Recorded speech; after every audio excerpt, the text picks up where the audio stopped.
Konami, Konami, Konami, hello everyone. I woke up thinking about MXC and Ninja Warrior. I miss them. Not American Ninja Warrior, just the original. The original Ninja Warrior. I need also Morgan and Adam come back and tell me about new games. I don't know anything about them anymore. Basic thoughts for Valentine's Day. Yeah. You know, you wake up and you think about the romantic way of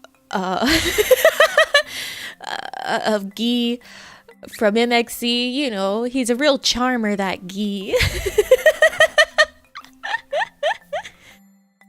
He's a real charmer, that Guy. He always knew just what to say to those ladies. Him and the captain. Yeah, it's just a normal day. Just a normal day. Every day is a normal day.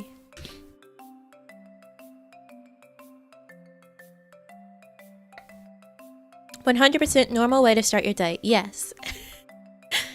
Yes. I missed you. 2 days was too much. Sorry.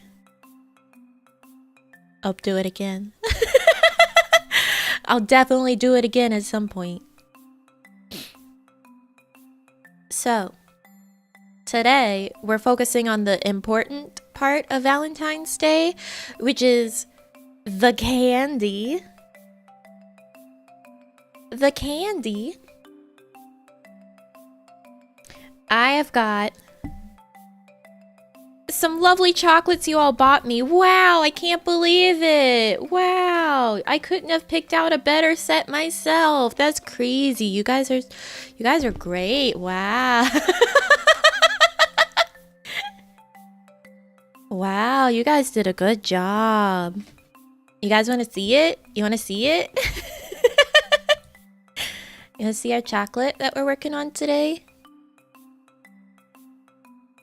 I took pictures. I took pictures for the full experience. Oh, Bira! Can we have hard eyes today? Oh, that's a good request. Yes, you may. And thank you. There you go. There's your hard eyes. 20 boxes of Terry's chocolate oranges. No, I don't. I wish I did. All right. So this is our chocolate today. Isn't it a very lovely... Oh, God, it looks terrible whenever you shrink it down. It's doing the thingy. It's doing the bad pattern thingy. This box would be incredible for ASMR. Can you hear it? It's really nice. I like it. I like the box. So this is our box of chocolates today. And then I also have the label for what's inside. Oh, God in heaven.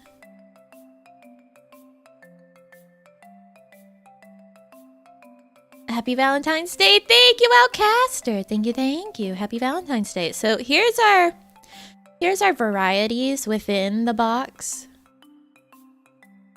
We have honey caramel, chocolate truffle. Honey caramel comes in both milk and dark. Chocolate truffle, lemon cream, hazelnut praline, mocha cream, coconut cream, raspberry cordial, raspberry caramel, almond nougat, and almond cream. Ooh. So this is a white, dark, and milk variety. Variety. Eating chocolate in the morning? This is my breakfast.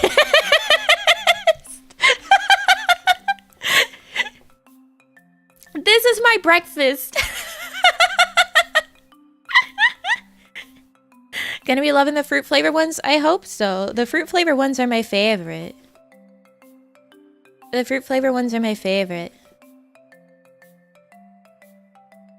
I had tea. I had a mug of salted caramel tea this morning, and now a breakfast of chocolates. It's Valentine's Day. If I don't eat chocolate breakfast, what's the point, right? And then this is what the chocolates look like inside. This is our chocolates inside.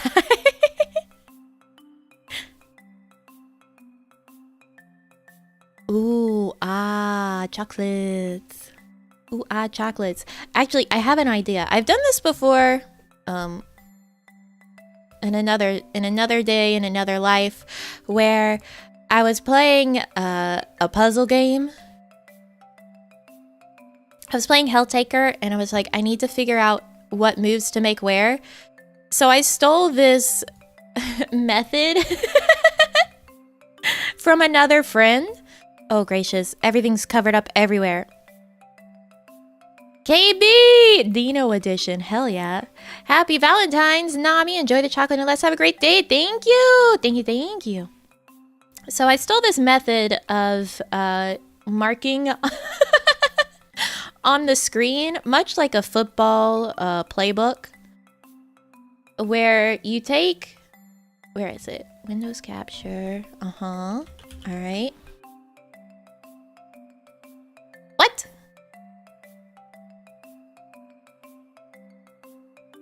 Okay. You take MS Paint.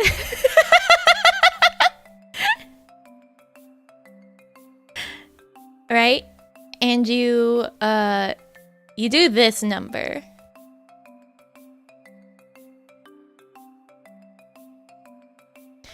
You take MS Paint Filters. Chroma key. Custom. White. Close. So now, if I can find where it is on the screen. Yeah, look, now I can circle the chocolates. I can be like, we're having, where is it? We're having, this one right here, right now.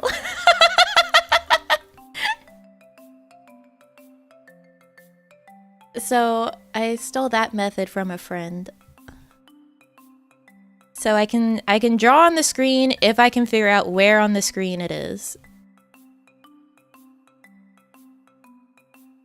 That's gonna be the real challenge, is figuring out where we are. Okay, all right, let me mark where things are, right? So we have this here, just so I have a bit of an easier time finding it.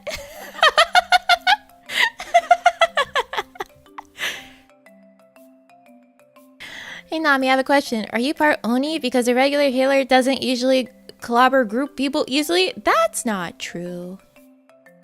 That's not true.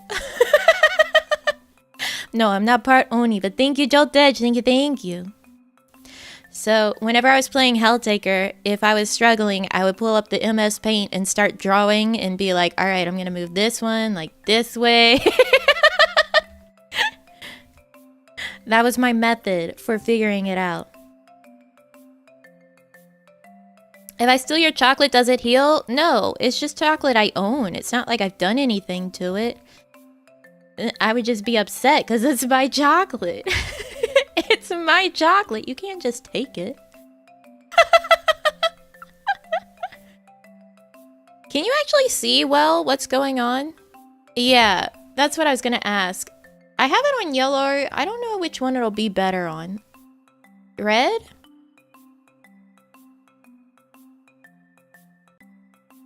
Where is it? Let me... Hold on. Let me... blind myself, right? Fill it. Because I had it chroma keying white. Let's just chroma key, actually chroma key.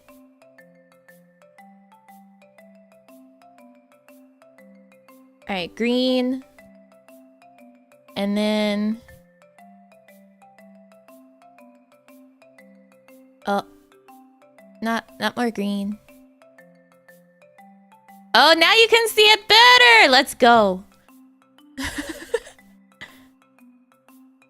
Alright, alright, alright, alright.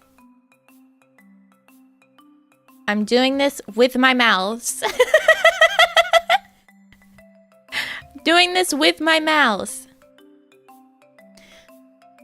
Okay. Now that that's sorted, do you guys have any chocolates for yourselves today? Are you treating yourself today?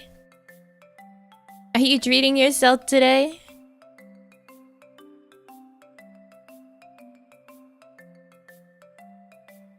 You better. Much better to see. Yeah, except now I have green in my eyes. Gonna get some later at work. Ooh. See, typically, I would wait until the day after, because that's when it's all 50% off. I paid full price for you guys. I mean, you guys paid full price for these this year.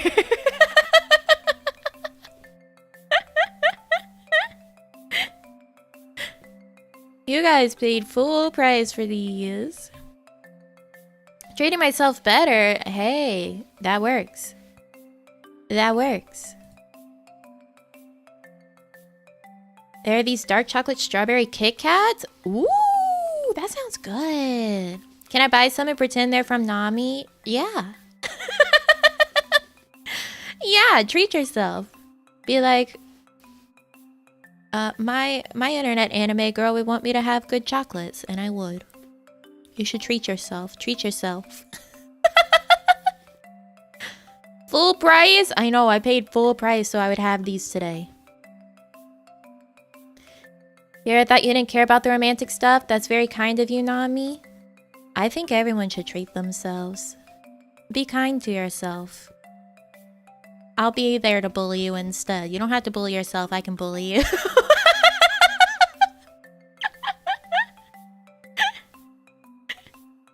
I'll bully you, don't bully yourself. Fancy chocolates I brought from Ecuador? Award-winning! I'm jealous. Ooh, they sound good. The longer I look at that box of chocolate, the more I want to go out and buy one. Everyone should have chocolates on Valentine's. Everyone should have chocolate on Valentine's. What if I don't want to be bullied?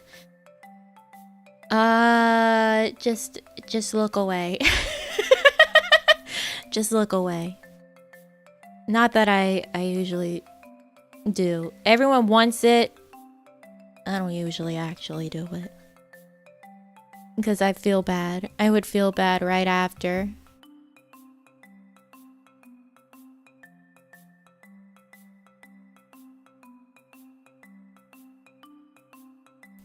Want some Hershey's? I had a Hershey's almond bar last night. Not last night. The night before, while we were watching the movie. They just put whole almonds in there. They just put whole almonds in there. You do love it though? You guys are weird.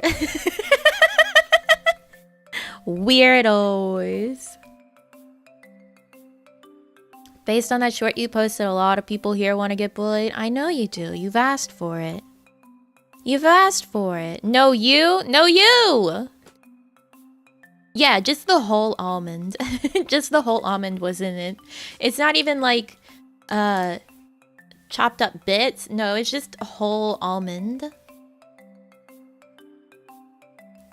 Weird, but we're yours. Yeah, I guess I gotta deal with you guys. I guess I gotta deal with you guys. You made us like this? I didn't do anything. They weren't bitter almonds? No, they were fine. They were fine. Red velvet, yummy. Roses are red, violets are blue. Nami, I watch you play Shimu, so I got a forklift for you. I feel like I need to get one of those forklift plushies after the forklift saga.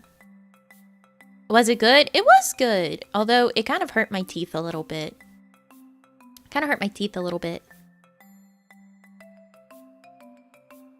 You only top in this chat? Oh, I'm sorry. You're in the wrong chat. I'm sorry. You're in the wrong chat.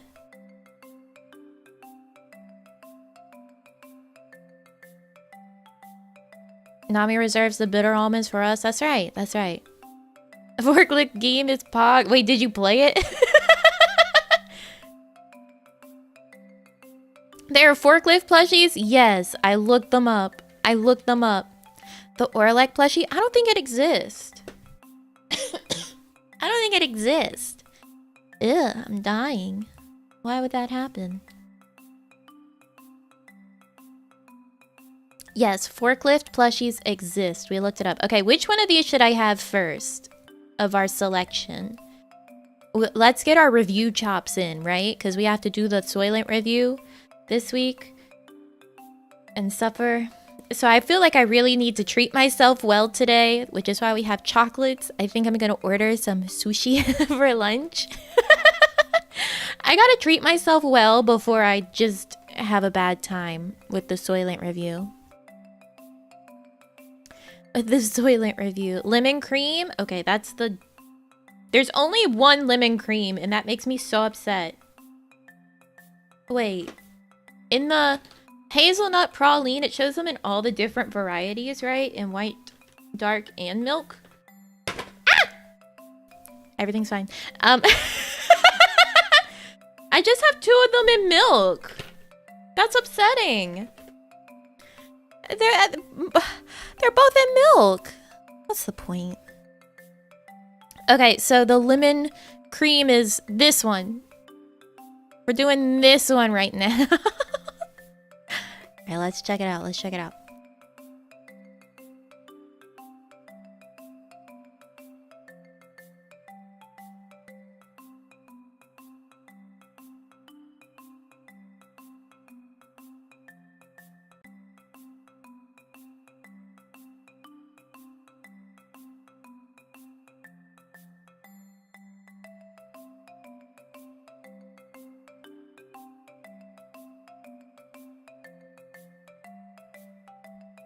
Score it out of 10. I'm giving it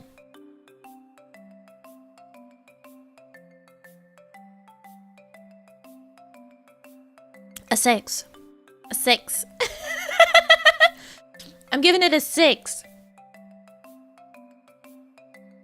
It's not lemony enough. It's not lemony enough for how strong the dark chocolate is. The lemon is very lightly lemon. And it's not sour lemon. I think that a sour lemon would fit the dark chocolate better than the sweeter lemon that they went with. But it's not lemony enough for my taste. Just not lemony enough for my taste. I did see someone say hazelnut praline, so we can try one of the hazelnut pralines. What would be a 10 and a 5 as a reference? That's a good question. That's a good question. Here, I'm gonna move this up here, actually. I'm gonna cover our Don't Be Afraid to Die. Just for today, until the chocolates are done. So the lemon cream is a 6. One of the hazelnut pralines.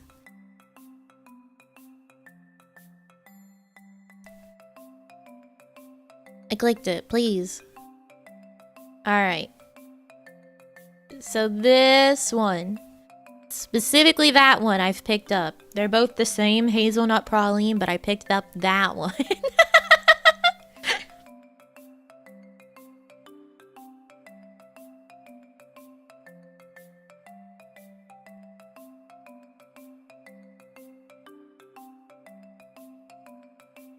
Where is it? There it is.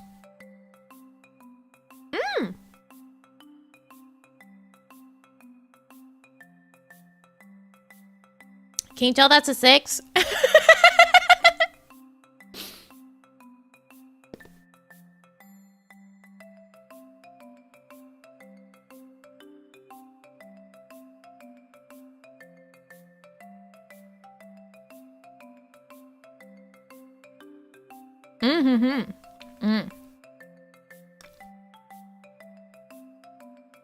Okay, the hazelnut praline is good. It's good. I'm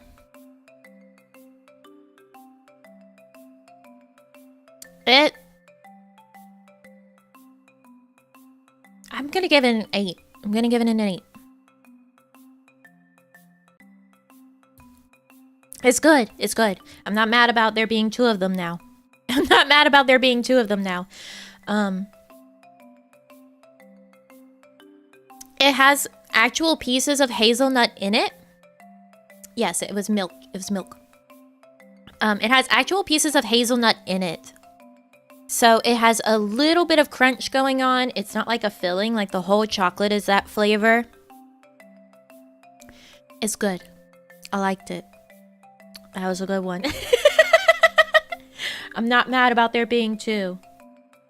I'm not mad about there being 2. Alright, which one next? Which one do we do next?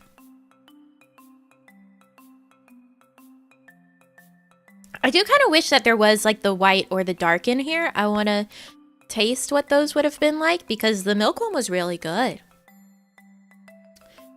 The milk one was really good.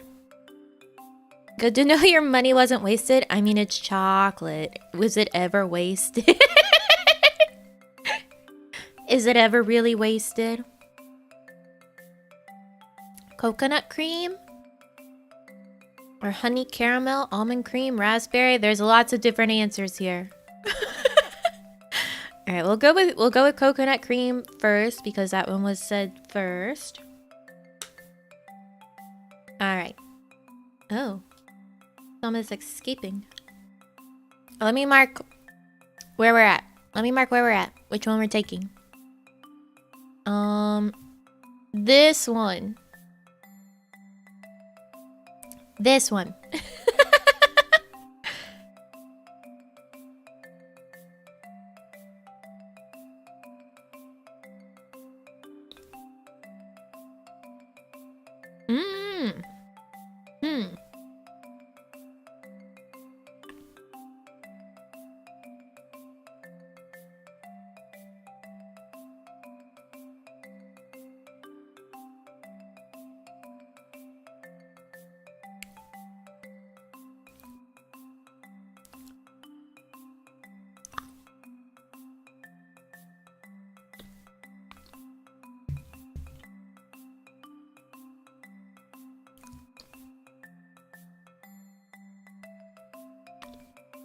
A 4.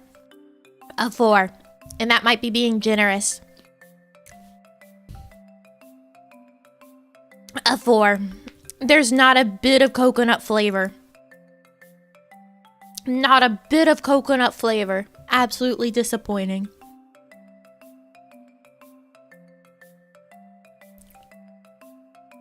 A disappointment.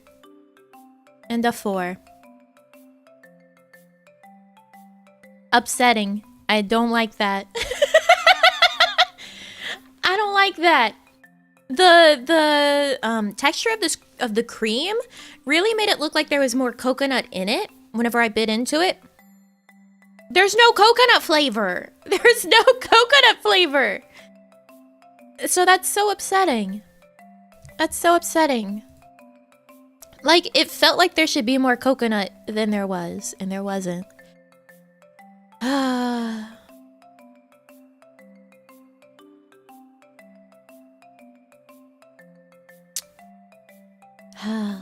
Alright, the next one was honey caramel. Honey caramel, that is... Do we want a dark or a milk? Wait, do I only have a dark? I think I only have dark of the honey caramel.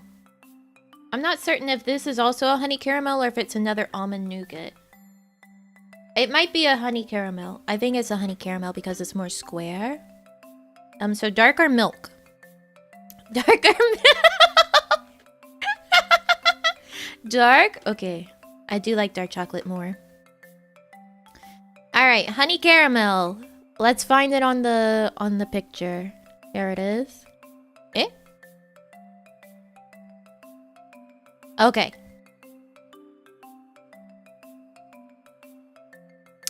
Okay.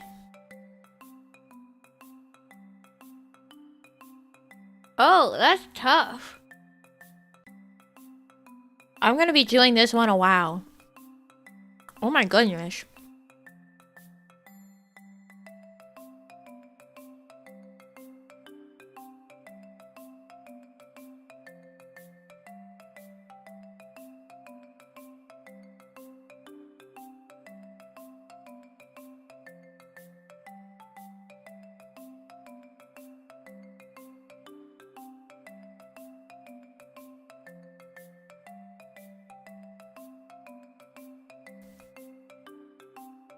Are you planning to eat all of them?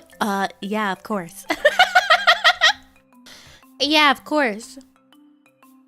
I'm gonna make myself sick on chocolate before I get good food. What kind of reviewer would I be if I didn't fully review the product?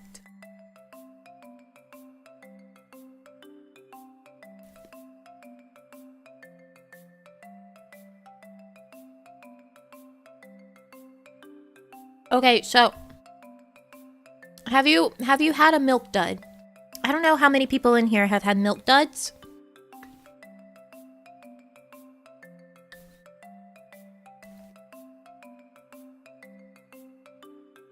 But the caramel is really, really hard and thick, like milk dud caramel.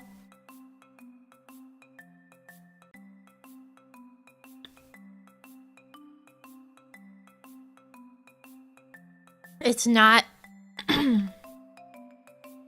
it's not like a smooth caramel.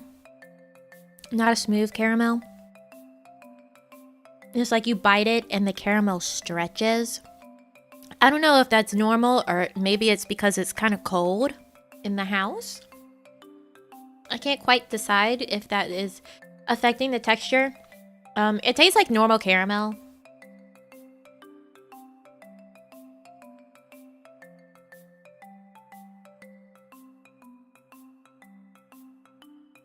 Yeah, it tastes like normal caramel. I don't know where the honey is. It's okay.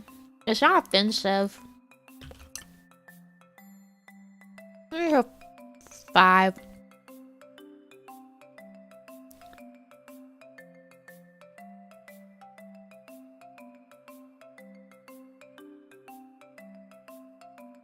Sounds kind of like eating a Starburst. That is kind of the texture, yeah.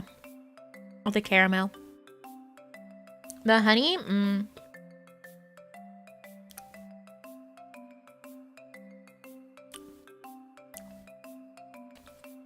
It's not offensive.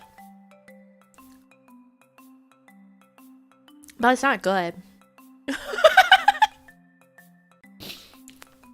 Not offensive, not good. A 5.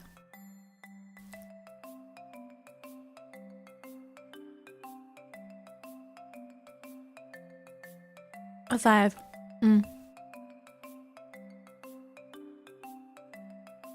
The longer the caramel sits in my teeth, the caramel itself tastes better, but neither the chocolate nor the caramel is really benefiting from each other in this combination. I don't know if that's just going to be the dark and if the milk one will be better. But yeah, the caramel's very stuck in my teeth right now.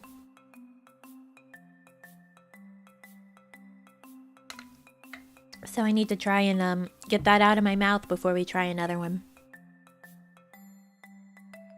No, 4 isn't disgusting. It's just disappointing. It was still good chocolate. It still tasted fine. There was just no coconut flavor. It was disappointing. I would eat it again. But it was disappointing for what it was meant to be.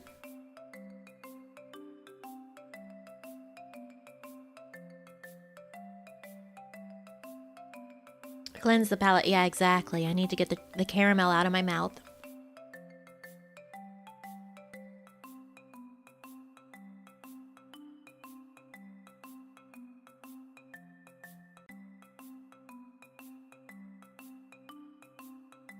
Like I said, there's nothing like special about the caramel. It doesn't taste any different. I didn't taste any different.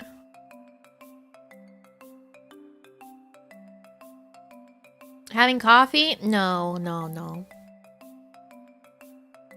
I'll be real with you. I just put my finger in my mouth to dig some caramel out of my teeth. I was trying to just lick it out of my teeth, but you know, sometimes you gotta be a little bit more aggressive. You guys know the big art that we all got. So, in the actual PSD,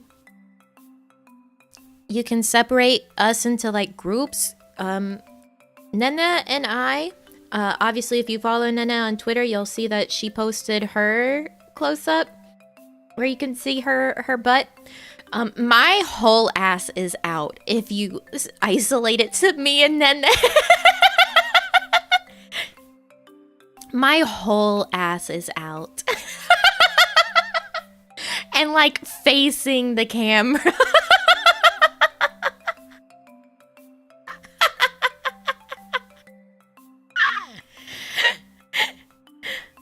My whole ass is out.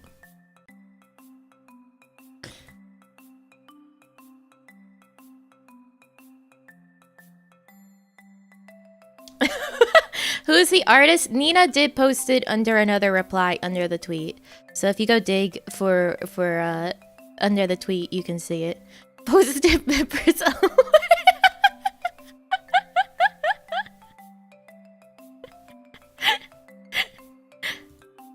Maybe. Maybe. Yeah, we were looking at it last night, and Nene sends it isolated to me and her, and she's like, dang, Nami, nice dumpy. I was like, oh shit. Holy shit.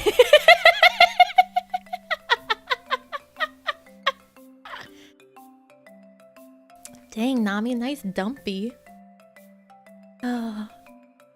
It was out. It sure was out. Full force. Full force.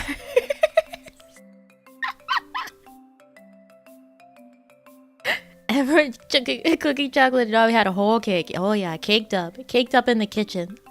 Caked up in the kitchen. So that was a fun little aspect of that. How we found out last night. Unfortunately, a lot of the other girls don't like actually have full bodies. Like I think she, Lua, and Isla, their bodies in the art actually ends with the table. The artist didn't draw them fully behind the table. So that's unfortunate, but for whatever reason, Nina and I have the full body, full ass experience. Full ass experience. And Sharzu's fully clothed. Yeah. Sharzu in that art is really, really funny. It's really funny. She's just surrounded by a bunch of naked ladies. Bunch of naked ladies. Boobo is kind of nerfed. It's okay. Like the dumpy's there, you know. It really is like whole ass, cheeked up, in the kitchen.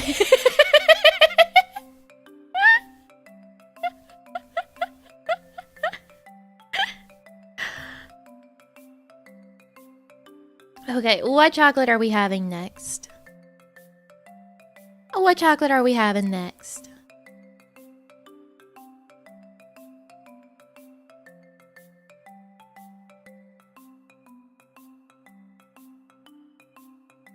A Sabu was plenty. Yeah, it's fine.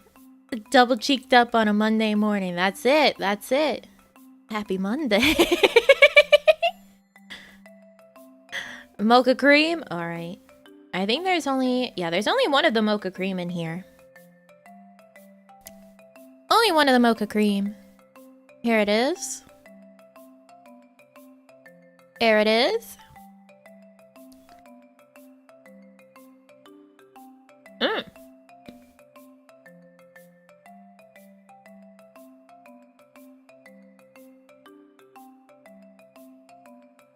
Oh my god.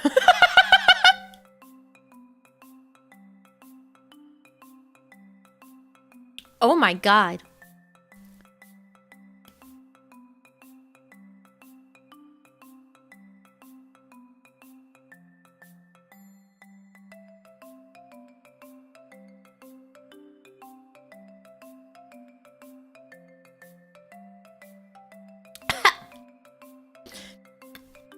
It's extremely mocha.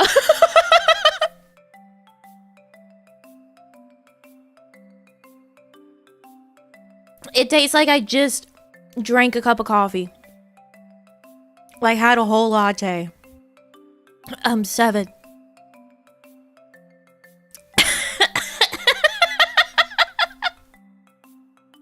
It was like a punch in the mouth with a mocha. I'm gonna have to sit and let that one work its way out of my mouth for a bit. Yeah, it was dark. It was dark. Oh my god. Ugh. It's definitely a lot more mocha than the coconut cream was coconut. And the coconut cream was coconut. Oh my goodness gracious. I swear the mocha was more powerful than the dark chocolate. That's how strong the mocha was. I cannot explain to you that how much more it tastes like I just had like a mocha latte, but as concentrated as an espresso. It was just a shot. The mocha came out swinging. Yes, yes it did. I wasn't ready. It knocked me out. After the coconut cream, why would I expect the mocha to be that strong? But oh boy, it sure is. Oh boy, it sure is. Oh my goodness. Oh my god. Would you eat it again just casually? If there was another one in the box, I'd probably give it to my mom. I'd probably give it to my mom. It tasted good. It was fine. The mocha was very, very strong.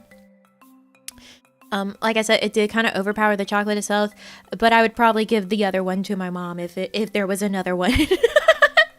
Because I'm just not a very coffee person. So reviewing it as a mocha cream is a 7.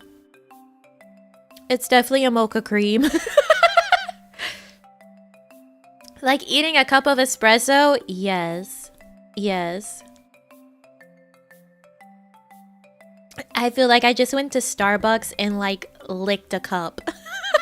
Like licked their equipment. Oh, Demas! Thank you, thank you, thank you. Happy Valentine's Day! Thank you. Have a mwah. A big mwah for the Aka Hero. Thank you so much. Thank you so much. I wonder, are there chocolates with tea flavors? I think so. I think so. I know there's tea with chocolate flavors. Those are really good. Those are really good. I have a few that I really like. Demas, would you like to pick out our next chocolate? I think you deserve that honor. I think you deserve that honor. Green tea chocolate? Oh, that's right. I'm stupid. I literally have a bag of matcha, like white chocolate truffles in my room. Yeah, I think there's tea flavored chocolate.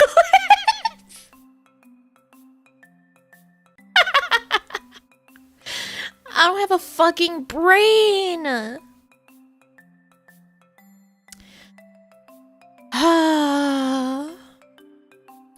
I don't have a brain. What's wrong with me? Yeah, those matcha da Isla, she loves those.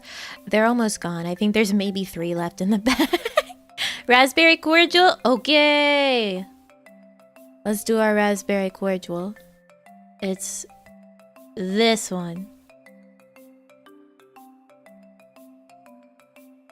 Excuse, your brain is why I overdose of coffee? It is, it is. No brain, let's go. Valentine's Day, I don't need a brain. It's true, I don't need a brain. I just need chocolate.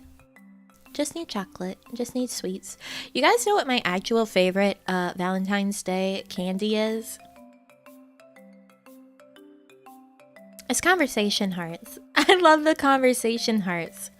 Those shitty little chalky candies are my absolute favorite Valentine's Day candy. But I couldn't find any whenever I went to the store this year to get these chocolates, so I was very upset. I was very upset.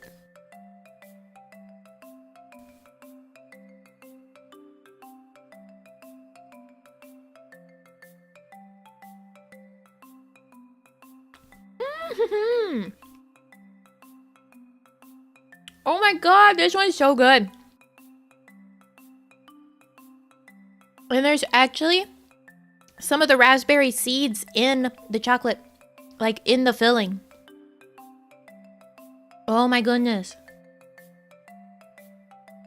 Mmm. Mmm.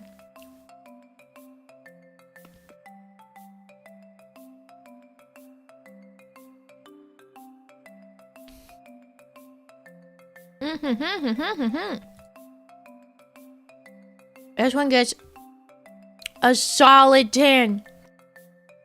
That's a solid 10.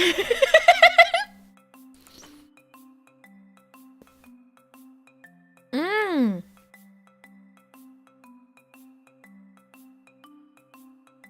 That was so good. I wish there was another.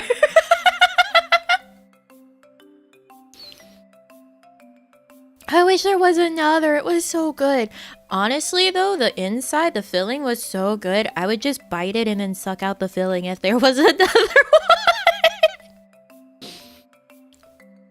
I would bite it and suck out the filling.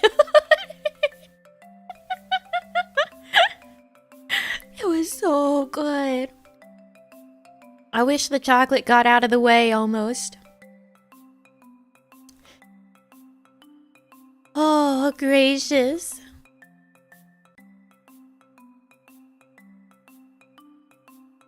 Well, that one was good. That one was good.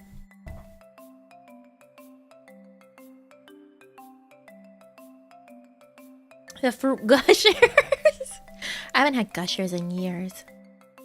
I haven't had gushers in forever. Chocolate is the case for the gold inside. Yeah, it sure was. It sure was. Okay, let's do a not dark next. We've had a lot of dark in a row, and I'm starting to get dark chocolate-like flavors stuck in my mouth, and that's going to be detrimental if we keep that there for tasting some of the others. So what do we go with next that's not a dark chocolate?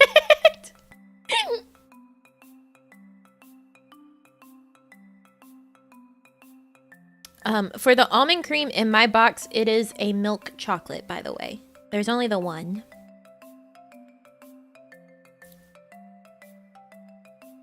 The bottom, this guy, I think, is the raspberry caramel.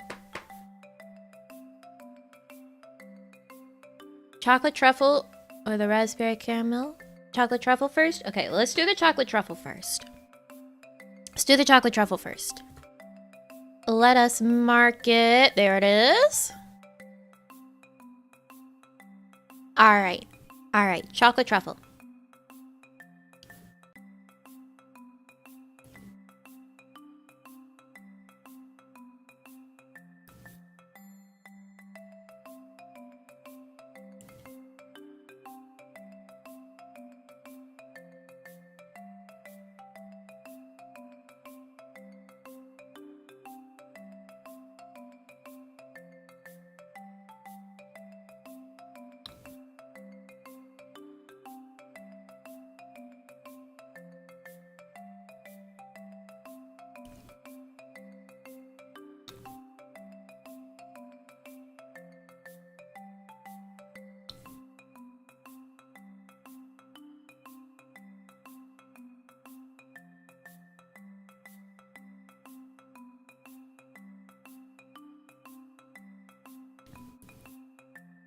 Um,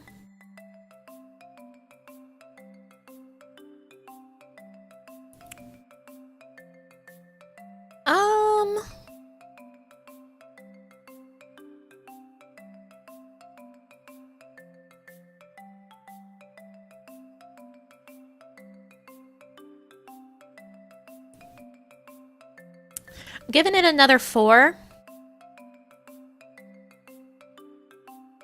It's not offensive, but the, like, ganache inside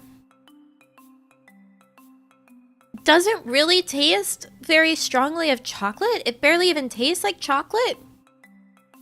Like, have you ever had a ganache in a truffle that's almost fruity tasting, but it's not actually fruity? That's the kind of ganache that it tasted like. It was a little fruity tasting for it being a chocolate truffle. And the white chocolate just was completely drowned out by the ganache. It wasn't adding anything. It wasn't making it any better.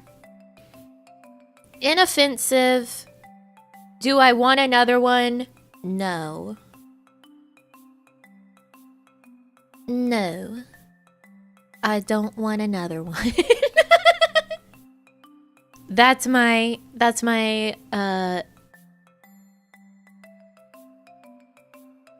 decision on that one. That's my decision on that one. Inoffensive. Do I want another? No. The one in the box was good. That was fine. Okay, let's try one of the raspberry caramel, since that was the next one that you guys asked for. Down here.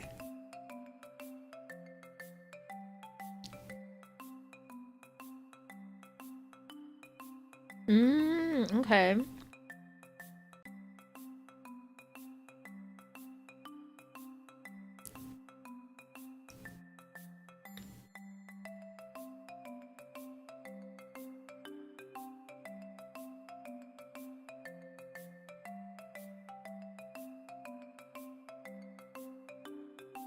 Okay. Okay.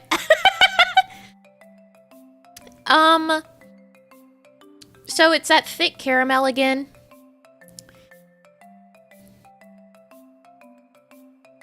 It's that really thick caramel again. It surprised me at first because when I bit into it, it does taste like raspberry. It doesn't really taste like caramel. So it's like if you somehow just had raspberry that you made into caramel. It does, I think, have the raspberry seeds inside the caramel. I'm pretty sure I was biting on one of those. So at first, when you first put it in your mouth, the initial bite is good. The initial bite is good. But as you chew on it, there's like a point where it just tasted like straight up sugar. Like it tasted like just sugar. That wasn't as good. That wasn't very good. But it's kind of calmed back down into a caramel, not caramel, but like the raspberry aftertaste now. So first bite experience good, middle bad, aftertaste good. Do I want to finish this one? Not really, actually. Not really, actually, because that was very unpleasant in the middle of my chewing. To have it just be sugar. Just straight sugar. I didn't really like that. I'm giving it a 5, though. Because the rest of it was good. I still don't really prefer, personally, that caramel texture. It's not that bad, but it's not, like, great. But if it hadn't had that moment where it just tasted like pure sugar, it would have been a lot better. It would have been a lot better. It would have been at least a 7. But because it hit me with that pure sugar taste, it was like, ugh. Felt like eating on sugar cubes? No, actually, sugar cubes are good. I like eating sugar cubes. They don't taste like just pure sweet, actually, in my opinion. But the difference is also that when you eat a sugar cube, you expect it to taste like pure sugar. When I'm having a chocolate of raspberry caramel, I'm not really expecting to have a moment where it just tastes like sugar in my mouth. And that's what kind of ruined it. It was very unexpected. It was not what I wanted. It was not what I wanted. Which the raspberry caramel was the one that I was most wary of. Whenever I was looking at the chocolates that were in it, I was like, that sounds weird. So for a moment, I was pleasantly surprised because it did taste good, and then it was all sugar in the middle. I didn't like that. I didn't like it. I don't want to take another bite of it. Gonna be all sugared out after this? Nah. Nah. Raspberry should be more tart, not too sweet. Yeah, it just... it was good, and then it wasn't. And then it was good again, but the moment where it wasn't was really bad. A moment where it wasn't was really bad. Can we have it? You want the one that I bit off of? No, wait, you guys would actually want that. You're always asking for spit. You would want that. No. No, you can't have it.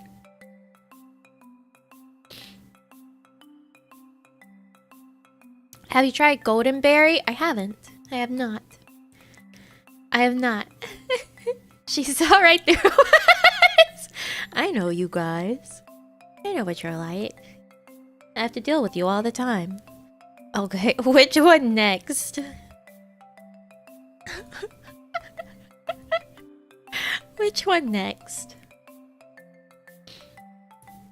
We have... What is this? Wait, what are you? You don't look like anything on the list. Is this another honey caramel? Okay, so you see this one over here? It doesn't look like the others. I think it might be a honey caramel because it kind of has the drizzle, but the drizzle's fucked up. I don't know. I don't know. I don't know what that one is.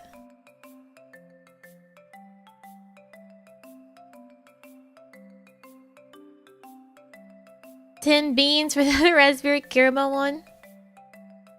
Almond cream? No, that's not almond cream. The almond cream has the stamp on top. That's the middle one. Okay, what'd you guys say? Almond cream? Okay. We had the hazelnut praline as our second one, I think it was. And then almond nougat. Alright, let's try the almond cream, which is... this guy! It's that guy!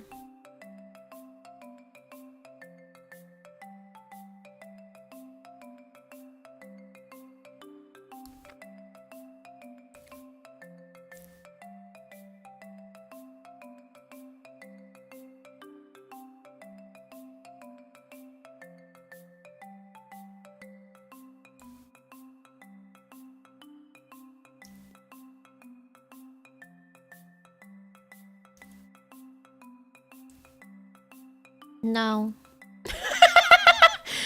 No.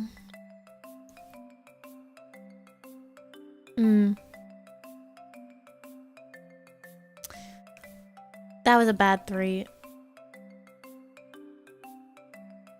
No. No. No.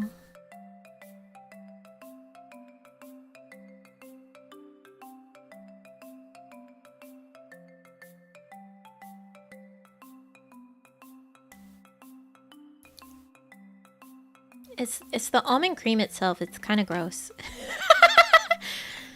It's kind of gross.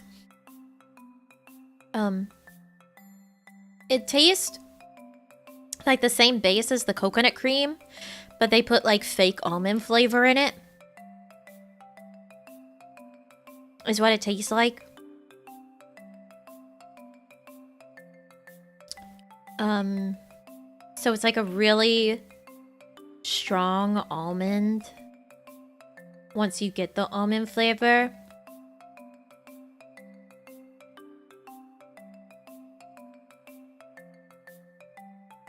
No.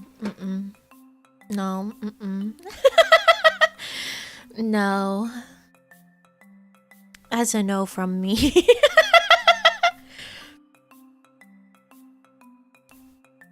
That's a no from me. I think if it was bitter almond, it would be better. That's a no from me.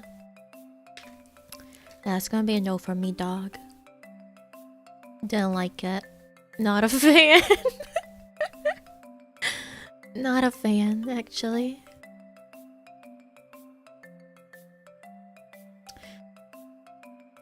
Okay. Almond nougat. Oh, I forgot to mark it. Hold on.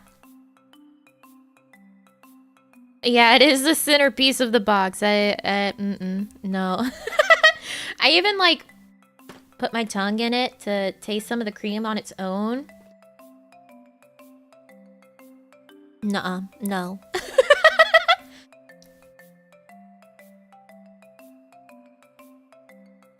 And no, you can't have that one either.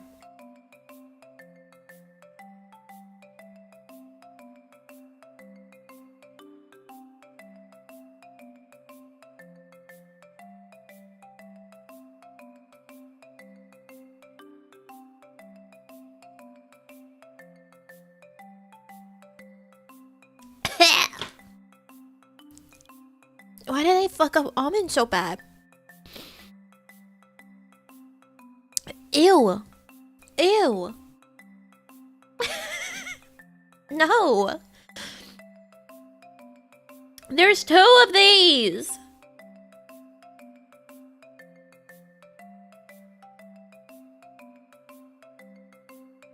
There's 2 of these. Why?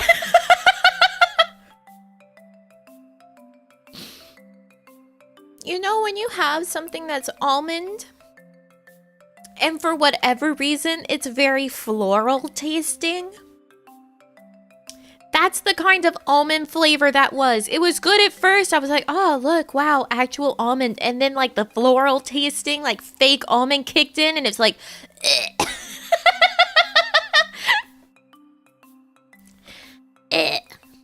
no. Gross.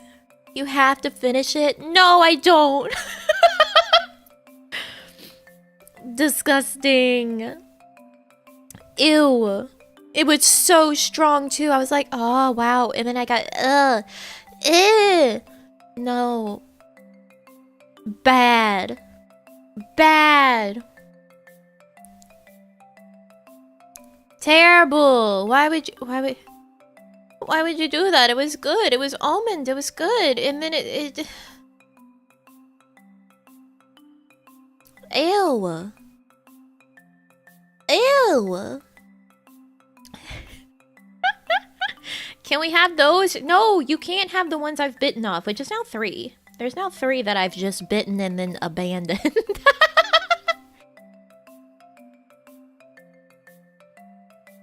3 I've bitten and abandoned now.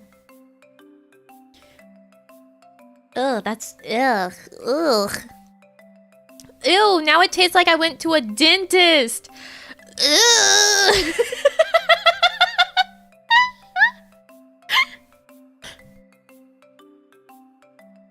Icky. Ugh, guck. Ew, gross. It's stuck in my teeth and it tastes like I just got out of the dentist office.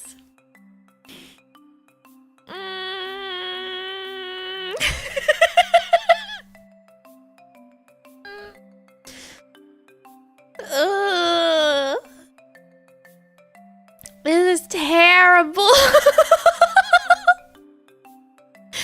This is so upsetting.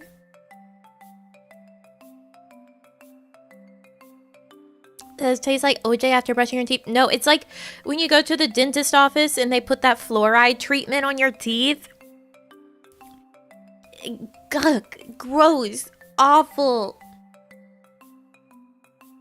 Ew. Why?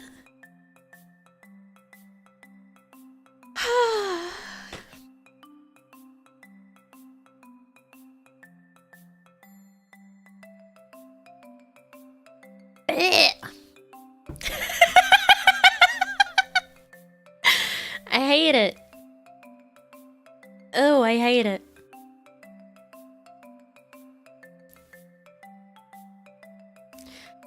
Terrible. Why would you do that?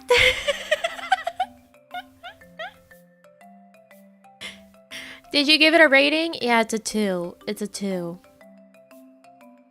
I was able to finish eating it and swallow it, so it's a 2.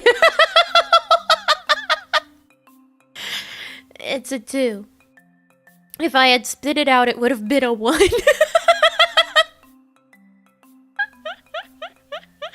Yeah, that's what I was thinking of. Just finish it off on that other hazelnut praline and call it a day with these because the rest of them are gross or disappointing.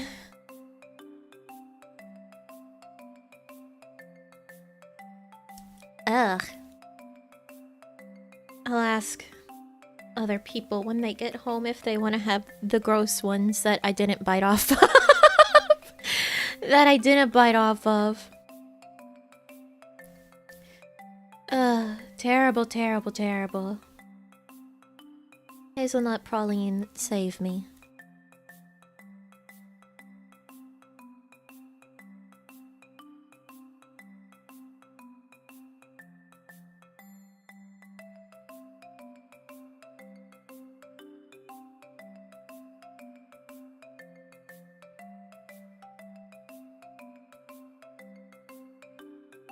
I needed this. I needed this.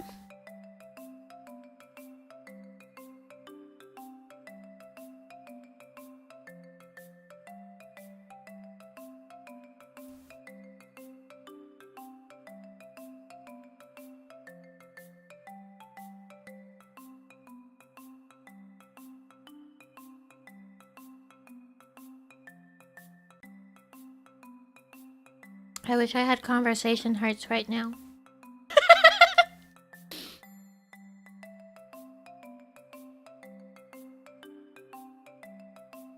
I'm gonna break open that mystery one with my hands. I want to see what it is. I think it's another caramel. Yeah, it's another honey caramel. They put 2 dark honey caramels and 1 milk honey caramel. They really like this honey caramel. I disagree. I disagree. They were too proud of it. Too much. Alright, well. That's our chocolate tasting. I'm not eating the rest. I'm not eating the rest now.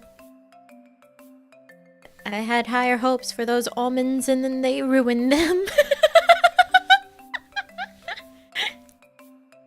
So. Ew. Honey caramel.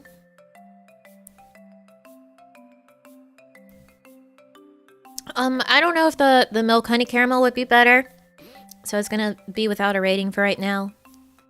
It's gonna be without a rating for right now. Raspberry cordial. Dark chocolate. 10. Dark chocolate honey caramel, a 5. Which is upsetting because there's 2 of them in the box and 3 honey caramel overall. Chocolate truffle, 4. Raspberry caramel, a 5. Hazelnut praline was an 8. Let me mark that on the other one too. It was tasty, inoffensive. I enjoyed it. I enjoyed it.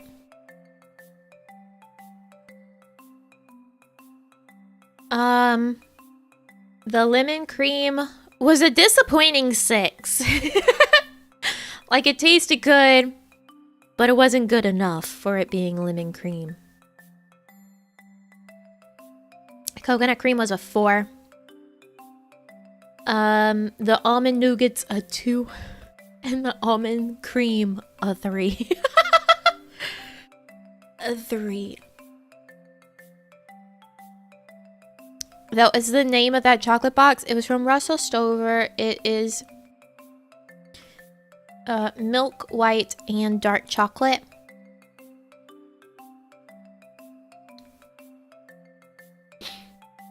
And it made me sad.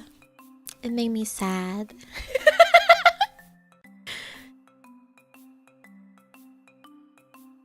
It made me sad. It looks really nice at least. Like, ooh, pretty. Ooh, pretty. But it tastes sad. It tastes sad.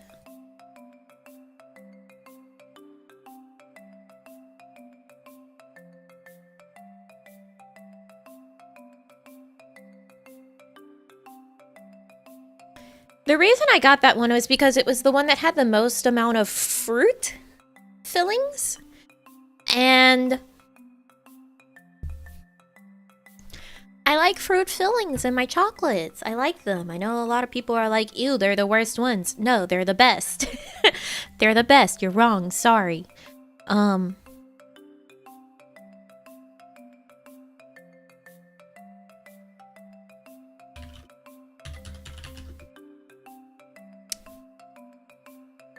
fruit fillings are the best ones.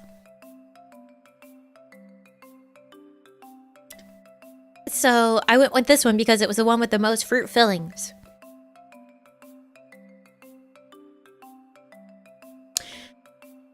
Because, even like the one that's like your classic one that you can always count on to have like your orange cream and the raspberry cream and everything in them. It didn't have them! It didn't have them this year! They got rid of them. They put 3 new flavors, which one was like brownie batter or some other shit. I was just so disappointed. Even whenever I came home and I was like telling my mom, I was like, there's none with fruit fillings. She's like, did you look at that brand? And I was like, yes, they've replaced it with 3 new flavors. She's like, the whole point of that brand is that they never change. They changed. So this was the one with the most fruit fillings. And now I'm sad. I'm sad. I don't have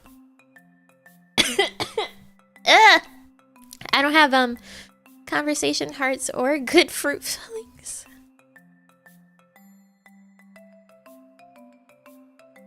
It's a bad time. It's a bad time.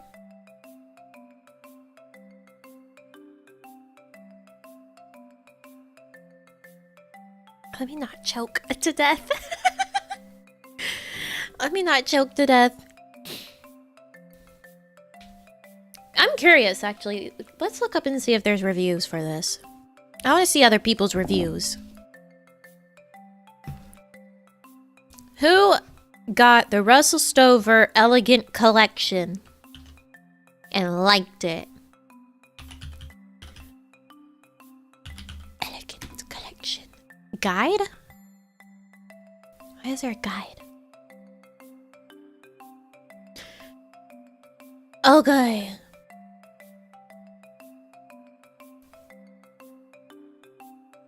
Where is it? Assorted. Where's mine? Where's the one that I got and put in my mouth? Where is it?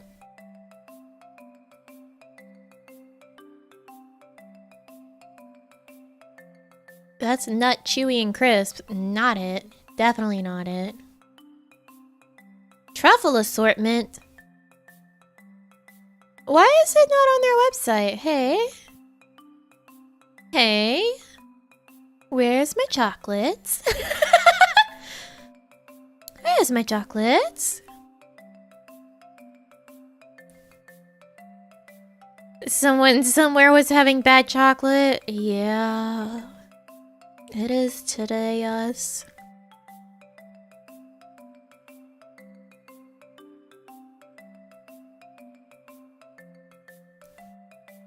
Where is it? Oh, here it is on another website, but it's not on their website. Do you have reviews? Reviews? No, you don't. Can I have another website that has this exact same one that has reviews? Gucky. Oh, Walmart.com. There's 7 reviews. Let's go! Reviews! Alright, it got a solid 3 stars on Walmart.com. Let's look at the reviews. Let's look at the reviews! Would people actually review chocolate boxes? We just did it. We just did it. Okay. Here's a review from last year. A little disappointing, but still delicious. Our 25th anniversary is on Valentine's Day, so my husband and I decided to get a little treat that we both would love. We found this box of Russell Stover candy, and what caught our eyes were the fact that there was dark chocolate with a lemon souffle. It's not a souffle, it says cream. Happy Valentine's Day in chat! Thank you, Pineapple! Happy Valentine's Day. Almond cream and some raspberry caramels included. When we opened the box, that's when the disappointment set in. There was only one of the lemon souffle. It's lemon cream, but okay, go off. One almond cream. Did I just say almond? Almond. And 2 raspberry caramels. So for 2 of the 3 candies we were looking forward to, we had to half them with each other. Russell Stover has amazing candy. Just wish you could get away from the normal selection and get a box of the special treats for a special occasion. Written by a russellstover.com customer. Wait. So it was on their site at some point. It's on their site at some point. Maybe they renamed souffle to cream over the year? Maybe so. Here's the only other one that actually has writing is a 1 star. That person was a 3-star, by the way. Is a 1-star review that says, "This is the most disgusting box of chocolate I think I've ever had in my life."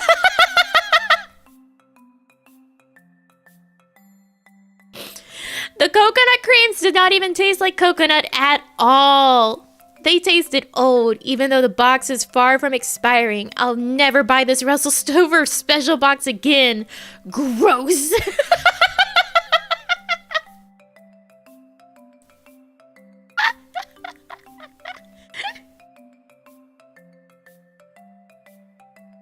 Gross. Where do you find the expiration date on this, actually? That's a good question. When does this expire?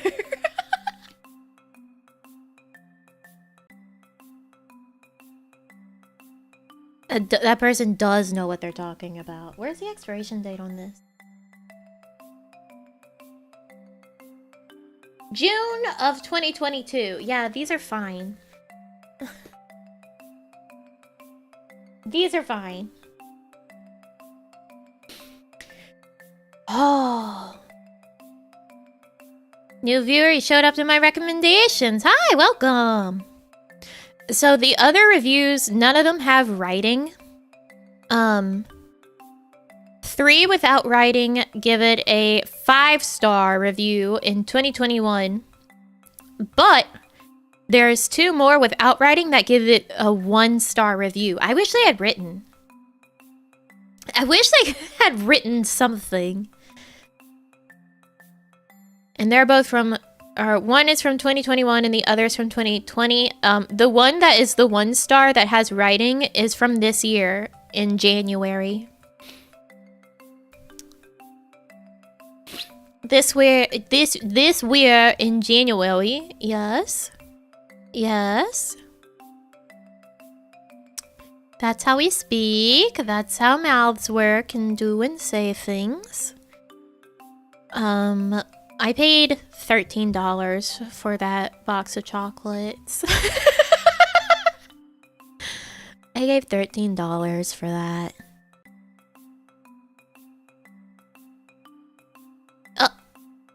No, go back. I do want to see if I can find it in more places.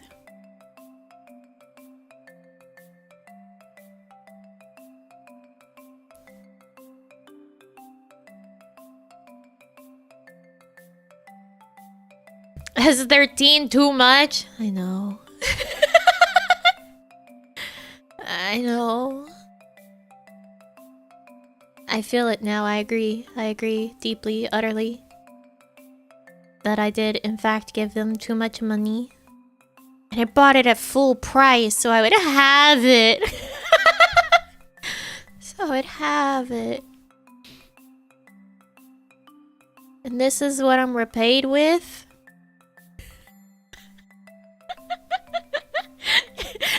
Here's your buddy back. We're so sorry. Thank you, Shake. Thank you, thank you.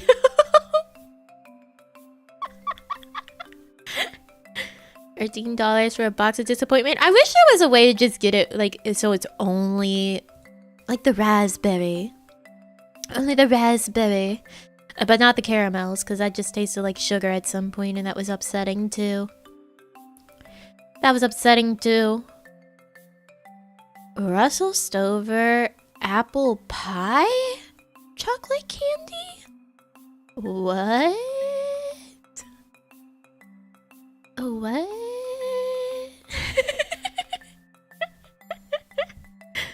Huh?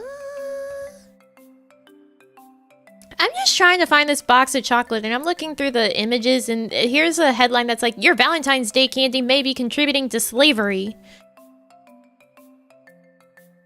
Okay. Thanks.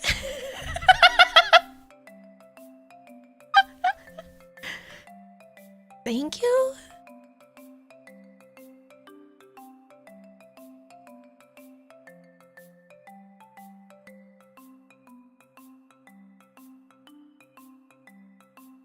Thank you for that information, I guess.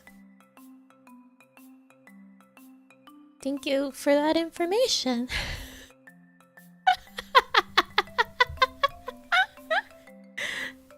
I do know that the chocolate industry, like the cocoa bean industry especially, is like very underpaid. It's very underpaid, so yeah, I get it. But you could say that about like every chocolate, not just Valentine's Day candy. We not only got a trash box of chocolates, but also contributed to slavery. Yeah. Seems like it. We're having just all the L's here.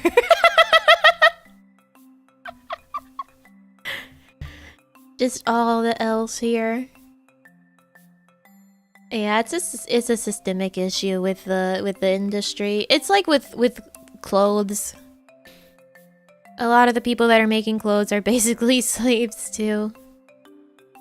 And if you buy anything that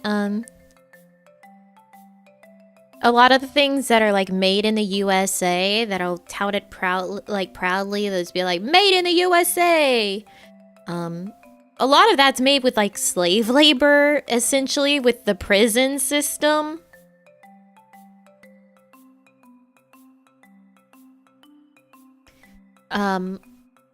Especially if it's cheap, it's probably made with prison system labor. So, as you know, you can't really do well. There's no like doing well.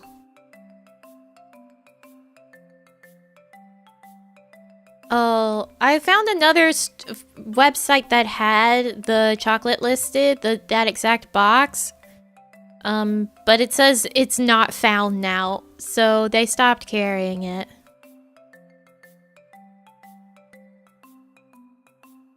They stopped carrying it. Physically or mentally disabled, many things for the army are made by the blind. See, that's why, if you ever see things that are marketed as like military tough, it makes no sense because the military, like, will buy the cheapest thing that they possibly can. They will get it as cheap as they can for it to do just enough of the job that they need it to do. Military grade means nothing. Military grade means the cheapest possible. Just the cheapest possible.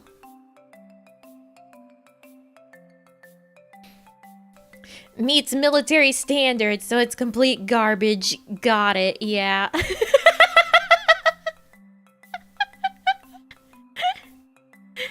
Yeah.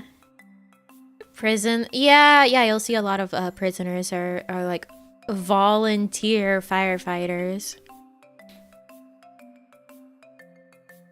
Military grade means cheap. It sure does. It sure does. They pick the cheapest contracts they can get for stuff being made.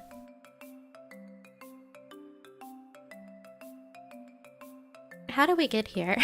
This is Valentine's Day. We're not supposed to be talking about slave and prison labor and cheap military grade shit. Happy Valentine's Day!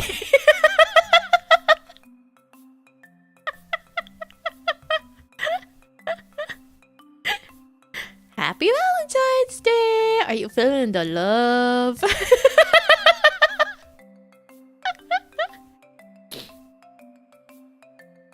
Are you feeling the love? Military grade chocolate? That's what that was, yeah. That was military grade chocolate.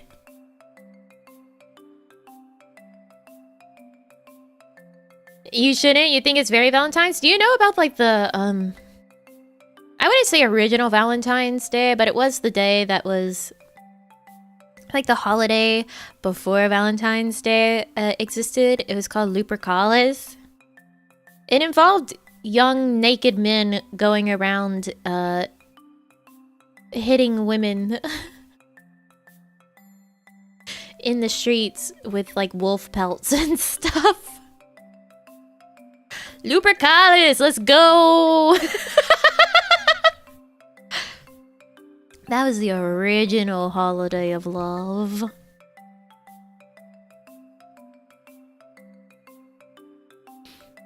Yeah, it was seen as like a purification sort of thing.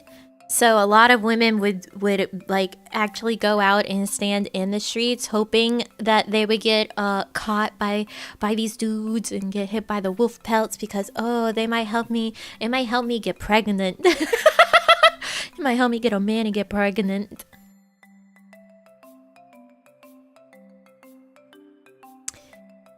History is very interesting sometimes.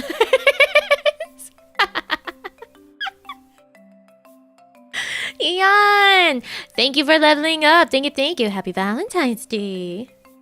Happy Valentine's Day. Yeah, there's the most recent tasting history episode is on like Lupercalia and stuff. It's very interesting if you want the full details or you want it explained from someone that's not just trying to remember it off the top of their head.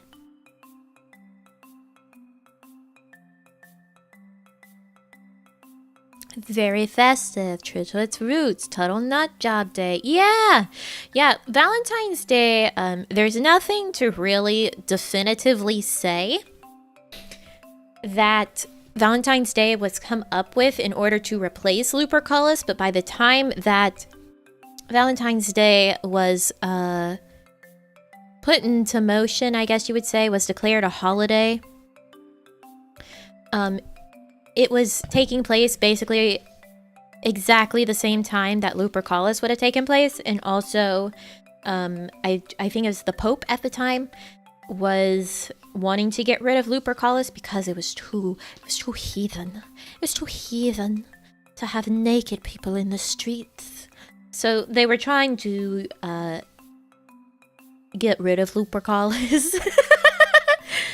There's nothing definitively to say that Valentine's Day was created specifically to help get rid of Lupercalia and replace it, but we can pretty much assume. We can pretty much assume. If we want to send you something for Valentine's, do we just do it via Twitter? Yeah, you can do it via Twitter. You can put it in the normal hashtag. Nami, what are you talking about? Lupercalia! Lupercalia! The old romance. Who wouldn't want to be hit by a young naked man in the streets with a wolf pelt?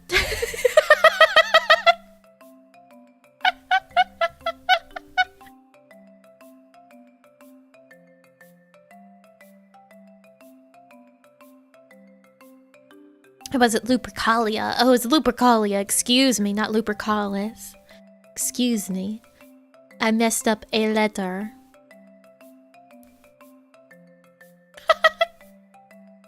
Yeah, Lupercalia was very much something. Very much something.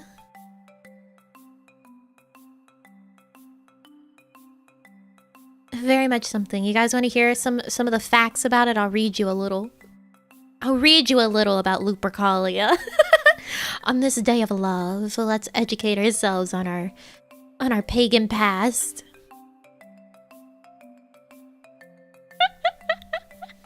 Please do. Okay. All right. If you want to read along, I am reading the article on history.com. If you look up Lupercalia, it should be one of the first results. Should be one of the first results. You know, today I had planned to do like a candy rating tier list, and now I'm talking about Lupercalia. Sometimes plans just don't go as you made them. I was gonna be like, yes, candy is the most important thing about today, so we're gonna do a candy tier list. And now we're talking about Lupercalia. You know we can't read. That's true. That's okay. I got you. I got you. A good tangent harder, please. All right, Lupercalia. Let's go. Lupercalia was an ancient pagan festival held each year in Rome on February 15th. See? February 15th.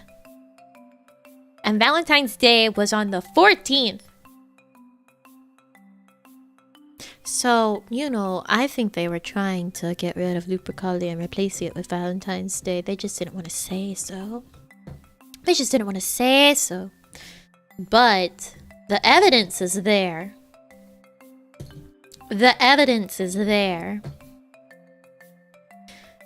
Although Valentine's Day shares its name with a martyred Christian saint, some historians believe the holiday is actually an offshoot of Lupercalia. Unlike Valentine's Day, however, Lupercalia was a bloody, violent, and sexually charged celebration awash with animal sacrifice, random matchmaking and coupling in the hopes of warding off evil spirits and infertility. Lupercalia sounds like a good time. I think Lupercalia sounds like a good time. Don't you? Maybe we should go back. Go back to Lupercalia.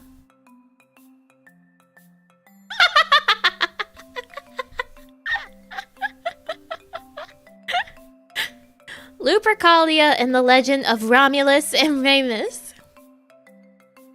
No one knows the exact origin of Lupercalia, but it has been traced back as far as the 6th century BC. According to Roman legend, the ancient king Amulius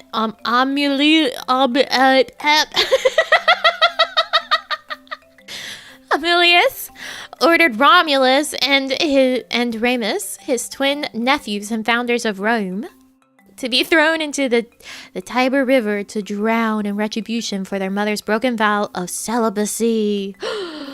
Kawaii Lupercalia art dropping tomorrow.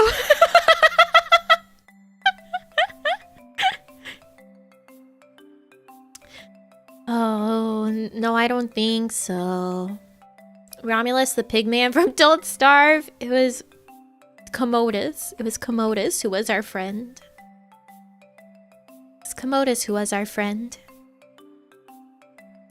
A servant took pity on them, however, and placed them inside a basket on the river instead.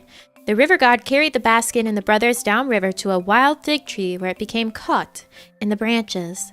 The brothers were then rescued and cared for by a she-wolf in a den at the base of Palatine Hill, where Rome was founded.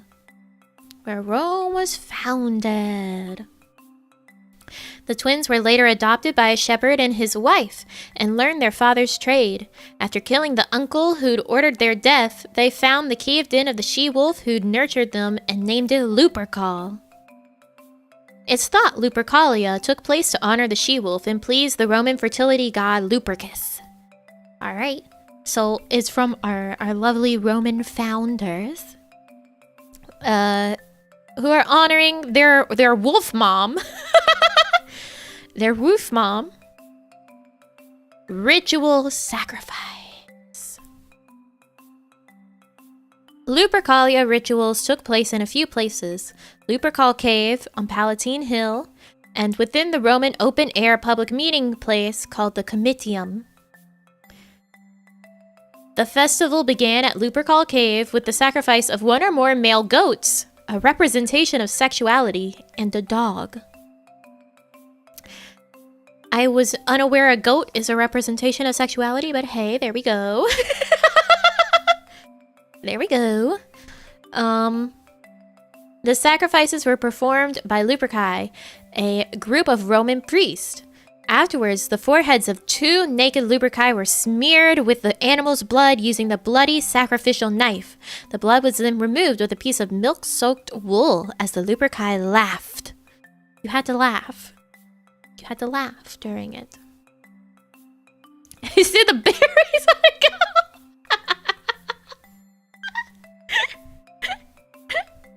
Feast of Lupercal! In ancient Rome, feasting began after the ritual sacrifice. When the feast of Lupercal was over, the Lupercalia cut strips, also called thongs or februa, of goat hide from the newly sacrificed goat. So it was goat hide, not wolf hide, excuse me. But wolf hide would be way cooler, but they probably wouldn't do that if this was honoring Wolf Mom. They then ran naked or nearly naked around Palatine, whipping any woman within striking distance with the thongs.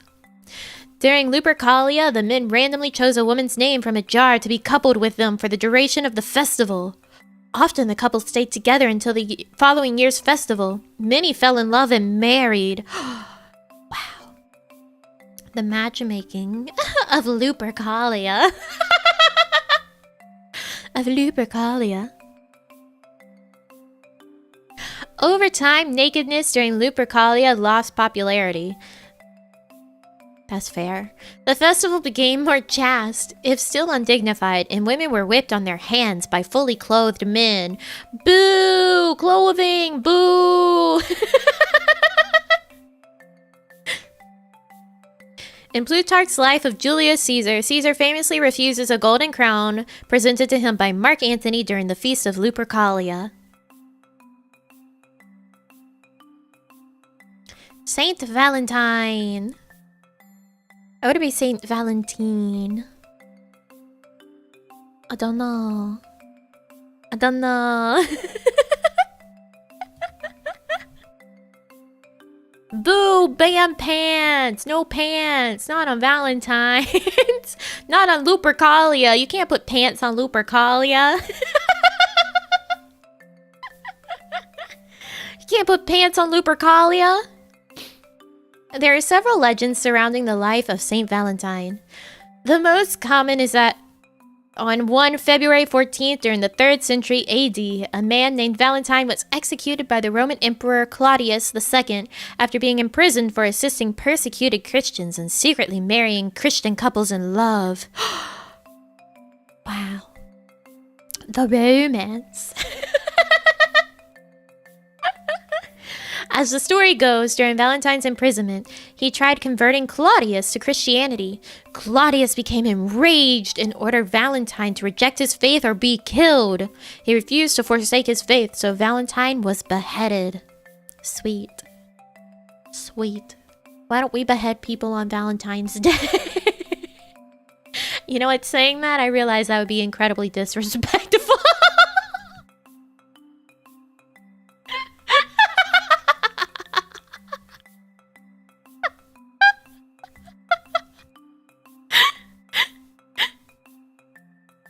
That'd be incredibly disrespectful.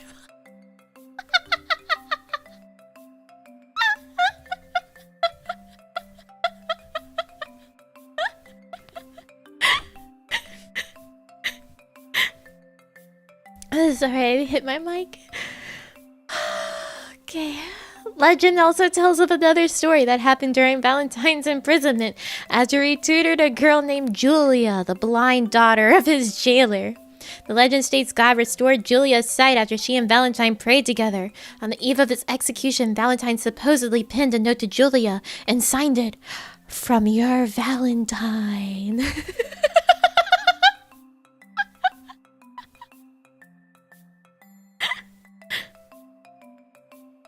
Some historians believe more than one man named Valentine was executed by Claudius II.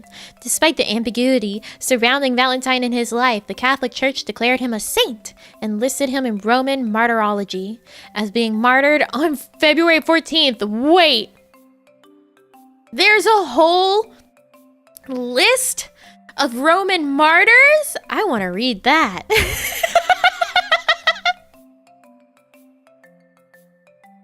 I want to read that list. I want to read that list.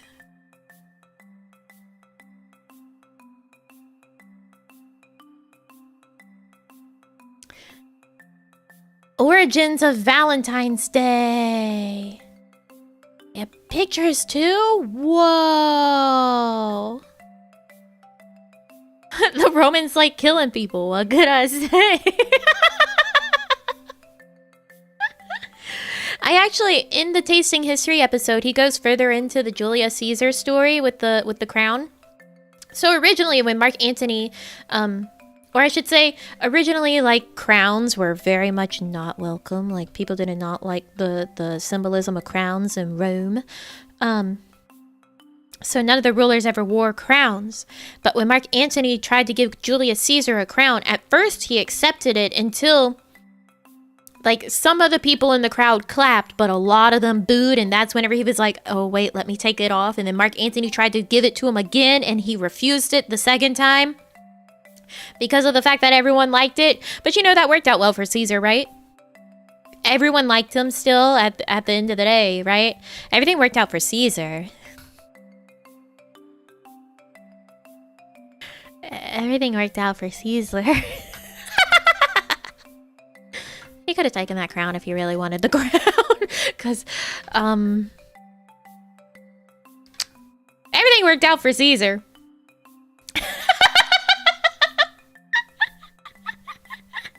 Et tu, brute.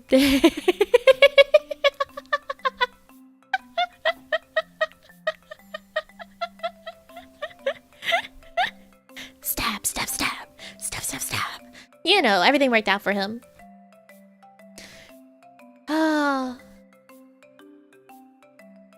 Origins of Valentine's Day.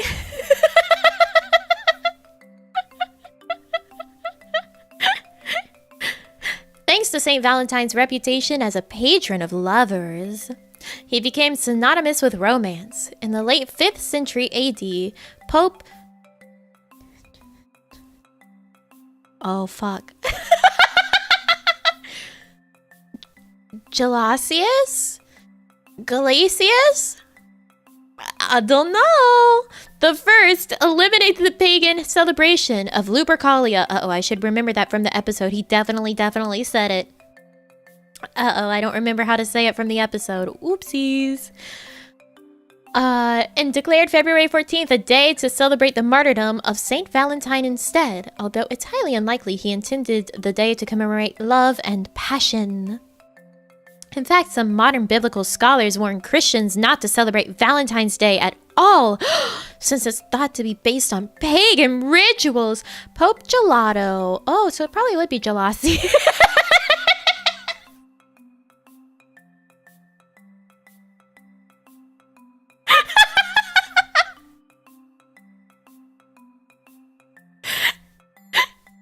That's terrible deductive reasoning.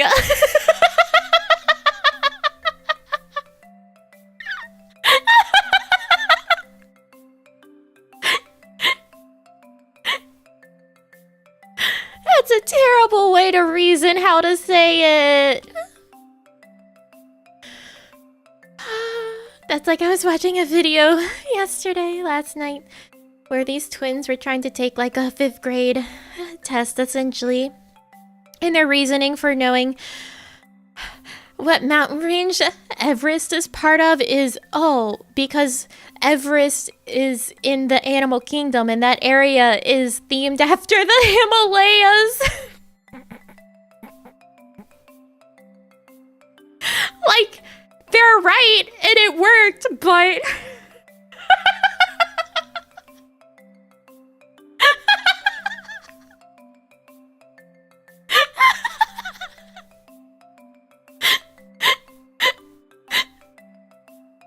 They're right, and it worked, but...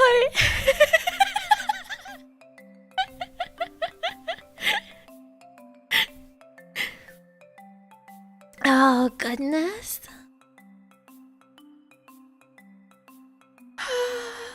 It's true, Valentine's Day uses some of Lupercalia's symbols, intentionally or not, such as the color red, which represented a blood sacrifice during Lupercalia, and the color white, which signified the milk used to wipe the blood clean and represents new life and procreation. Like many ancient traditions, there's a lot of haziness surrounding the origins and rituals of Lupercalia and how they influence Valentine's Day. Excuse me. Lupercalia is no longer a mainstream public celebration for obvious reasons.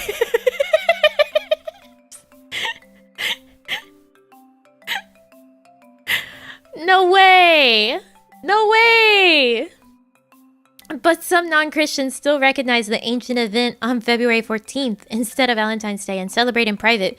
Why would you do it on the wrong day if it was on the 15th? Just do it on the right day. Just don't do Valentine's Day and do it on the right day. Be like, hell yes, Lupercalia's coming back. Except maybe don't sacrifice a dog or goats. Maybe don't. Maybe don't. Maybe don't.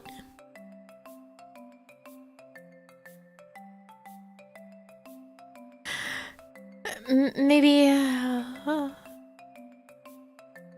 maybe don't.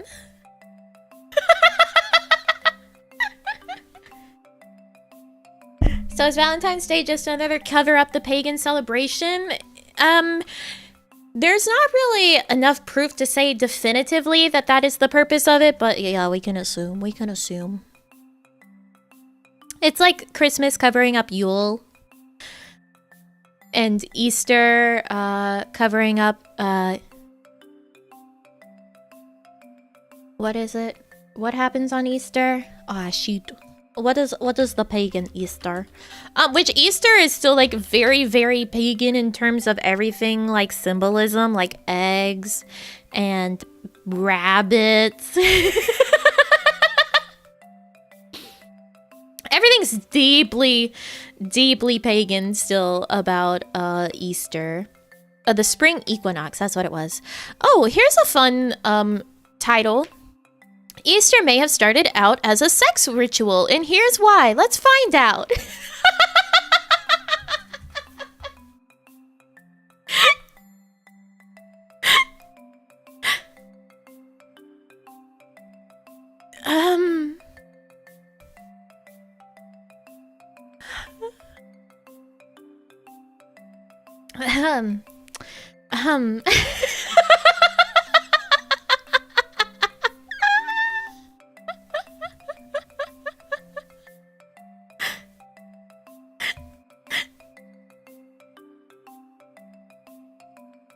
Let's find out. The Roman martyrs first? Alright, well, let's wait, hold on. Let's actually see if we can find out the Roman martyrology. Where is this? Roman martyrology. What is it? No way! Hold on. The Roman martyrology is the official martyrology of the Catholic Church. Its use is obligatory in matters regarding the Roman Rite liturgy. But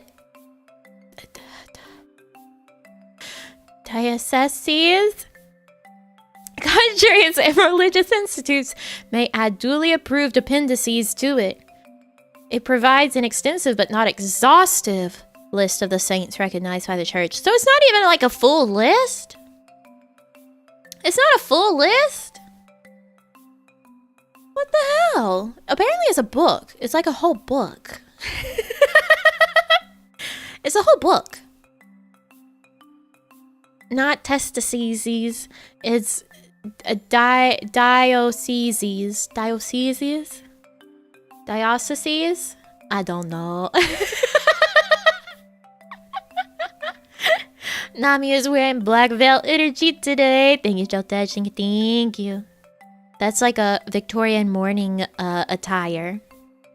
The Victorian mourning attire. Once your husband died, you would wear black just like forever. But it was seen as very in vogue. Like the Victorian times, you wanted to look like you were dead and dying. Tuberculosis was the fashion. I wish I was kidding about tuberculosis being the trend. It was all the trends. It was all the rage. You wanted to look like you had tuberculosis. You wanted to look very frail and death.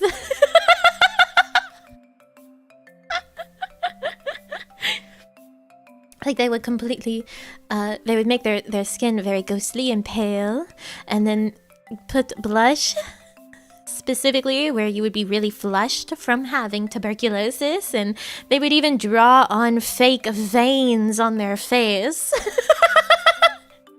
so that they would look more sick and deadly. Oh, you know, tuberculosis, all the rage, all the rage.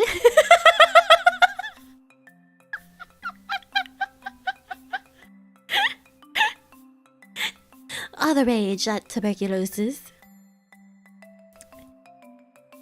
Oh, gracious. You gotta stay trendy. You have to look like you're dead and dying and wasting away. A good old case of the vapors wasn't going to do it for you. You had to do more.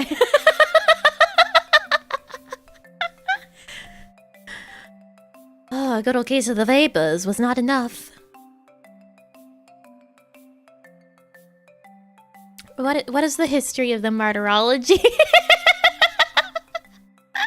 But of course you couldn't let anyone know that you were using cosmetics, because then you were a slut. Then you were a harlot. No one would be caught dead wearing cosmetics to look dead.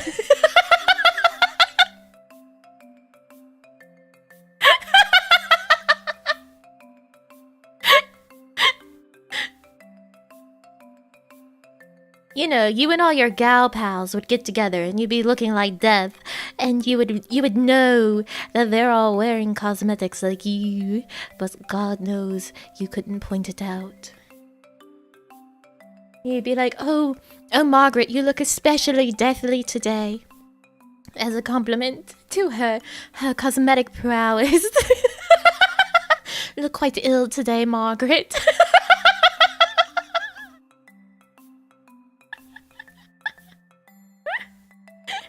You're quite ill today, Margaret.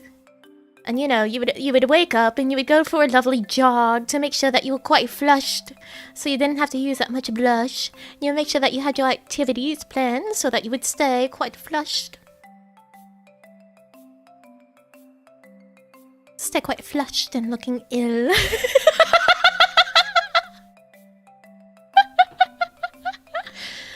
You look especially malnourished today. Genevieve. Especially malnourished today.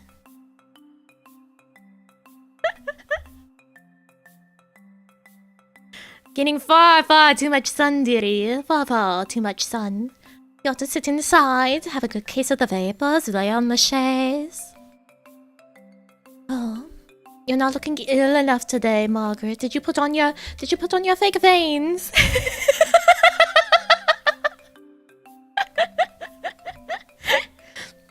My word, did you see Dorothy the other evening?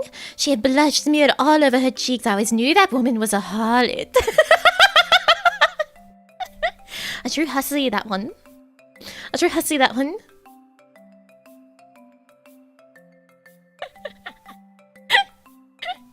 History is crazy. History is crazy. That's like... There would be times in history where like skincare was putting sulfuric acid on your face, so you'd have all these holes in your face from like wasting your skin away. And you would just cover it up. Just cover it up. You know, just cover it up. It's fine. It's fine. You're doing your skincare. Getting a little bit of pockmarks in your face. I say that you look like death warmed over. Just how do you do it? Margaret, you look fantastic today. Quite ready to be put in the grave, Margaret.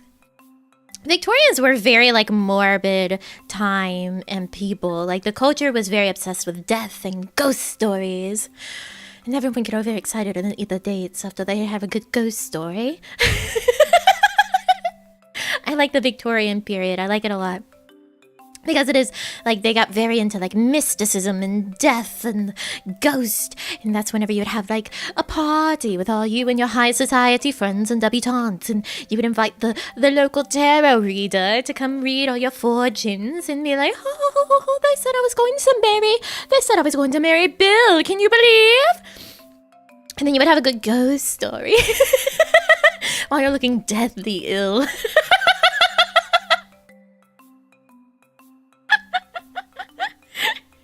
Because Queen Victoria was always mourning. She wore her mourning outfits and such. I don't remember the quite, it's not veil. But her mourning attire, she wore it for 40 years after her husband died. Because that's what you would do in the Victorian times. If your husband died, you would wear, like, your full black outfit and you'd be in mourning for years. But it was also fashion. It was high fashion. It was high fashion to be in mourning. Oh. Only 1837 kids remember holding a candle in the middle of the night to see.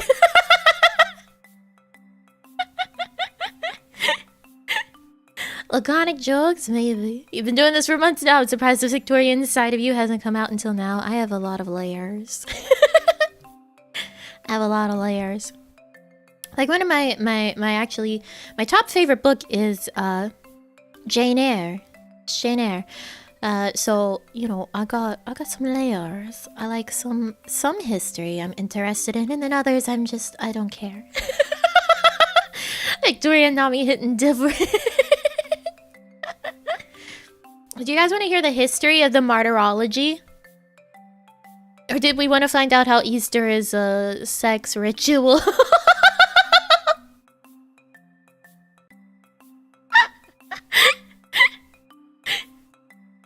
How Easter is a sex ritual.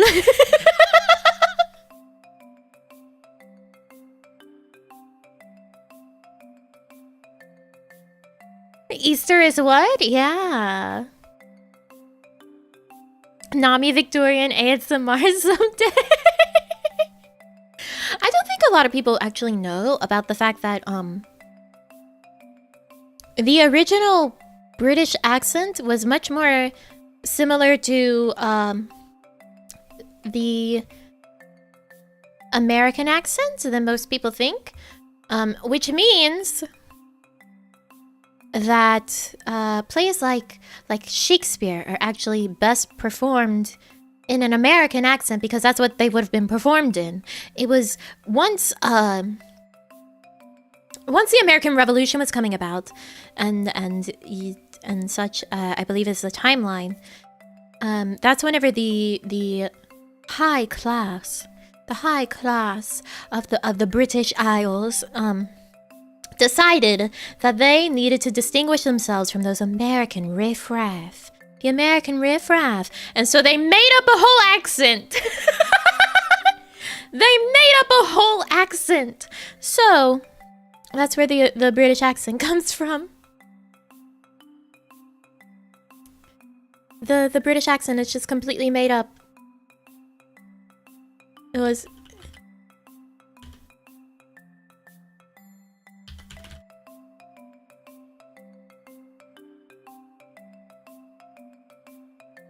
It was used to show their social status.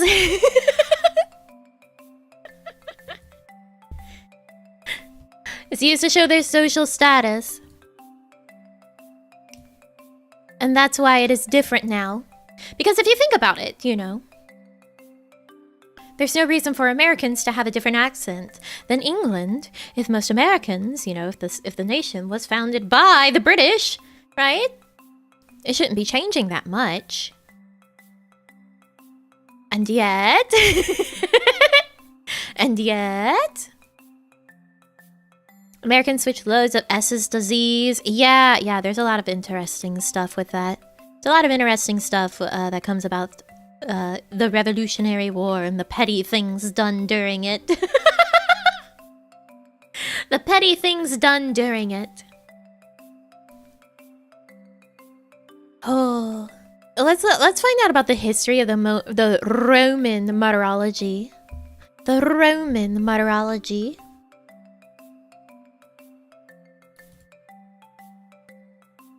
In 1582, Pope Gregory XIII decreed a revision of the Julian calendar, creating a new system now called, after him, the Gregorian calendar.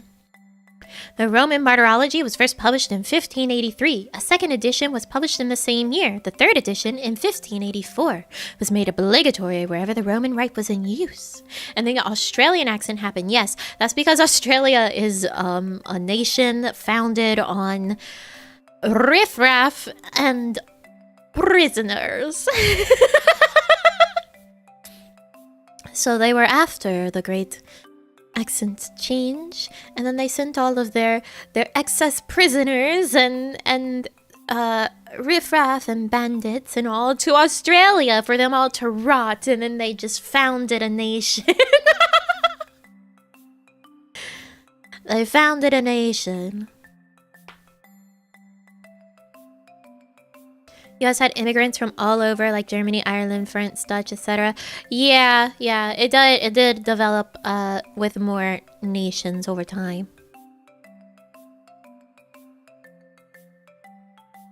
They didn't drop the imperial system. I think actually, if you look at a lot of old recipes, they had absolute bullshit measurements. Had a lot of bullshit measurements. It'd be like, oh, you know, a pinch, a crust of bread, like... Old recipes were not very much recipes. They were more of vaguely written directions and ingredients.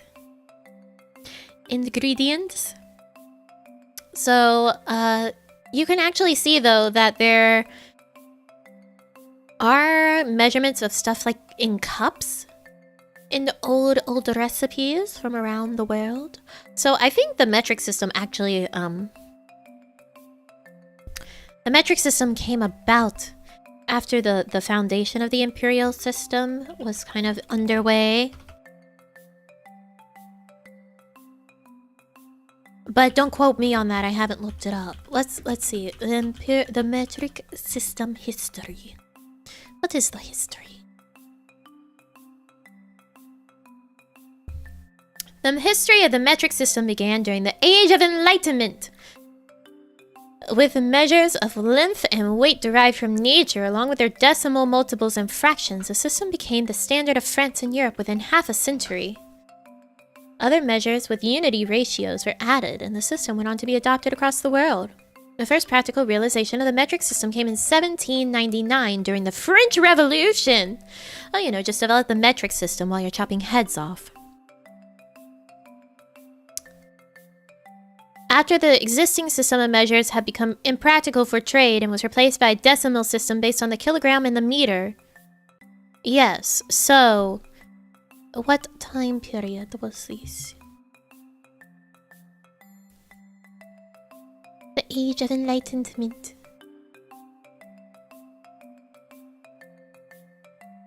Okay, so foundational aspects of mathematics together with an increased understanding of the natural world during the Enlightenment set the stage for the emergence in the late 18th century of a system of measurement with rationally related units and rules for combining them. So the metric system came about, or really took over during the 18th century.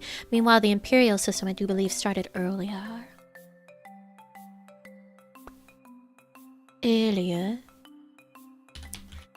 Imperial system history.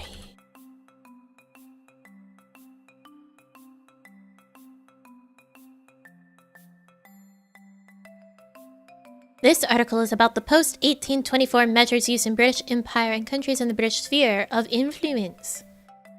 For the units used in England before 1824, you have to see English units. Oh. The United States customary units. So the imperial system is the system of units first defined in the British Weights and Measures Act 1824. Oh, so it's Britain's fault. It's Britain's fault. That sounds about right. English units are the units of measurement used in England up to 1826, when they were replaced by imperial units.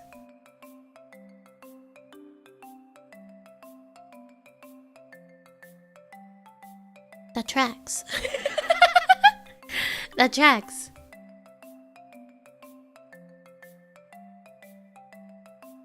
Like 40% of history, Britain's fault.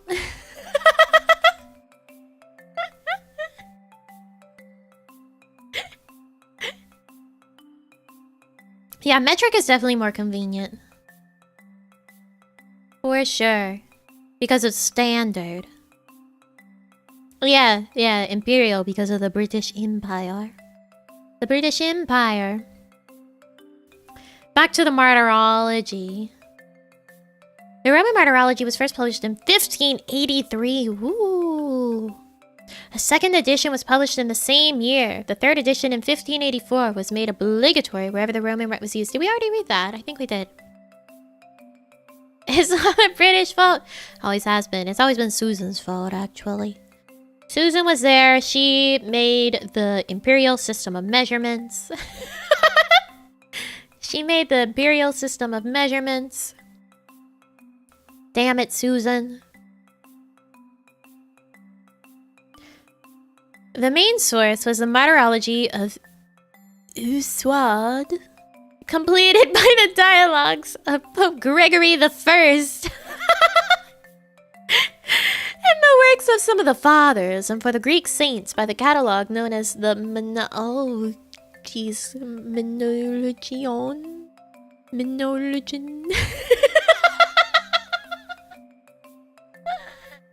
Menologion of Serlet. Its origins can be traced back to the martyrologium. Hieronymy. Oh my god! Hieronymianum. What? How do you pronounce this word? Hieronymianum? Hieronymium?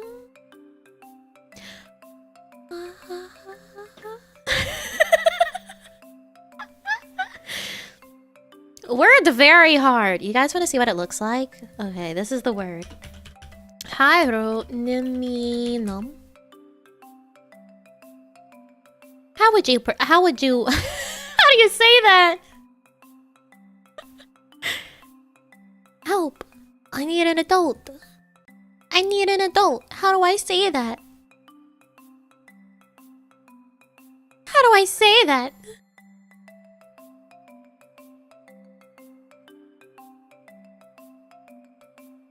It's not illiteracy. I can't read the word. English is hard. English is stupid. It's not phonetic.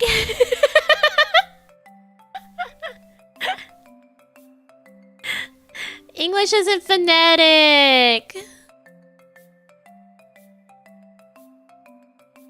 It's not phonetic. Hieronymianum. Hieronymianum.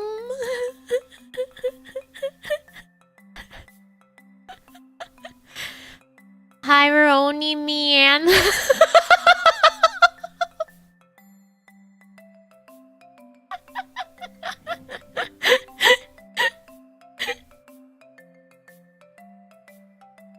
Oh, goodness gracious.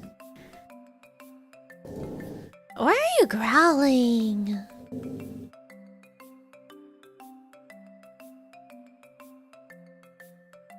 I don't know, it's a word, you guys saw it, which was originally used, originally based on calendars of Roman, African, and Syrian provenance.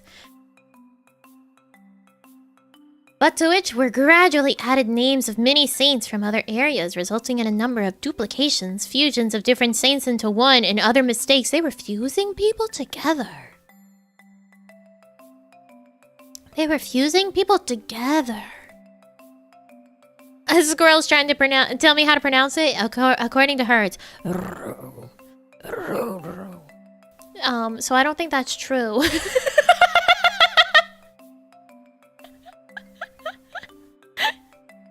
I don't think that's true. Very soon, in 1586 and again in 1589, revised editions were published with corrections by Caesar Baronius, along with indications of the sources on which he drew. And in 1630, Pope Urban VIII issued a new edition. 1748 saw the appearance of a revised edition by Pope Benedict XIV. Thank you, Final Fantasy, for teaching me how to read Roman numerals very quickly. Who personally worked on the corrections. He suppressed some names, such as those of Clement of Alexandria and Sulpicius Severus. What did they do? What's wrong with them? What's wrong with him?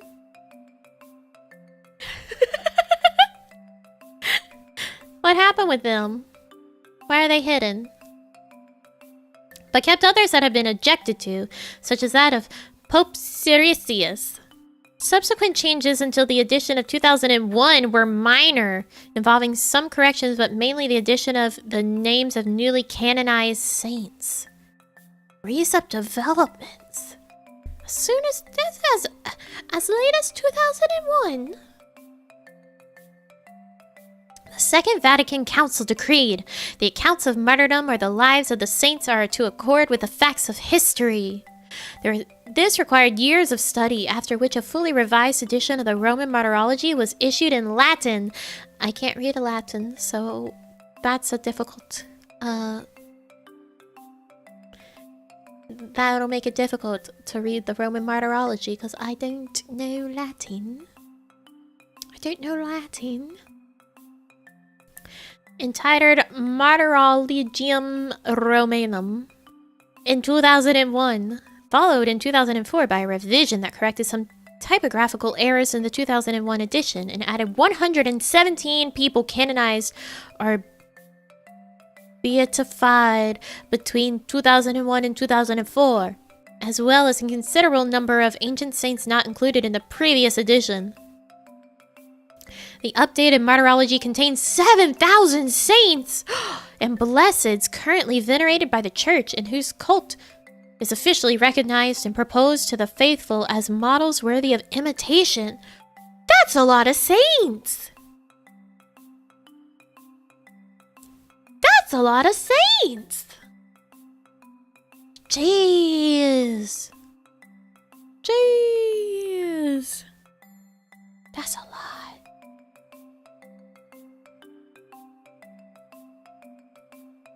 I just gotta dedicate it. That's a lot of saints.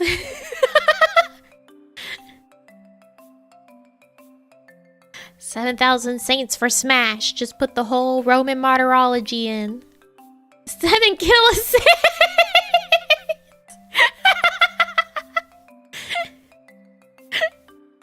Still can't use the over 9,000 meme though? No. No, and unfortunately I don't think there's going to be too many more editions. People don't seem to be about killing people in a way that makes them martyred much these days. Maybe our new saints will be people who get cancelled. People who get cancelled.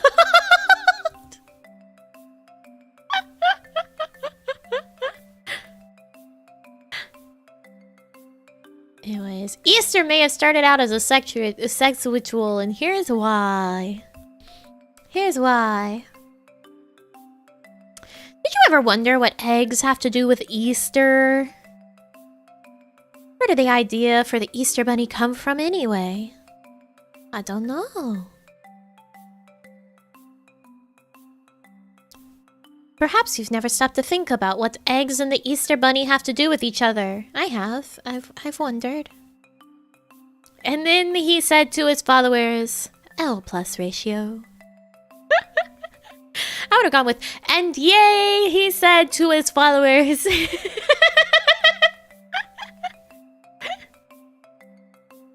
After all, rabbits don't even lay eggs. This is a fact. This is a fact. Yep, that's true. That tracks. It's a bit bizarre, isn't it? Decorating eggs, passing them out as gifts, hunting for them, paying homage to a strange rabbit. What does any of it have to do with the resurrection of Jesus Christ? Rabbits do like eggs. The short answer is nothing. It all goes back to an ancient pagan tradition. Easter first started out as a celebration of the spring equinox, a time when all of nature is awakened from the slumber of winter and the cycle of renewal begins. Rabbit Pokemon do. Yes, that is true. That is true. A Baneri can definitely lay an egg. Anglo-Saxon pagans celebrated this time of rebirth by invoking Eostre or Ostara. I know Ostara. That one's familiar. The goddess of spring, the dawn, and fertility. Because I do know that in a lot of the pagan holidays, the equinoxes and such are actually named after the gods that it honors. So the spring equinox is typically called Ostara. It's typically called Ostara. Particularly in ancient times, fertility was a singular was of singular importance to ensure the survival of a species or group of people. After all, this is I'm reading directly from the article. If you didn't get it on, there would be no future generations. Did you guys need that explanation? Gotta say, I didn't.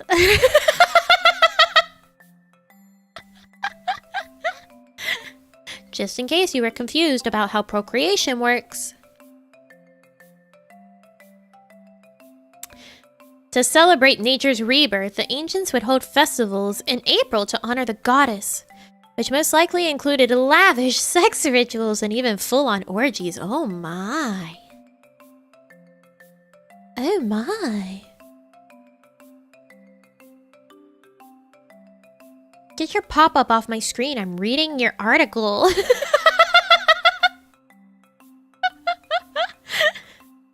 Ancient tribal people were no strangers to sex rituals. Worshippers of Dionysus. Oh, I love Dionysus. He's pretty cool. The Greek god of wine, fertility, and madness would hold orgies in order to celebrate and evoke the ecstatic state of the son of Zeus. Ultimately, in the ancient tradition, sex didn't have the same shameful taboos like it does today. Ain't that the truth? Ain't that the truth? The ancient people were like, any reason that we can find to have sex is a way to make it official. It's a way to make it official. Let's make it official. Everyone go bone. For the good of this god. Or that god. Or our crops.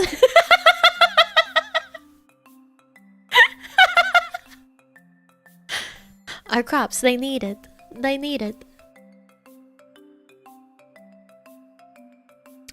But what does all this have to do with eggs, the Easter Bunny, and Christ's resurrection from the dead? I don't know. For that answer, you have to look at how Christianity spread across the world and subsumed pagan rituals. Pagan rituals. For that answer, you have to look at how... Oh, I already read that. I'm sorry. Ay. Ay. Yo, girl, you wanna worship the gods and prevent a famine? You see, I'm kind of a dedicated Dionysus worshiper myself, and you know, me and the other acolytes are we got a little plan brewing up for a bit of worshipping of our god. You busy Friday night? You busy Friday night? Can I count you in? Will you RSVP? For me and the other Dionysus acolytes in our celebration on Friday night. Just a little get together, you know, worshipping our god, honoring him. It's gonna be pretty cool. It's gonna be pretty chill.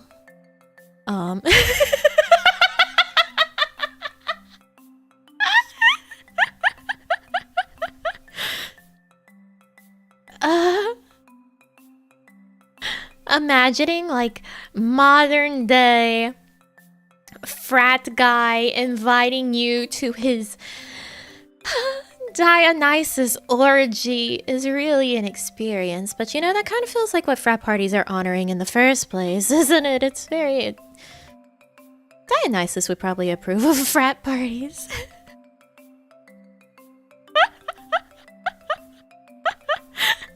Yeah, we got White Claws and everything, girl. You know, I'll make sure your favorite's there. What are you about? What are you about?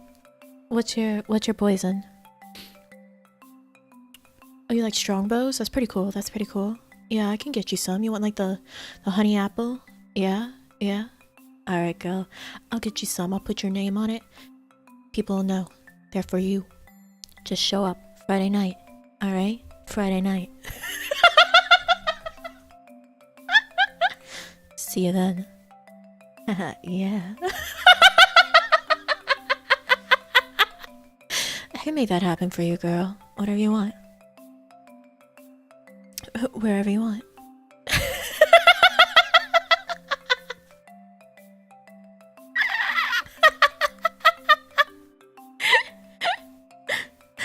White Claw is not a good drink. No, but a lot of people are into it because they're like, oh, but you know, it's just water. It's just water and alcohol. It's a lot better for you.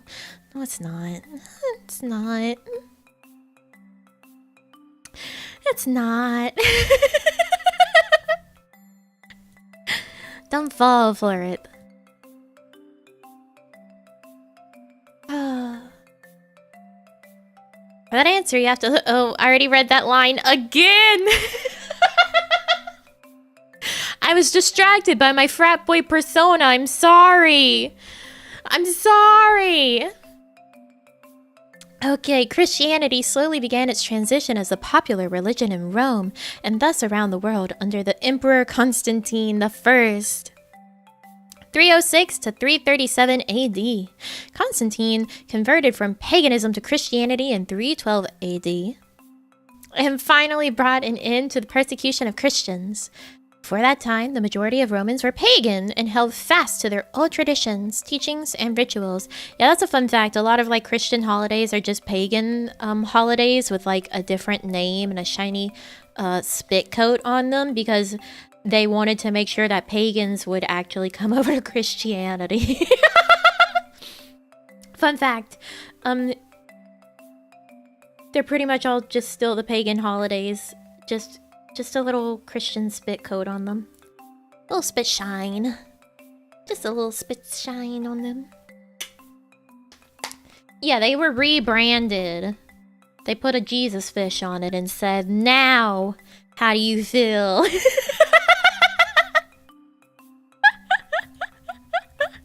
Now, how do you feel?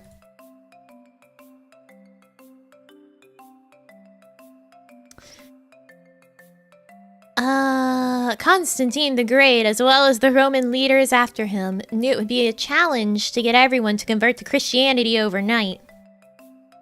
He did bring it into all the official orgies, and yeah, they had to like kind of slowly get rid of all the hedonism in the old pagan rituals that they just put a Christian name on and a Christian story on. You know, they couldn't just be like, all right, here's your new name for your hedonistic celebration. However, you have to change everything immediately. No, they kind of just slowly worked it out. It's like with the Lupercalia. Imagine the Pope comes out and it's just like, all right, guys, no more orgies. No more. Friday night, canceled. Friday night is canceled and you're not getting your strongbow anymore. Friday night is canceled. Sorry, girl. I did my best for you. But you know, when the Pope says that we can't have any more orgies, well, that's kind of it, you know? It's a good thing I didn't already buy your strongbow. Save myself a few dollars.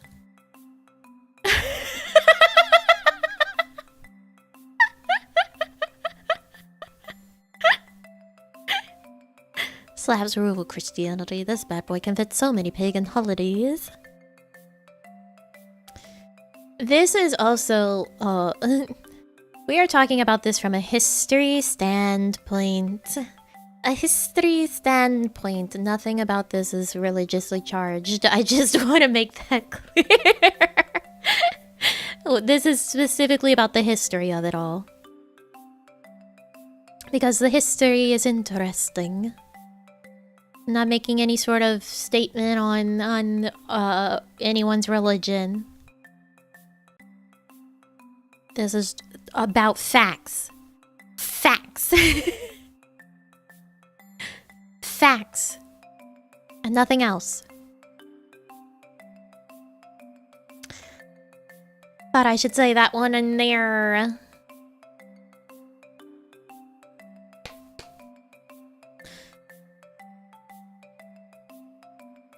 Okay, instead of eliminating the spring equinox / pagan celebrations altogether, Roman rulers slowly converted them into Christian rituals. Christianity's rapid spread across the Western world eventually enveloped ancient Celtic pagan rituals ancient Celtic pagan traditions too, including the rituals of Eostre. By 391 AD, the worship of any gods outside of the god of Abraham was made illegal in Rome. That's messed up. Early Roman poets were acting pragmatic because the Roman pagan orthodoxy were still bitter and salty for smashing their statues. Yeah. Nami comes out in favor of Friday nights. Tell my mom that Nami said orgy. Oh, I'm sorry. Sorry. But it's necessary for the context. It's necessary for the context. Jesus' rebirth took the place symbolically of nature's rebirth during the spring season, the celebration of fertility and fecundity, I guess, was replaced with the subtle, innocuous symbol of the egg. And the hare became the Easter bunny because, well, rabbits reproduce quickly and in large numbers. Ever heard the term they fuck like rabbits? I have indeed. I have indeed. Take a wild guess at Eostre's sacred animal symbol. That's right. It's the hare. It's about that bunny. So in an eggshell, ha ha ha ha ha ha. The ancient Christians kind of stole the pagan celebration of Eostre and the spring equinox by adapting these ancient rituals into the Christian tradition. The story of Christ's resurrection became embedded in the cultural consciousness through storytelling and symbolism. So that's the history of Easter. That's why it has eggs and bunnies. That's why it has egg and bunny.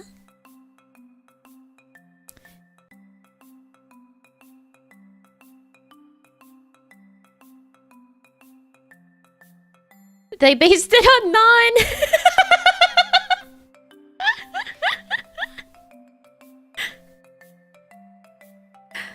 They based it on none.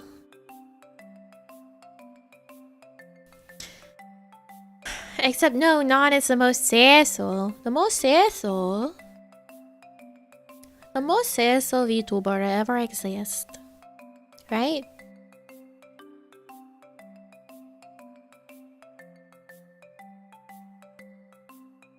Very interesting. Yeah. That has nothing to do with today. But you know, it's a fun little side tangent.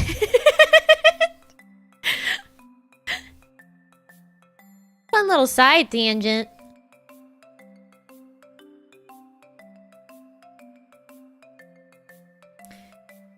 A side tangent to the side tangent that was Lupercalia. What was supposed to happen today? I was supposed to rate candy. Do a candy tier list. Do a candy tier list. as things were.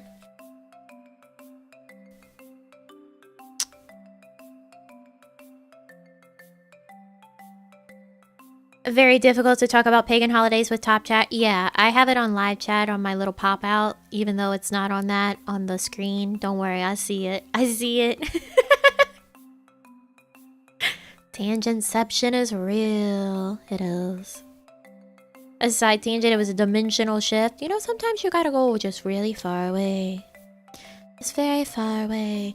You guys want to hear more about the Victorian mourning traditions? Since we were talking about it earlier, that has really nothing to do with Valentine's Day. I guess unless you want to consider it like the love of my dead husband.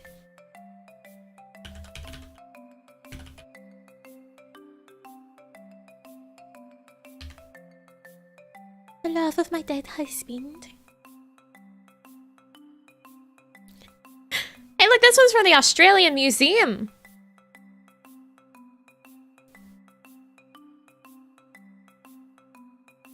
Well, that one sounds like fun. 8 intriguing funeral customs from the Victorian era. What could it possibly be? Oh, this is quite a web page. It's quite a web page. Yes, the prison colony.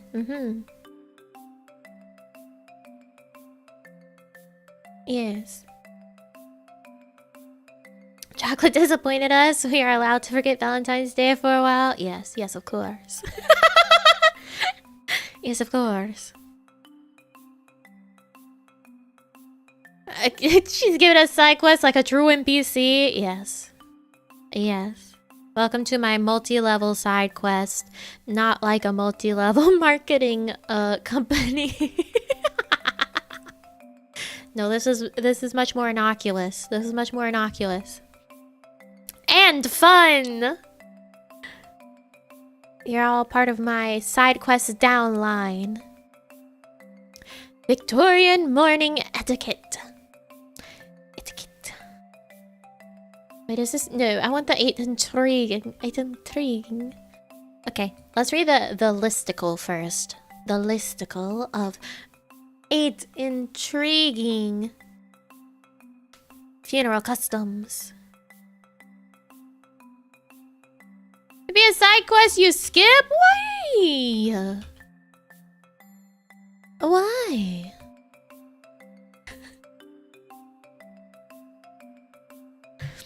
Have you ever found yourself wondering where some of our funeral traditions come from? Not really. Not really. The Victorian era, 1837 to 1901, introduced some of our current funeral traditions as well as a few customs that have fallen out of memory and practice. A side quest that would lead to 100 more side quests? That's fair. How much XP upon completion? I don't know. You level up. You level up. Some of the following customs will feel familiar, while others will surprise you. Oh boy. I hope there's one that's like taking a photo of your dead family member. A shift in funeral customs. You get a box of these crappy chocolates as a reward. Yeah, you get a box of exclusively the almond nougat and the almond cream.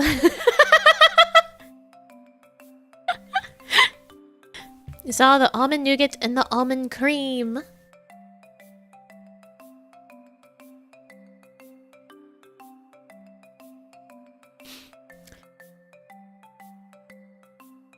Victorian era directly aligns with the reign of Queen Victoria of England, crowned on June 20th, 1837.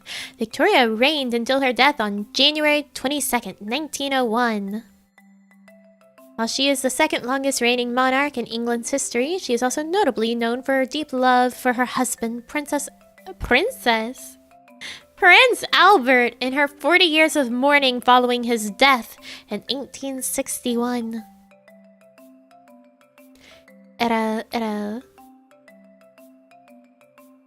In response to her husband's death, Queen Victoria went into mourning, and her very public practices influenced many nations, creating a shift in funeral customs and how grief and mourning were expressed. 1. Mourning clothes were a must. Following Albert's death, Victoria dressed in full mourning for the first 3 years. To her death, it was unusual to see her in anything but black. Her example led to the population copying her style of dress, and certain expectations were set in place. Mourning clothes were considered an outward expression of a person's inner feelings. Societal rules were especially specific for women. In deep mourning, women's clothing was deep black and non-reflective, often trimmed in black crepe and worn with minimal or no jewelry. Additionally, widows were expected to wear a black silk weeping veil or widow's cap. After a specified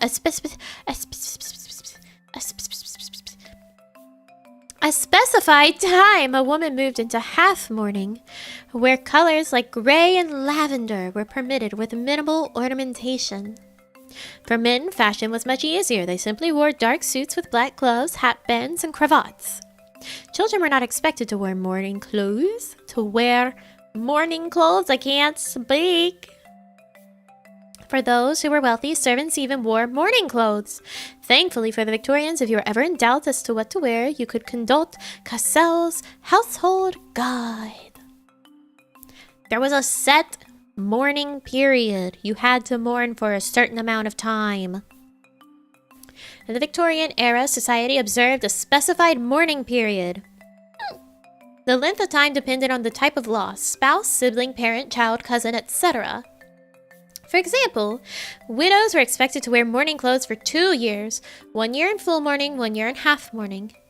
In addition to wearing only black during deep mourning, a widow could not go out in society except to attend church. Oh, you have to be very bored after your husband dies.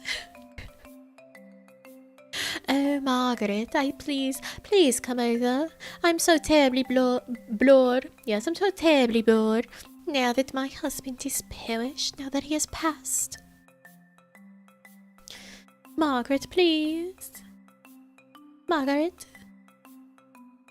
Please.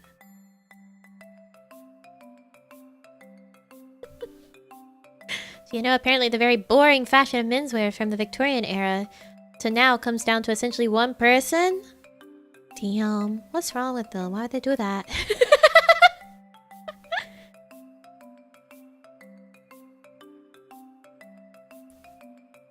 Societal rules for men who lost a wife were less rigorous, mainly because men were expected to remarry relatively quickly.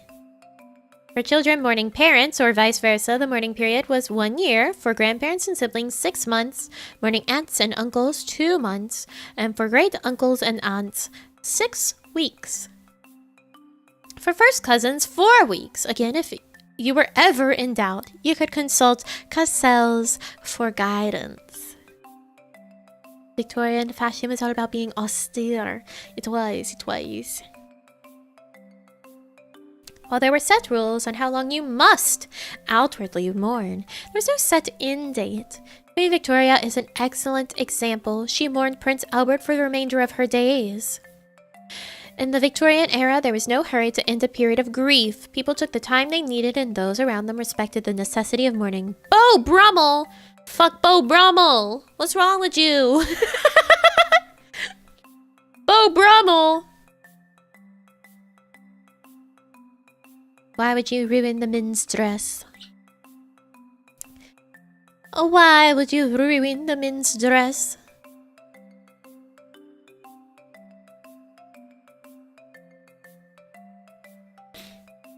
Three. Superstitions were prevalent. During this time, humanity was still learning a lot about the natural world. People were spiritual and believed in the supernatural. Because of this viewpoint, there were a number of superstitions surrounding death. Death. Monopolized men's fashion with his damn dandyism. Oh, how dare he be dandy. How dare he be dandy. Victorians carried the deceased out of the home feet first so they couldn't look back and call someone else to follow them. Oh.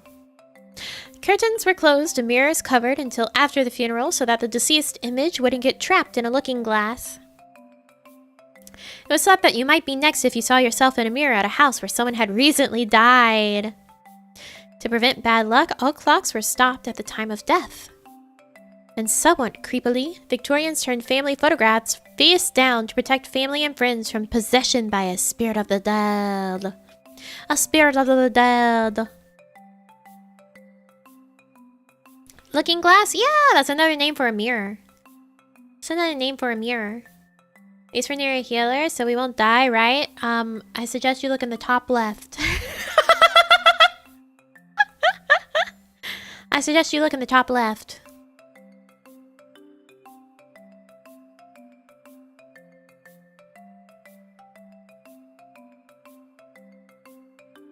Yeah, the Victorian era was very wild.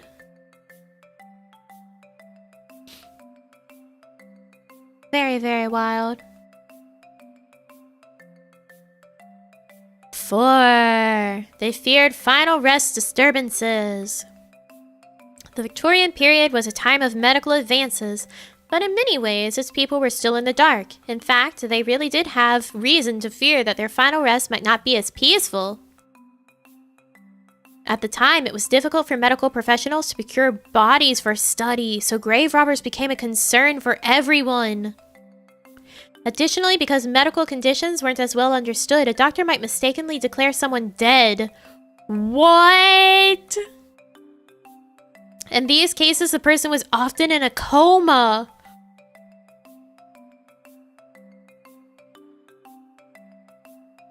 Oh my god. Imagine being comaed to death. Whoa.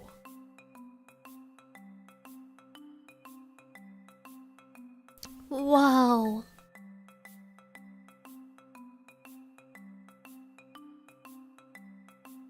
Bury people with bells so they could ring it if they were buried alive. Damn. I'm not dead, I'm feeling better. Margaret. Margaret, please.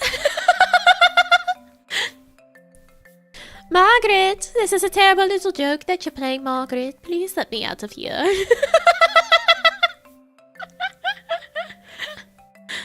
To combat grave robbers and premature burial due to lack of medical understanding, the Victorians put a few safeguards into place. Some families buried a loved one with a rope in their hand attached to a bell outside the grave. If the person in the grave awoke, they could ring the bell, signaling their need for help. Other burial options included bricking over a grave. That would be bad if they were still alive and they needed to ring that bell. And they needed to ring that bell. Or purchasing a coffin with a series of tubes and mirrors to allow grave diggers to peer inside for movement. They've opened coffins with scratch marks all over it. That is so messed up. That is so messed up. Margaret, stop telling everyone I'm dead. Margaret, please. Be sensible, Margaret. I may look like I'm deathly ill, but I'm still alive, Margaret. Periscopes for coffins? Yeah, seems like it. I would hope that if they had like a bell,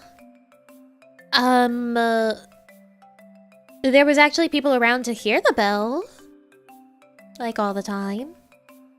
Bury coffees and coffees, yes, coffees. Coffins and marshlands when it rains. Yeah, that's why in New Orleans everything is above ground. It's in mausoleums because it's below sea level. So if it rains too hard, coffins can float to the surface. There's actually this story of this one crazy woman who was stealing bones from poor New Orleans cemeteries and using them for quote-unquote witchcraft and like offering to send them to other people because after it would rain, bones would like come to the surface from those poor cemeteries where they couldn't afford to be buried above ground in a mausoleum, so they'd actually be in the ground, and she would go scavenge for the bones that came up to the surface. Pretty fucked up. Pretty fucked up. Just getting loot XP? No, no.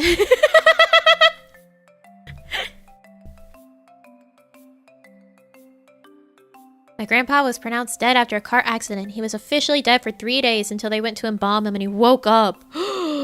That's before he even had kids. That's crazy. Has this turned into a Halloween stream? I think every day should be Halloween. Spooky Ookie Ookie is fun. Victorians would also keep pictures / paintings of sick and malnourished children. Yeah, there's this one painting that's in a pretty famous haunted plantation. That you can see that the painting was made over the time that this child was like sick and ailing and dying, because like one half of the painting the child looks like quite hale and healthy, and the other half of the painting you can see that she's sort of like starting to get thin and sickly looking. It's really creepy. It's really creepy and cool that you can see the progression from this like sick and dying child over the portrait, because of the fact that they were trying to get this portrait done while this child was dying. While this child was dying. Here, Grandpa really just said, nah, son, I'm not done yet. That famous photo book of dead kid portraits? Is there one? I want to own that. I want to own that.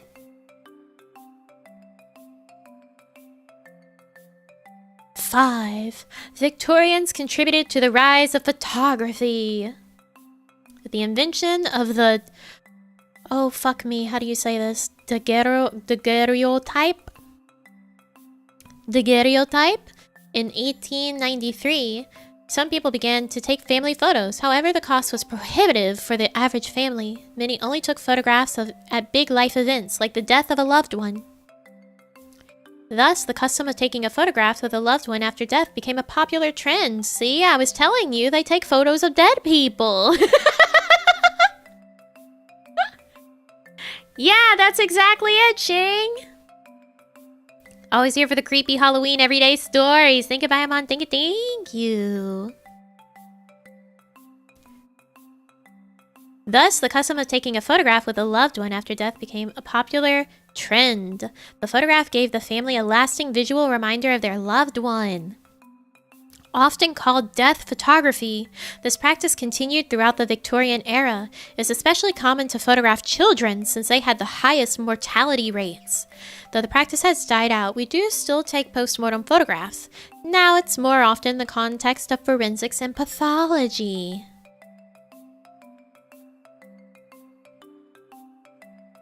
A family member died, let me take a selfie. Let me take a selfie.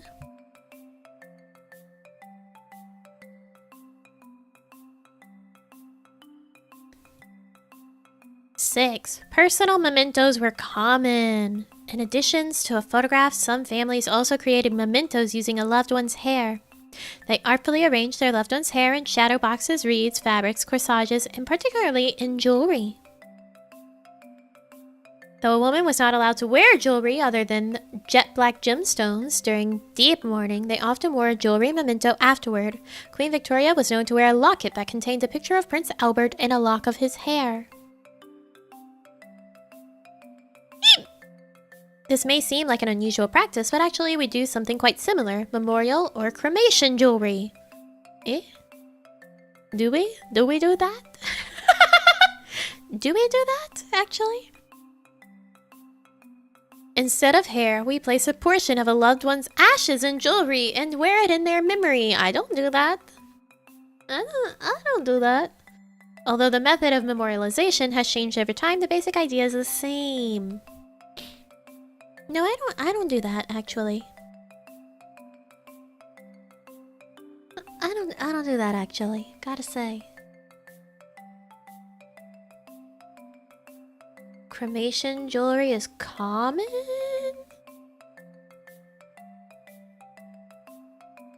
Weird. I don't know how I'd feel about that one. 7. Stately monuments came into prominence. Before the Victorian era, burial plots near home and churchyards were most common. With the advent of public cemeteries, the desire to memorialize and grandly mark a grave came into fashion. While grave markers had been more simplistic during the Victorian era, they became much more elaborate. While some markers were still simple, others could be large, almost like a private mausoleum. It might include urns, wreaths, columns, or carved figures. Today, we still see large cemetery monuments, though we have toned down the opulence in exchange for something simple and personal. Simple and personal. 8. Families planned ahead. The Victorians had no illusions about death. Mortality rates for children were high, and even if you survived childhood, many adults didn't live past 50 years. RIP. In this era, death was so certain, and people prized an elaborate funeral service. Because of this, many families saved for years to pay for a funeral service. In fact, women frequently made their own shrouds and included them in their wedding trousseau. Wow! Today, we shy away from talking or even thinking about death. In reality, we could learn something from the Victorians. It's okay to talk about and plan for death. Yeah. The Victorians didn't focus on death, but they accepted it as a reality and planned for it. While their methods seem strange to us today, the Victorians did understand the value of celebrating a loved one's life and honoring their memory. We could greatly benefit from more openness, less fear, and a willingness to have these important conversations with our families. I agree.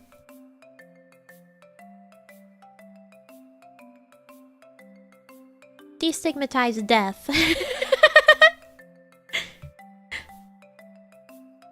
Destigmatize death.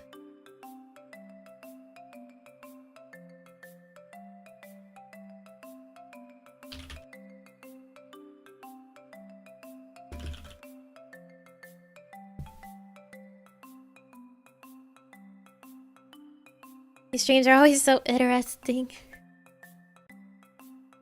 Article posted by Queen Victoria fan 666. Yeah. Queen Victoria was pretty cool, they say. In other words, don't be afraid to die.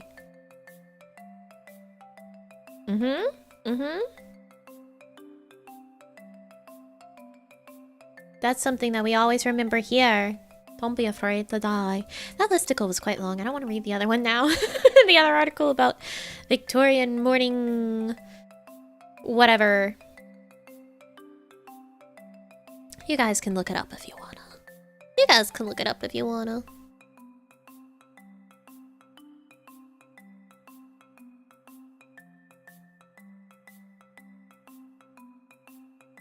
It's almost impossible not to mention death in children's songs because it would seem just straight up unrealistic. I'm still afraid to die.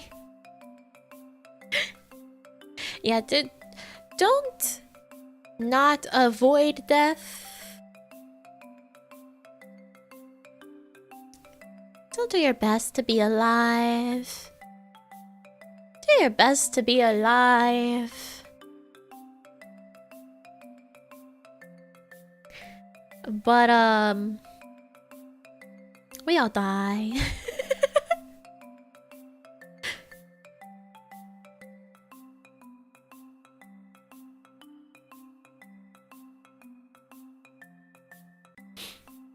Ring Around the Rosie was a child's song about the Black Plague. I think that's actually a myth. I think it's about something else. I don't think it's about the Black Plague.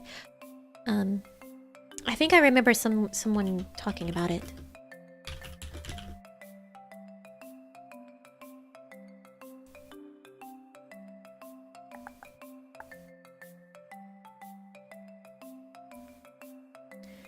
Let's see.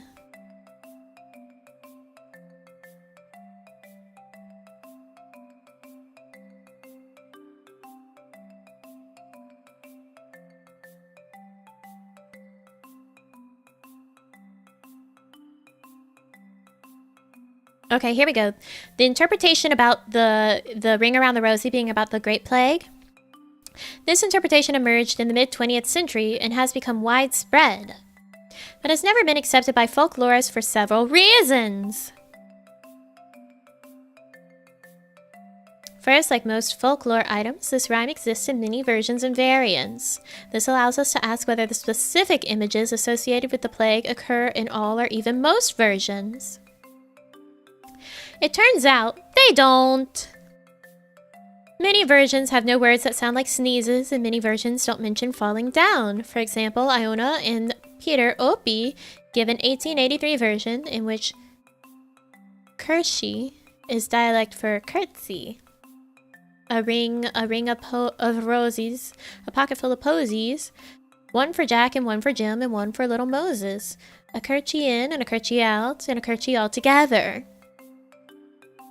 Moreover, in many versions, everyone gets up again once they have fallen down, which hardly makes sense if falling down represents death. Posies, or bouquets of flowers, are almost universal in the song. However, many versions do not make them portable, but install them in pots or bottles, which doesn't fit well with the plague interpretation. No, we're talking about the fact that this isn't about the plague. That's what I'm reading right now.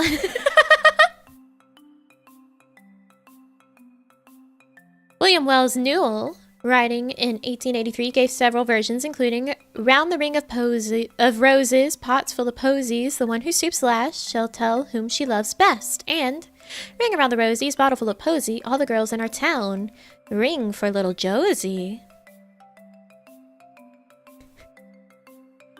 I love this stream, Nami. Very educational. Thank you, Mabu. Thank you. On May 16th, 1939, in Weirgate, Texas, John and Ruby Lomax collected an interesting version for the Library of Congress from a group of African American schoolgirls. You can hear it in the player below. We can hear it?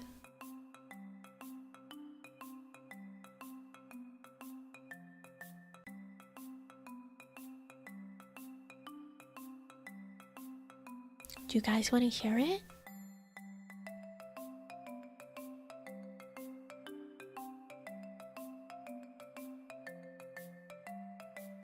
Okay, all right.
So if you couldn't make out what it was saying, ring around a rosy, pocket full of posies, light bread, sweet bread, squat.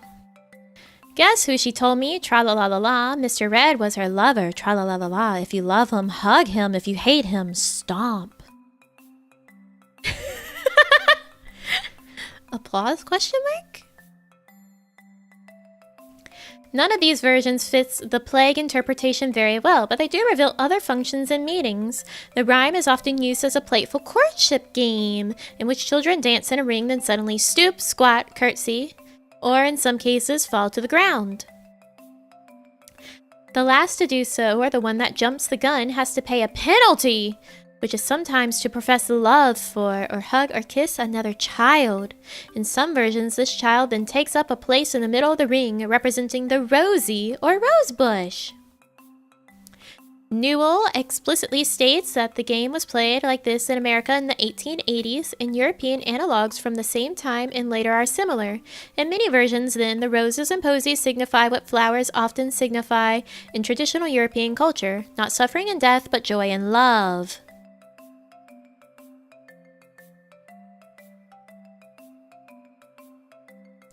The above observations show that Ring Around the Rosie is a singing game or a play party song, both of which are names for children's dance songs. Plague theorists say it's still possible that the plague was the original meaning and that children pressed the rhyme into service for their game and dances, but there are other reasons too not to believe the plague story. For example, this rhyme and dance are internationally distributed and records torn up on the European continent before they do in England. The Opis give versions from Germany, Switzerland, and Italy, among other places. Meanwhile, there's no evidence the rhyme existed in English until the late 19th century. Newell, writing in 1883, asserted that the rhyme was known in New Bedford, Massachusetts in 1790, but he gave no evidence and none has come to light. After this unsubstantiated claim, the rhyme doesn't turn up in English until 1881. What evidence is there it survived undocumented since 1665? The claim that the rhyme is related to pestilence is even younger. The folklorists who diligently recorded the rhyme itself in the 19th and early 20th centuries never mentioned the plague interpretation, although they surely would have had they known it. The first evidence I've seen that people were connecting the rhyme with death and disaster is from 1949, when the newspaper The Observer ran a parody of the rhyme beginning, "Ring a geranium, a pocket full of uranium." Now that's a parody. That's a parody!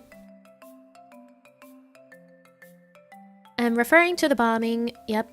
In 1951, we find the first direct reference to the plague interpretation. Iona and Peter Opie state that some people believe the rhyme refers to the plague, but are not themselves convinced. Finally, there's simply no direct evidence. Even if the rhyme itself remains unrecorded for 200 years after the plague, various types of evidence might exist. A description of children playing dancing games referring to roses and mocking the plague, or oral traditions of the earliest informants making the link. As it turns out, though, neither of these kinds of evidence has turned up, despite meticulous day-to-day accounts of life in London in 1665 and accounts of the plague by people who lived through it. So today's scholars want to know, how did the first person who claimed a connection between the events of 1665 and this rhyme find out about that connection? And why can't we find whatever evidence he or she had? All this makes scholars skeptical, to say the least. In 2010, English folklorist and librarian Steve Roud noted that the plague origin is complete nonsense. And in the 1980s, the Opis, who first recorded and debunked the belief in 1951, wrote, "We ourselves have had to listen so often to this interpretation, we are reluctant to go out of the house." Still, the story only seems to have grown stronger in the second half of the 20th century. And this itself is interesting to folklorists. After all, the story is itself folklore, a tale that was passed on by word of mouth first, then in writing and online media. And because it is also about folklore, folklorists classify it as meta-folklore. Folklore about folklore. If the plague story is folklore, we'd expect to encounter it in different versions and variants, and so we do. The two main variants are the Londonists claim that the rhyme refers to the Great Plague of 1665, and others claim that it stems from the Black Death of 1347. Within these two main variants, there are sub-variants. In particular, Fitzgerald and the others say the 1665 rhyme originated in London, while others say it came from Eam? I don't know how to say that properly. A village in the English Midlands that was also infected with plague in 1665. One article even claims Eam children sang it while dancing around the victims. There are also innumerable individual versions of this story, each with its own quirks. Because the plague can infect different parts of the body and cause different symptoms, because people know about or imagine different historical health practices, and because different versions of the rhyme have different specific words, plague stories vary widely in correspondences they find between words and plague experiences. For some, a tissue signifies a sneeze, while for others, ashes signify cremation. For supporters of pneumonic plague, the ring is a rosy skin rash, while for supporters of the bubonic plague, it's a red inflammation around a black bubo. Eam? Okay, There's a lot of English towns that just are said in ways. They're said in ways that you can't possibly guess unless you're from there. In fact, observing the many different ways in which Ring Around the Rosie has been said to conform to real or supposed symptoms, it seems clear that the story did not grow from compelling evidence. Rather, evidence has been gathered to support a compelling story. Metafolkloric stories can be either accurate or inaccurate, but in either case, there's usually compelling reason we keep telling them, or a deeper truth they express. So one question folklorists like to ask is, what has been so interesting to people about this story? It's called people like to make innocent things creepy for fun. It's like all the creepypastas about children's media going on nowadays. It's the exact same thing that happened here with Ring Around the Rosie. People like to twist things into something creepy because they can. Leicestershire.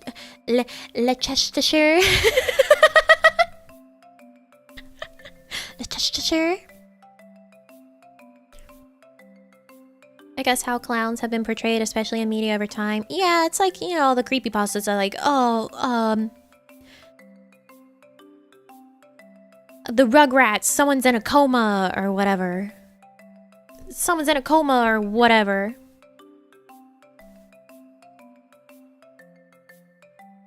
Biggest fail? Hell yeah. It's okay, I have some names that I know of that you guys would never in a million years be able to pronounce.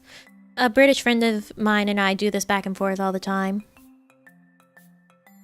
Leicestershire. At least I didn't say Shire. It's not the biggest fail, I could have said Shire.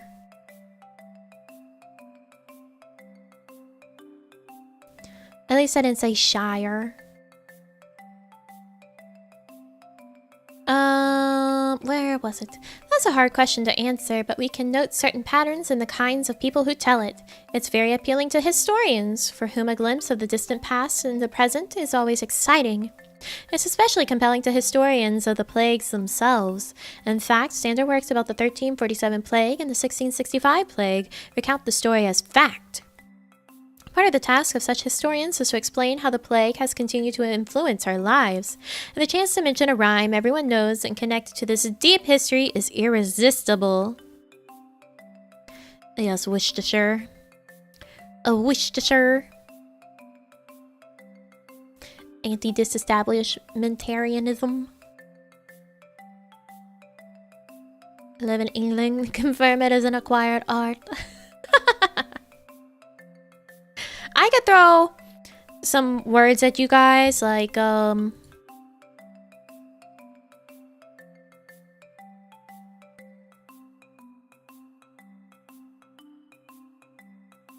we go.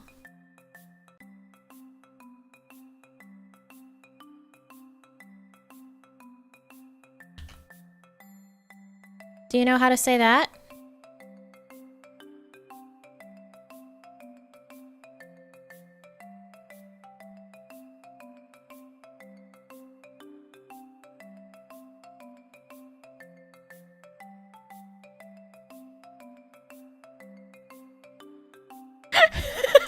Bless you.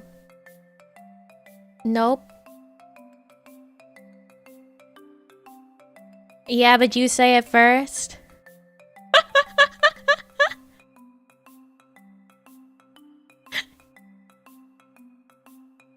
It sounds like a sneeze. See, a chaphalaya. A chaphalaya.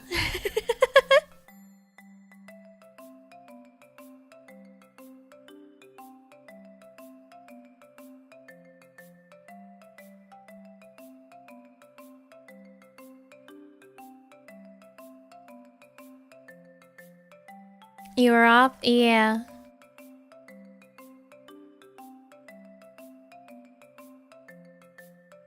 You were close?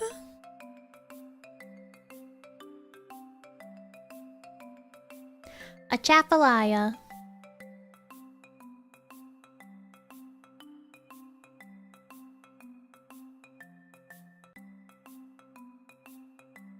Where was I?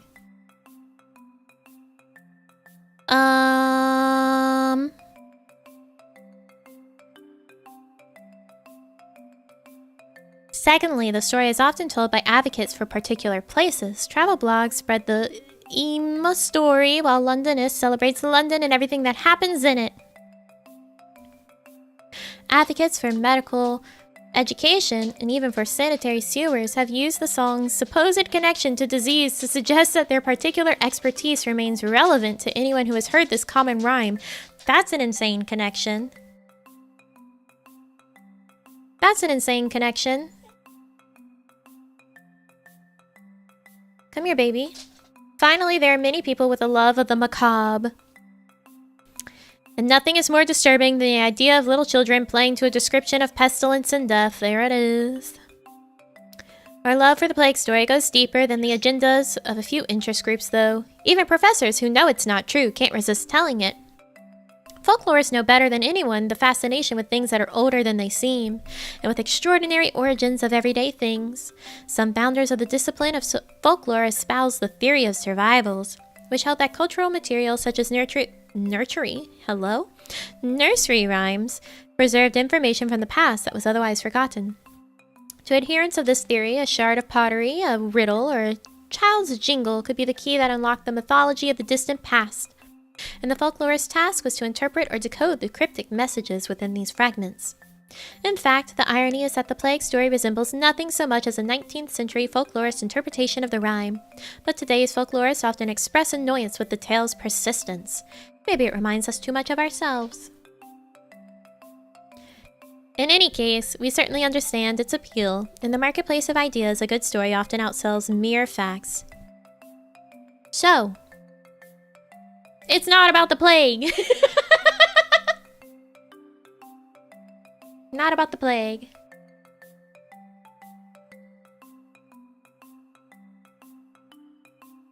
And no, it's a corgi.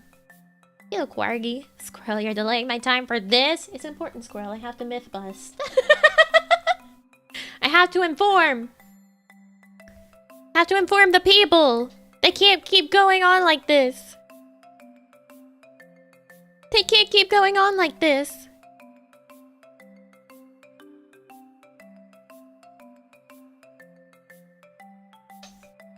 What, my sweet love? With your big, big ears. Yes, it's squirrel time.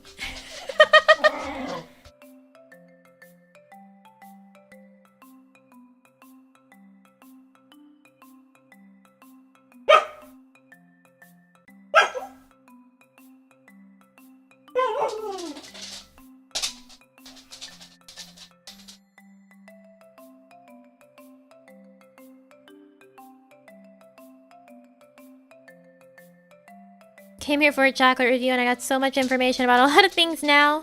Sorry. Can't contain the tangents. Okay, you want to go out? Alright, quit jumping at me. Let me BRB so I can handle the squirrel. I'll be right back.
I return!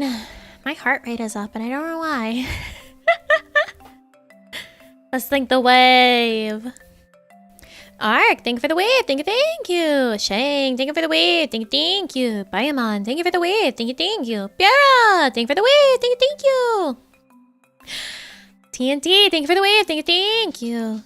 Hannibal, thank you for the wave. Thank you. Mabu, thank you for the wave. Thank you. Mako, thank you for the wave. Thank you. Timothy, thank you for the wave. Thank you. And Demas, thank you for the wave. Thank you. Running? No, I don't know. My resting heart rate last night was like around 70. Let's find out what it is right now. Let's do a quick little county count.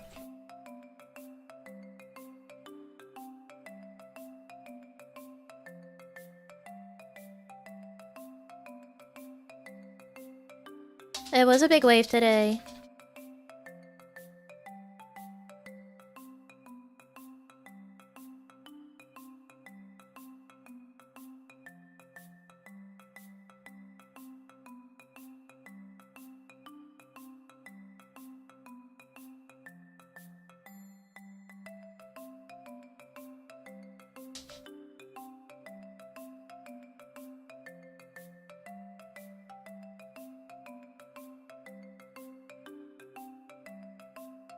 It's about 102 right now. My heart rate is up.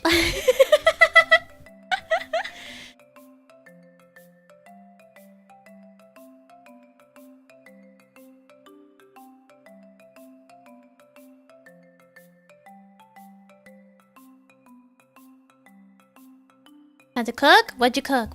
What's your food?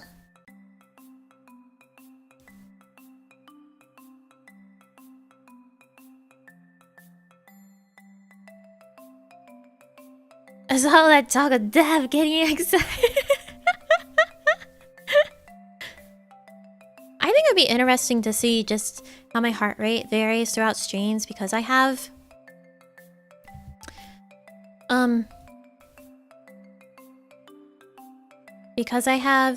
anxiety. as a person, I just exist with anxiety, and that can get your heart rate up for no reason. So during stream it's probably higher in general. Chicken breast with some tortillas. It still sounds tasty.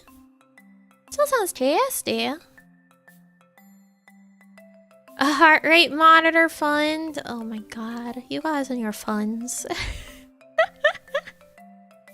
We'll have to see it during the Rose and the Twilight stream. I know someone has said in one of our first...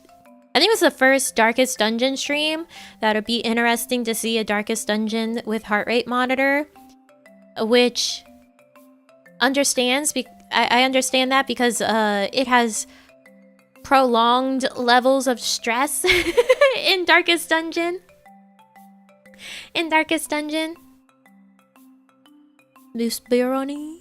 Buspirion, I don't know. It helps me so much with anxiety. Might be worth looking into. I just manage being a highly anxious human being.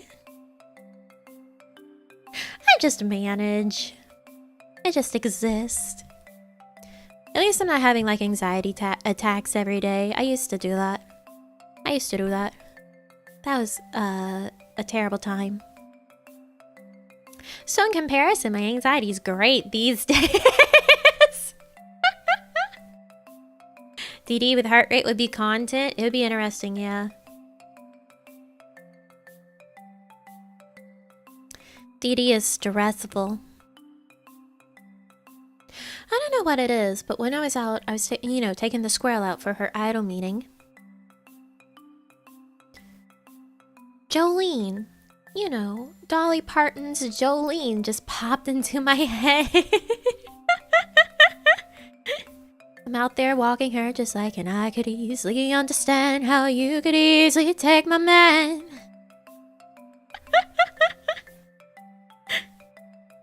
That's not a very good song for the day.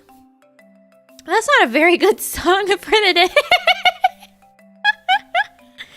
That's not the vibes that you're supposed to have on this day.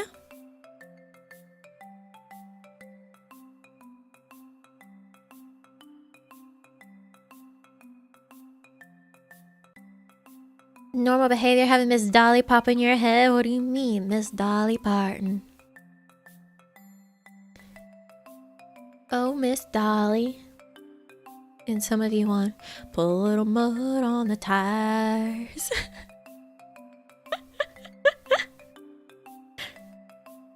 Like to listen to Nami read Marcus Aurelius's Meditations? Oh, some meditation streams with soft-spoken words until squirrel barks.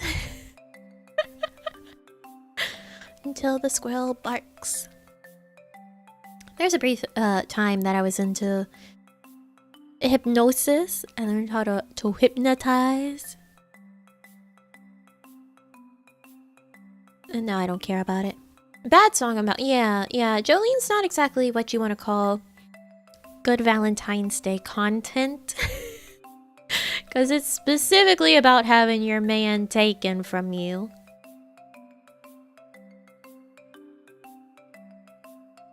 Everyone's in until the squirrel barks, and then they all have heart attacks like I do. Whenever she barks and I can feel my soul leave my body. Can feel my soul leave my body.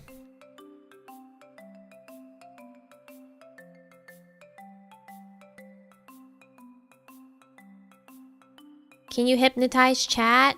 Probably not. Like I said, this was years ago.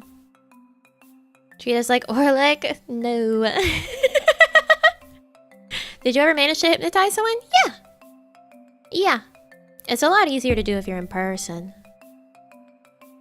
Much more in-person content. Squirrel breaks your focus. Squirrel gives you a heart attack ASMR. Squirrel gives you a heart attack ASMR.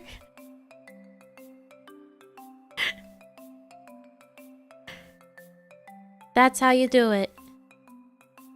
Everyone just dies at the squirrel bark.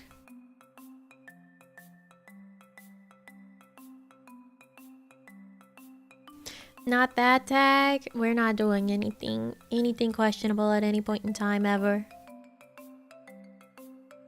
No. That's not what we do here.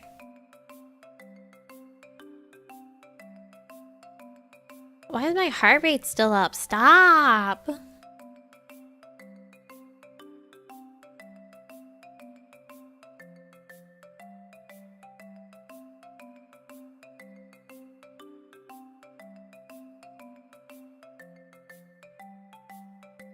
Bye, Nami. Thanks for this questionable stream. I don't know what you're talking about, but thank you for coming by.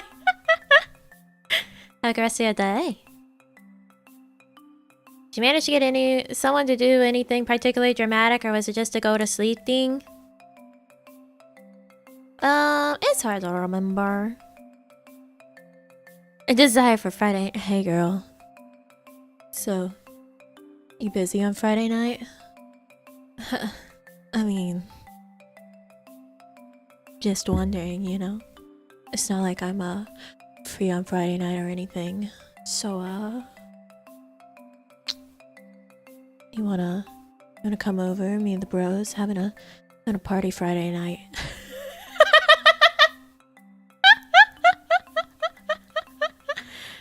Did you watch the halftime show yesterday? I did not. I don't sport ball.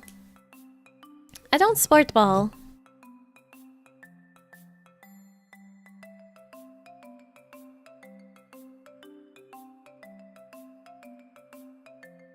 I do not sport ball. Make a good frat bro, Nami. Maybe in a dating coach. Oh yeah, me and Richard. Me and Richard.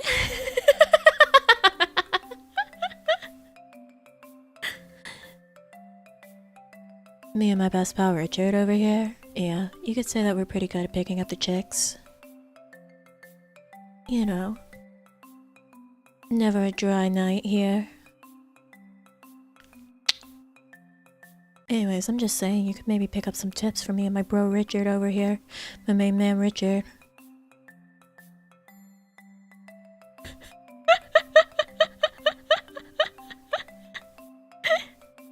My main man Richard.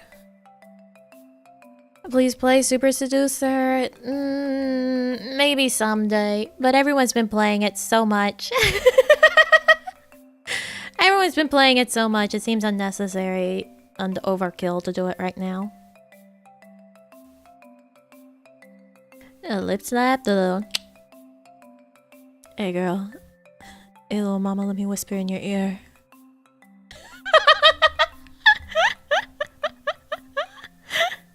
Hey little mama, let me whisper in your ear. You got a man, shorty?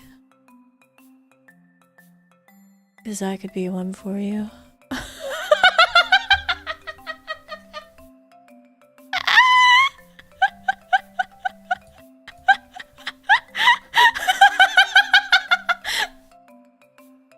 Cause I could be one for you, I say. I can be a man. Johnny Bravo, is that you? Oh, mama. Oh, Johnny Bravo. Oh, he does not need to play it. Hell, Bravo's even the one that taught Richard. Yeah, I taught Richard everything he knows. Me and Richard go way back. This is how wooing women works? No. No, I'm pretty sure. Pretty sure that's not how it goes.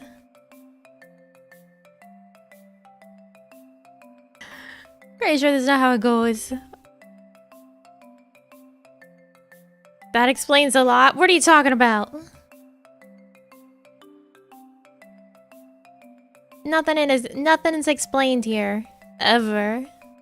Nothing makes sense. Nothing's explained.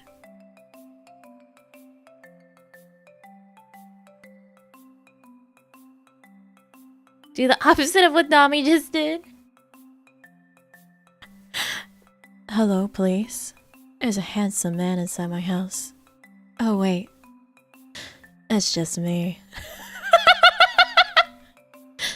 That's just me.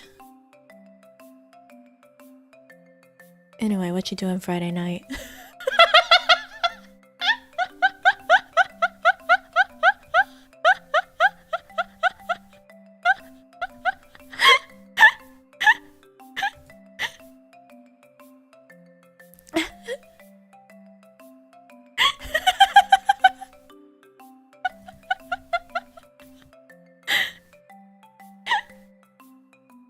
You're making a joke, but dang, that hits different. Stop.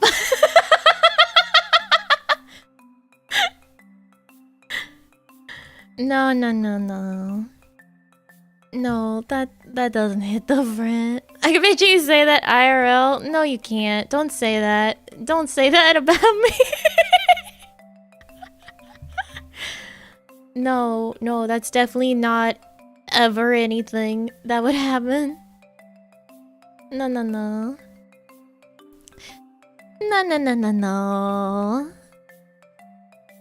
Dobby seduce the chat.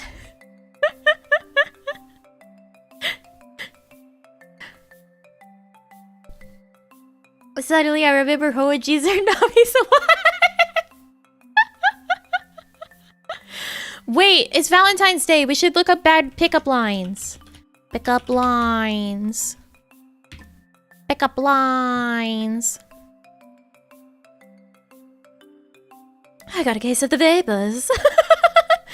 Oh my. Margaret, I've got a bad case of the vapors, Margaret. Alright, who's ready for bad pickup lines? Who's ready?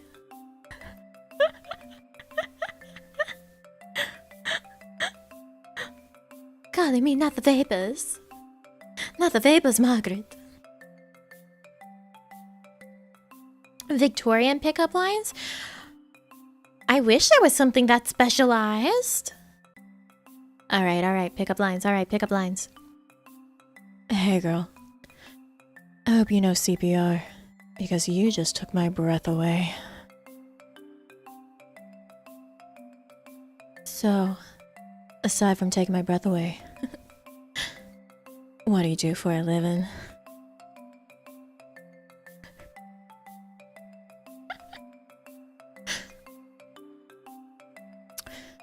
Ought to complain to Spotify for you not being named this week's hottest single.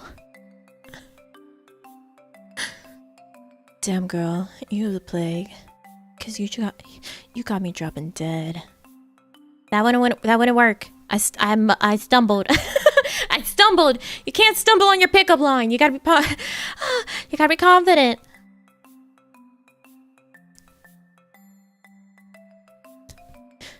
You a parking ticket?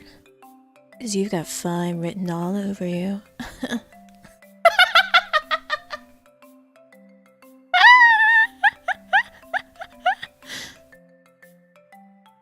Your eyes are like the ocean. I could swim in them all day. But I laughed because I stumbled. I know.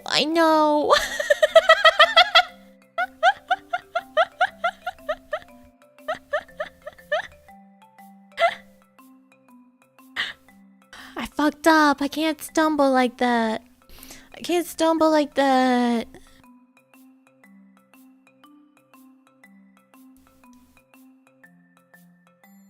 When I look in your eyes, I see a very kind soul.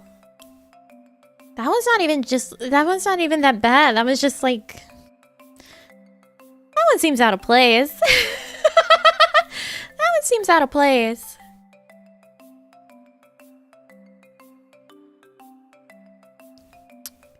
If you were a vegetable, you'd be a cucumber.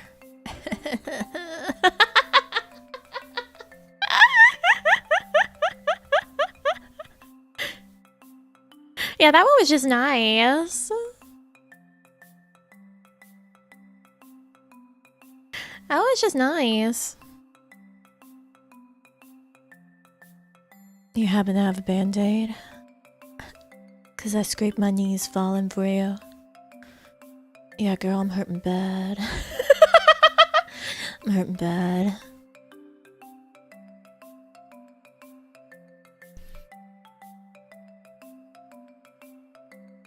Got me a forklift to carry these cojones, 'cause damn girl. They're worth more than 2 jade mirrors. Yeah. Yeah. I never believed in love at first sight. But that was before I saw you.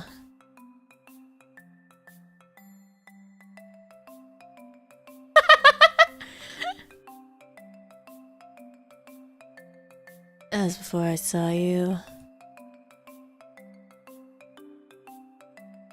So, what you doing on Friday night? What are you doing on Friday night, eh? 2 jade mirrors is equivalent to 2 dead fathers. That's worth a lot. It sure is. It sure is. Besides you, damn! Damn! I didn't know what I wanted in a woman till I saw you. That works if, like, both guy and girl, right? A guy could deliver that pickup line. Be like, oh man, you're the perfect woman, and now I see it. Or a lady could deliver that pickup line to another guy. Another guy to a guy. As in, like, a double entendre. Double entendre. You know, because he's what she wants in a woman. I'm not explaining it further. You either get it. If you get it, you get it. If you don't, you don't. If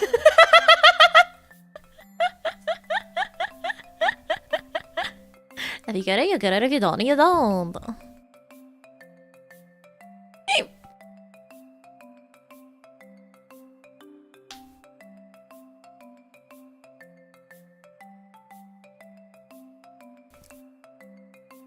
I was wondering if you could tell me, if you're here, who's running heaven? Yeah.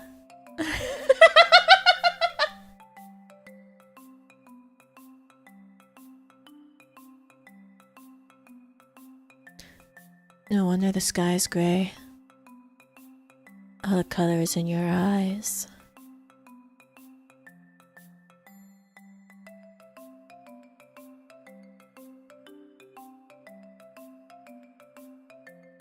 You've got everything I've been searching for. And believe me, I've been looking about a long time. Fuck, I keep stumbling! I'm never gonna get a date like this! Richard! Richard, I'm sorry! Richard, I'm sorry. I'm disappointing him. I'm disappointing Richard.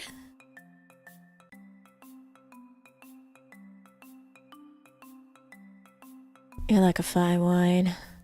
The more of you I drink in, the better I feel.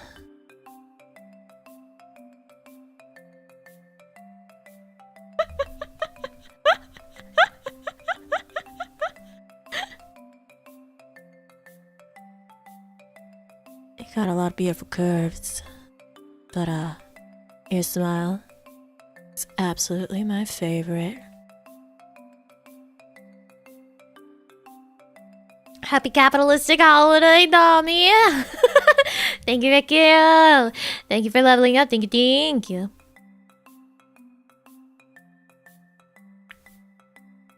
I can turn a stumble into a win if you play it right. That's not the kind of character we're trying to be today. It's not the kind of character we are. Hey girl, I beat up some greased up punks to save a stinky old man. Now I'd like to demonstrate some of these moves in the shadows.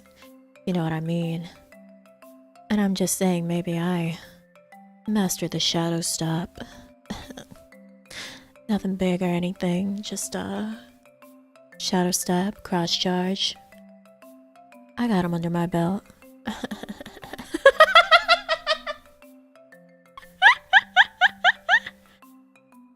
Have you ever used a pickup line IRL? No, abso-fucking-lutely not. Absolutely.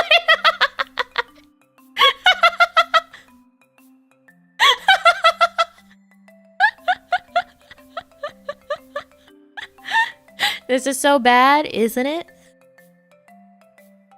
Isn't it?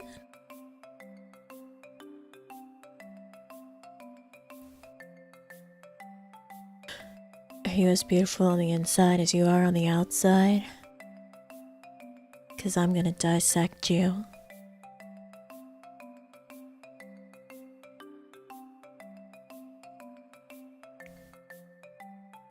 That second part wasn't on there.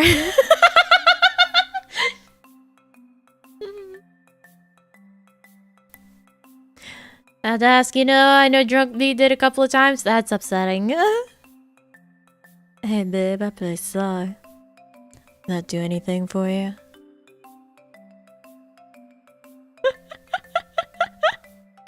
That do anything for you?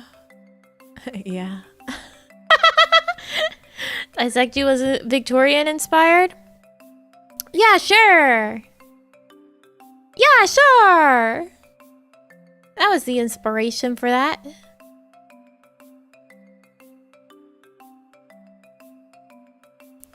Being sexy was a crime. You'd be guilty as charged. Every time I say one of these in that voice, I want to be like the shitty frat guy that like is on TikTok way too much and he like sticks his tongue out and he's like, That's the vibes in my brain. He's like,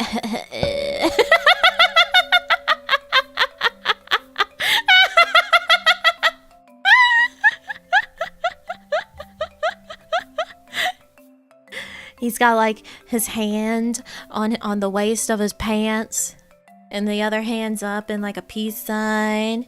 And he's like, you know.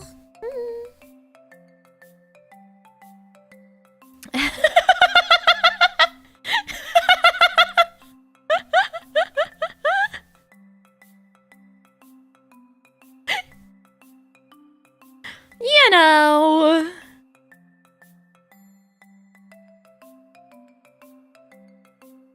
Now that's an image. Sup, bro? Sup? Hey, sup? TikTok e-boys be like that? Yeah, exactly. Yeah, exactly. They do something and they're like, they gotta swagger back with like their hand on their pants and like putting their tongue out and their head down and their other hands like waving around with the with the with the peace sign. Like, I just did something there. I just did something there. Did you see that shit? I just did something there. Like, no, you didn't. You didn't do anything.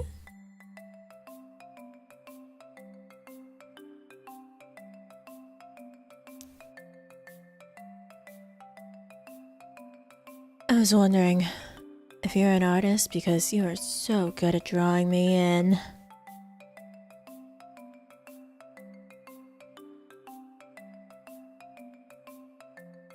Do you have a map?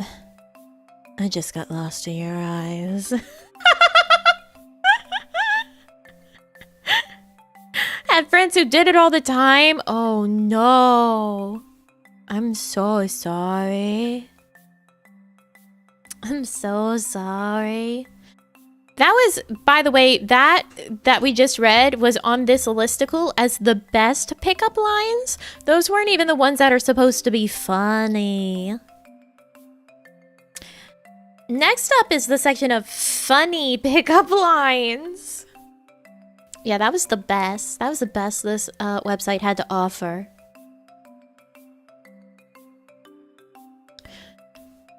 I'd like to take you to the movies. But they don't let you bring in your own snacks.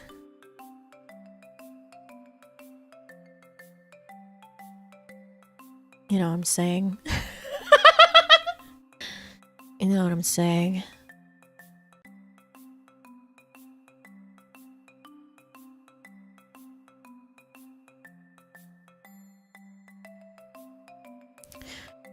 You know what you would look really beautiful in? My arms. Is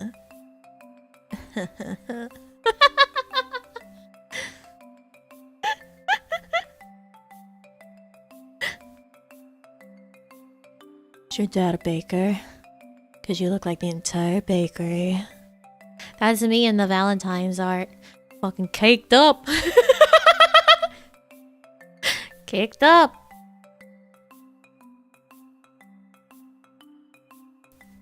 Hey girl, I got this gotcha soda can and guess what? Your first prize.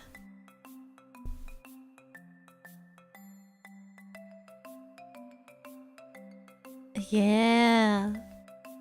Yeah.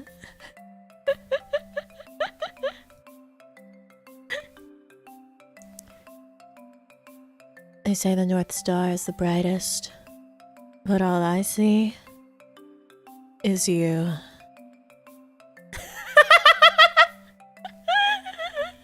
I should legally not allowed to be able to do this voice anymore. I should legally not be allowed to use this voice anymore. It's terrible, and it only incites terrible things. It only inspires me to do terrible things. Do and say terrible things. Really hoping you show us that part of the art. You guys thirsty for the booty? For the booty? We'll be able to listen to that voice without picturing a frat bro. Hey, what up, bro? Hey. So, got a new case of White Claws. You ready for Friday night? Thinking about making a run for a kegger, you know? Might try a keg stand. You know, girls love to see a good keg stand. Am I right?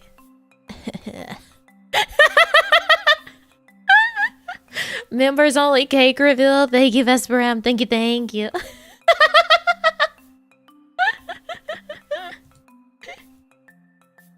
Thank you, thank you. Sup, bro? Ready to shotgun these White Claws? Into some babes, bro. I heard the, Kappa Alpha, sorority's gonna be showing up tonight. I'm ready, bro. I hear that one girl is, pretty loose, if you know what I'm saying.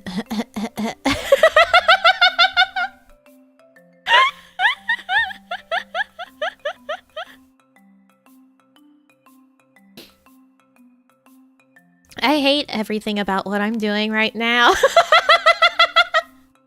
I hate everything about this. Why do I keep doing this? Why am I doing this to myself?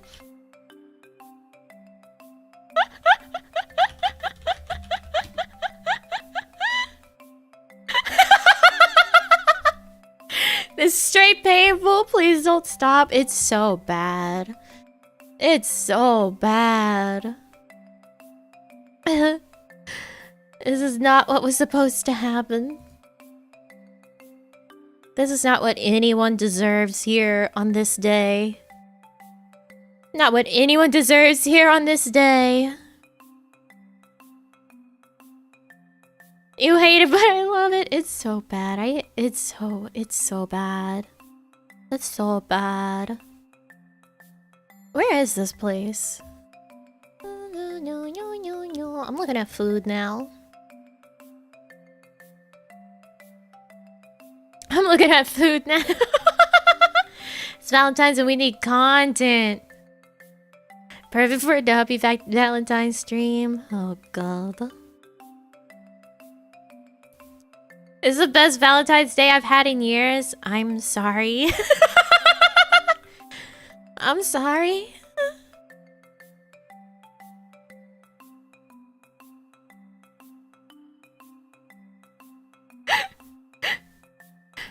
I'm sorry.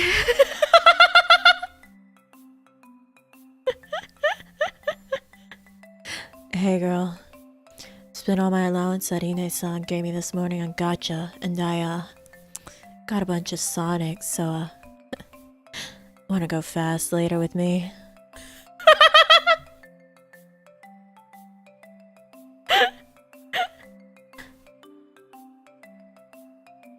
Got 3 Sonics in a row, you know.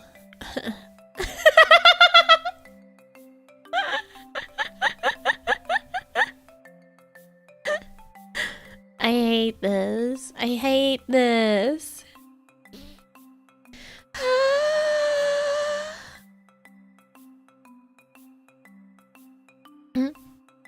Hey girl. You the slots in Dobolita? Cause I wanna spend all day with you. Maybe I'll get lucky.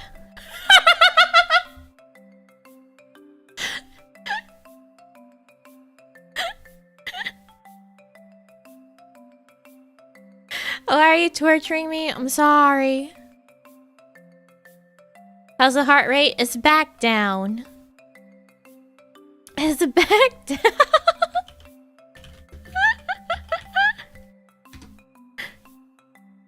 Things are fine now, except for everything coming out of my mouth.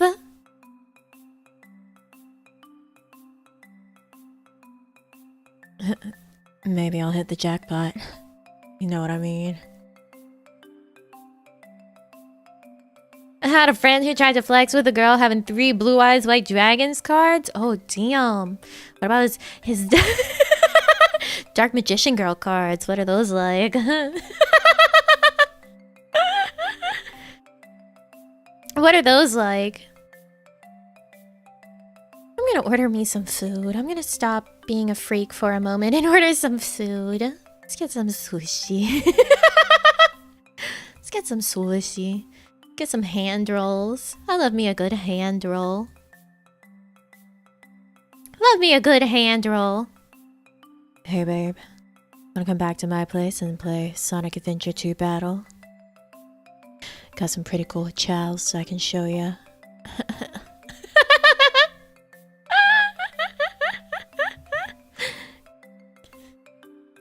Got some pretty cool chows I can show ya. Oh yeah. You like that? I'm sorry, I'm sorry, I'm sorry, I'm sorry, I'm sorry, I'm sorry, I'm sorry. I'm so sorry. I wish I could shut up. I wish I could shut up. The Chuckle really sells it. It sure does. It sure does.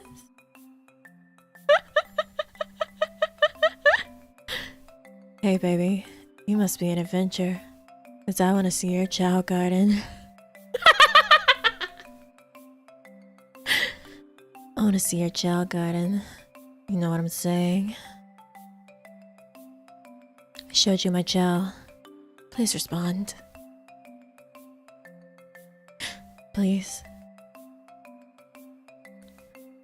Please respond, girl. I'm so sad. I'm so sad. Alright, I'm getting me a yellowtail hand roll and a tuna hand roll and hand rolls, by the way, are the best. Hand rolls are the best.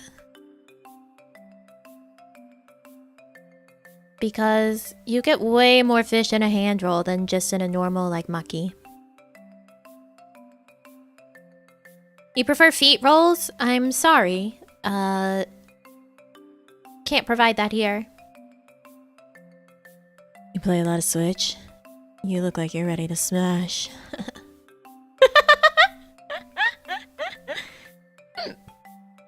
Hey girl, I have a child that's gonna make you go wow when he knocks ya.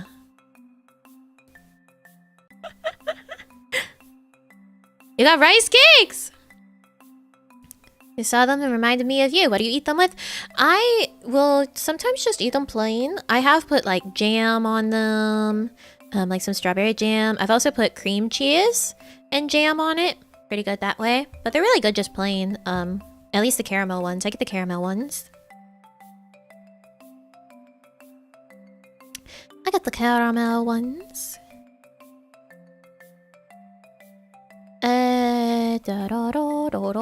Egg custard? What? Eh? Huh? Hey, baby. Play League of Legends. Because I'm gonna make you rage. I don't know if that's a good thing. I don't think that's a good thing, actually. For a moment, just a moment, look at me. Don't believe. Oh my god, that's expensive, trashy don. What the F?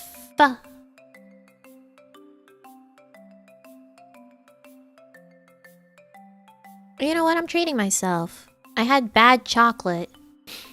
I deserve this very expensive Tarashi don. It's very expensive Tarashi don. It's $21. Oh my god. Chat, you're treating me, right? You guys have the bill, right?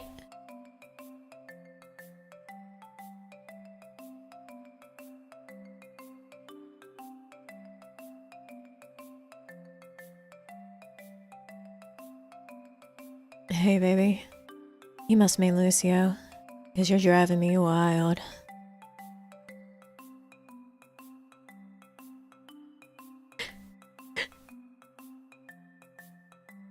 Oh, have you checked the budget? Okay. Alright. Sounds good. What's in the appetizers? I think it's my part. Thank you, Pira. Thank you. Ooh, they have yakitori here. I don't need more food. This is already so much food. I'm not gonna get the yakitori. Suppose I can chip in. Thank you, Sneaky. Thank you. Set up your throne account then? We don't have thrones. I don't know if we would be able to do thrones. Oh, my money is tied up in scented candles. Oh, you fell for the MLMs, huh, Slim? Fell for those MLMs? No, we don't need the yakitori. It's fine. We've got food. We got plenty of food. Probably too much. Thank you, Shane. Thank you, thank you. You guys are crazy. I was joking. I was joking. I was joking. Yeah, that's good. That's good. That's plenty. We don't need more. I spend money on any girl today. I'm happy to spend on Nami. Aw, shucks. Even though I'm sitting here in your ear saying terrible things in a terrible voice.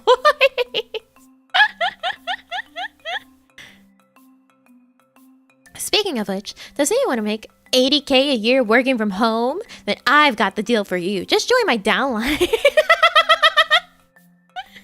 Probably get some sushi too. Let's go. Sushi for everyone. Thank you, Hannibal. Thank you. Here's my part 2. Thank you, Mako. Thank you. Gotta treat someone this Valentine. Say goodbye, Monty. Thank you. I take it back. Stop. Stop. You're not covering the sushi today. No, I take it back. Oh no. Here, treat yourself, Nami. Oh my god. Thank you, KB. Thank you. That's been anybody on any girl today either. Just apparently on a TikTok, E-boy. Hey, man. Really appreciate it.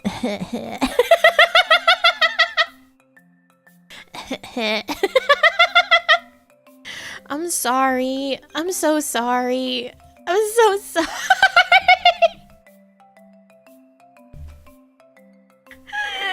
I can't control myself. Yeah, bad chocolate. You deserve at least somewhat decent food. That is true. Here's my Nami. Take it because I love you. Oh, thank you, Mabu. Thank you. Give me my money back. I'm sorry. I'm sorry. I was gonna buy myself sushi anyway. You don't have to do anything. You didn't have to give money. Now you're making me feel bad.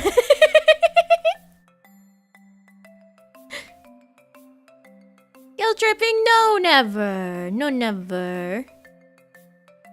No. No.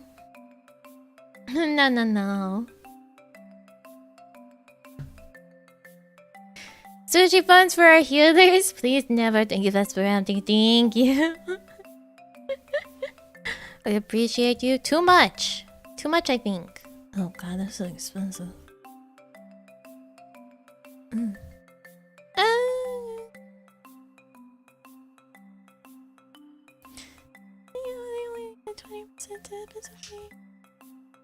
Okay.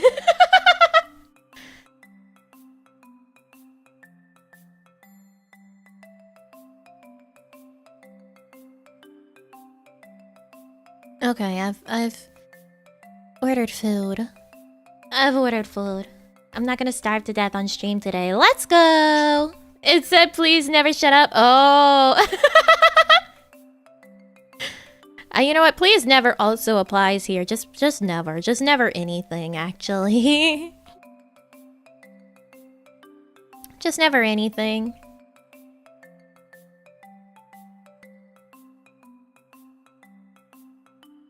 As payment for teaching us the best pickup lines, they're terrible. They're terrible.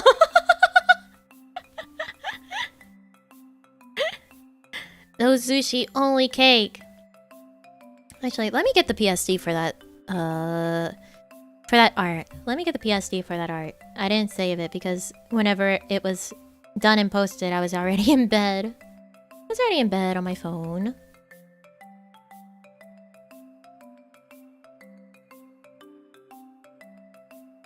I was already in bed on my phone.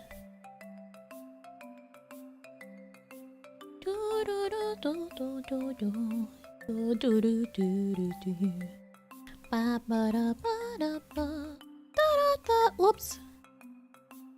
I never know. Losing love, I guess I lost. But if that's love, it comes at much too high a cost. Cannot try defying gravity. Why is that in my brain? Leave me, they're terrible. I just use them with my crush. Oh no! By the way, Nami, how do you feel about being drawn with a mustache? I think I would look very dapper. Wait, I can get us a mustache. Hold on. I think I would look very dapper. Is there a mustache in here? Mustache.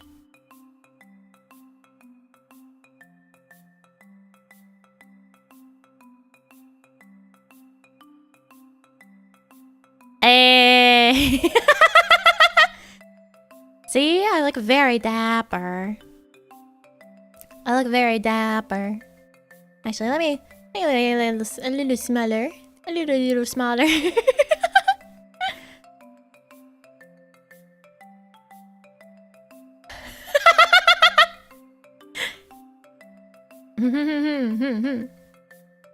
Hey, hey, hey. It doesn't turn very well.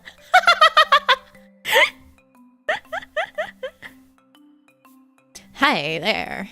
Hey there, have you heard about my new miracle product, the snake oil?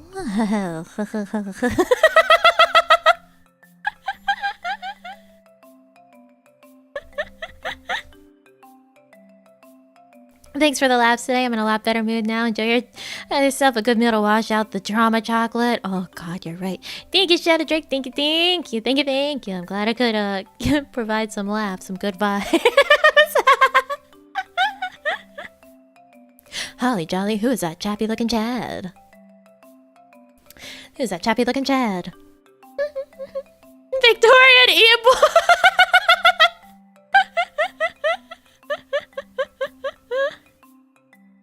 Step right up to the circus of values!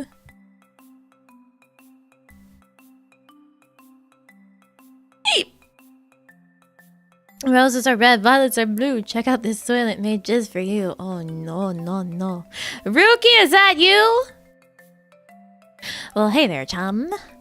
I know I was liberated and all, but I just couldn't say goodbye to my best pals.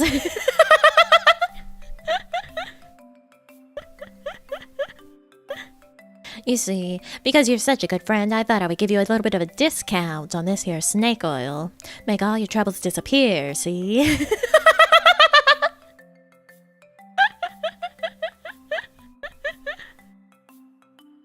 Nani, or the Nami go. When do we get a jolly English chap D-tube over here? Margaret? Margaret? Margaret, where's my dinner? Where's my pudding, Margaret? Margaret? Actually, Doug Dimmadone. Had to get a TikTok account. My name's Doug Dimmadone. Owner of, the Dimsdale Dimmadone.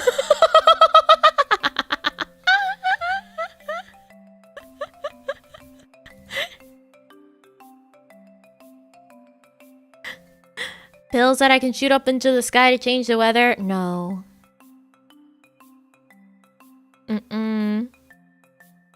Unfortunately, I do not.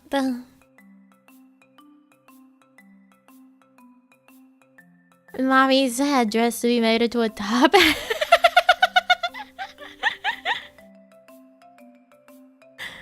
Let's see if we can find a top hat, actually. Let's see if we can get us a top hat. Oh, I know where to get one. I know where to get one. Right? Hopefully, maybe?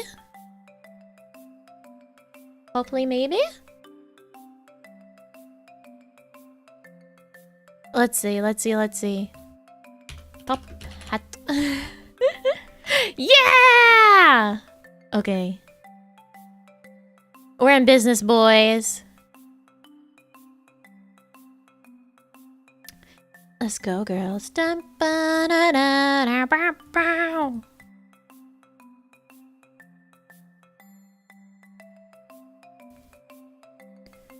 Da, da, da. Oh, no, no, no, no. Not there. Yeah, there. This is Nami's evil twin, Iman. Thank you, Ramses. Thank you, thank you. It could be. It could be. Oh, that's so bright. So bright. Alright, alright, alright. Hold on, let's get my hat. Let's get my hat so I can be proper. So I can woo you all properly.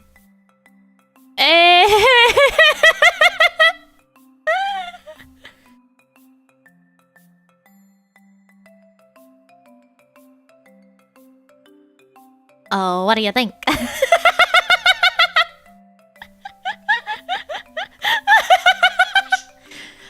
What do you think?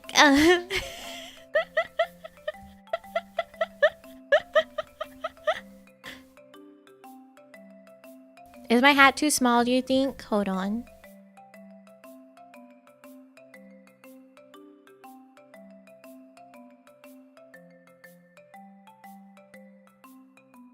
Margaret, I think I do look so positively radiant today. So positively dandy, Margaret. So positively dandy, Margaret. It moves a lot.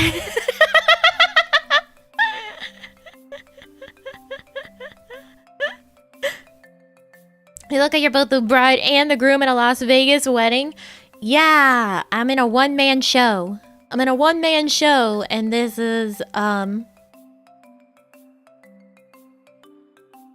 this is the outfit.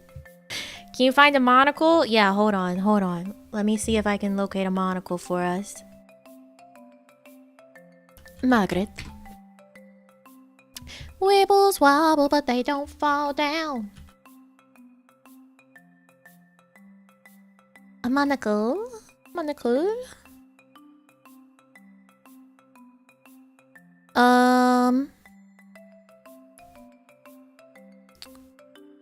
No.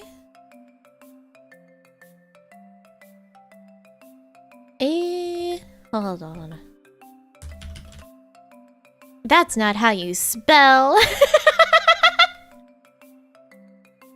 That's not how you spell. Do you take Nami as your lawfully wedded wife? I do! I do! Can I get a monocle, please?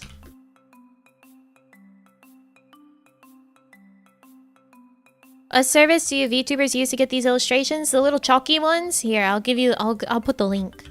I'll put the link.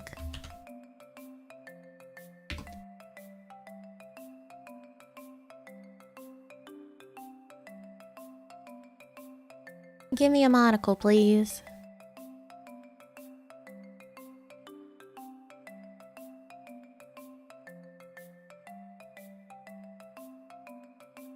Trash quality, trash. Watermarks. Trash quality. That one has a mustache. I already have a mustache. I don't need another. Ew, my tummy grumbling. Weebles wobble, but they don't fall down.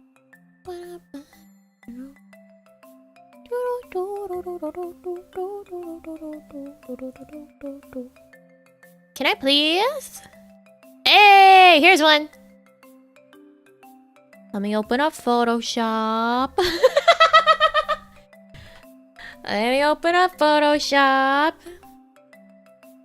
Now pronounce you Nami, and Nami, you may now kiss the bride. Oh, how terribly indecent to possibly kiss my loved one in front of all these people. Margaret, look away, Margaret. Look away, Margaret. It's not right for you to see this. Let's get my monocle. Can I have my monocle, please? Thank you.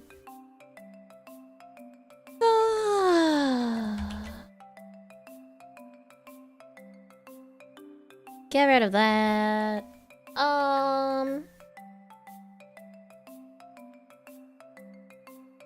The magic wand.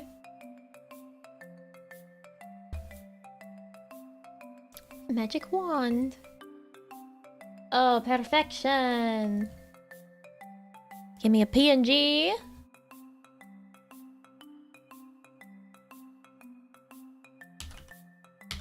Monocle.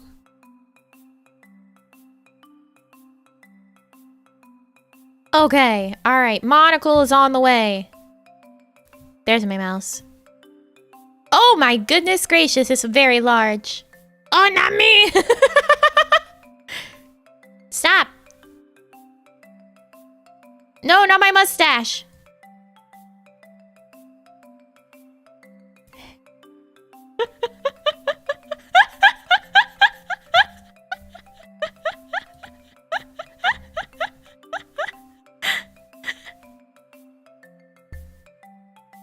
Looking very dapper today, Nami. Why, thank you. Thank you.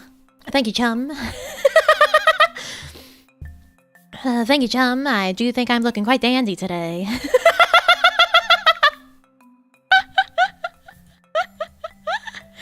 Says you want to be a ballo? Okay, thank you, Sneaky. Let me go look at it.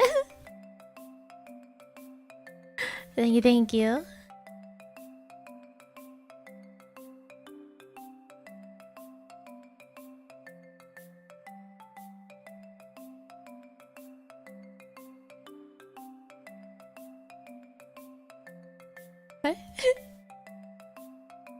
Are you the model, new model for Pringles? No. No, I don't think I am.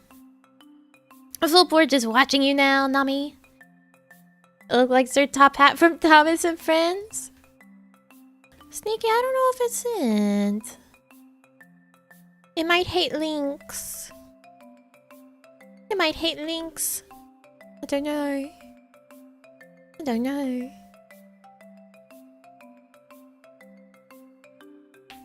Step right up. Step right up, kid. Step right up and let me show you the world's greatest wonder. Model for the scrubbed Walmart Pringles. Prongles. Yeah, I'm the Prongle man. I'm the Prongle man.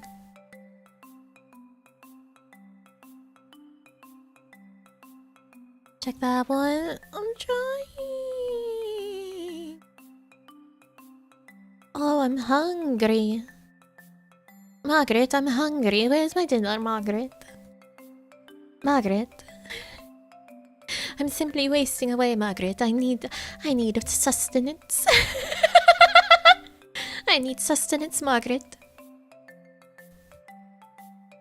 You're gonna have to put on the death shroud for me, Margaret. I'm wasting away. No, it's not coming through still. Why? Why you being mean? Why you being mean? Why is it being so mean to you, Sneaky? I really want to draw how she looks right now. What happened if Mr. Peanut and the Doug Dimmadome had a jowl with a became a VTuber? Have we tried our cheese balls? Margaret, I need a stick oil for the Margaret. Oh, the delivery person is on their way with my food, Margaret. I'm not gonna waste away. I can hold on still, I promise, Margaret. I won't leave you to be a widow, Margaret. I won't leave you to be a widow, Margaret. I can hold out a little longer, Margaret. I promise. I promise.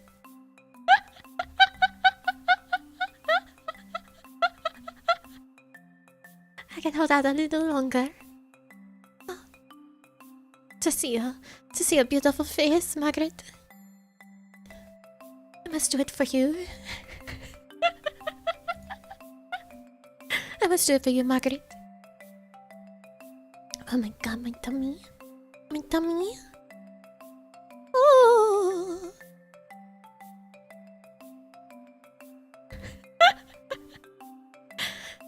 I need to put some rice in it. Some fish and rice. Fish and rice. I just had a curse thought. We Hirojis and Margaret. Yes, Margaret, you are Margaret. Margaret, my will. Margaret, my will. Oh, I'm wasting away, Margaret. Margaret.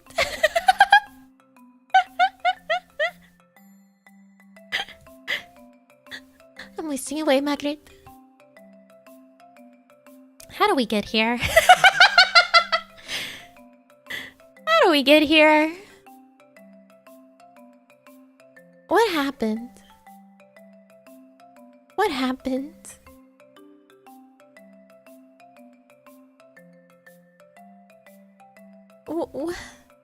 What's wrong with me?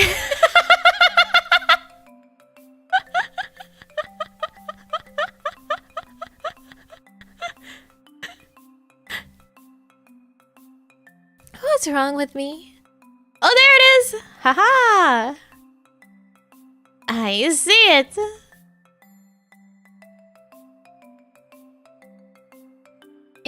No. Yeah!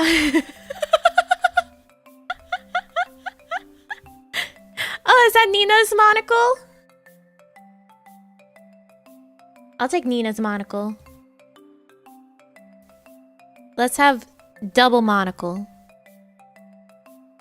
And by that point, it's a bionicle?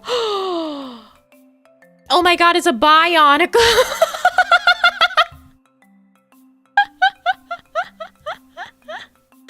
Happy Lupercalia! Happy Lupercalia! Where did I put that? Eh? Where did that get saved? Uh-oh. Where did that get saved? I don't know.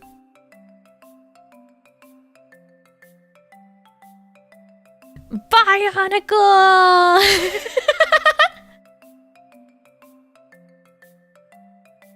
I want to make sure that they're of comparable sizes. Yes.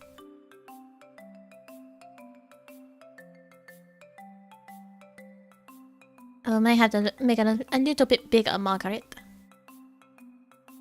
The chain is on my face, Margaret. It's okay. It's okay, Margaret. It's okay, Margaret.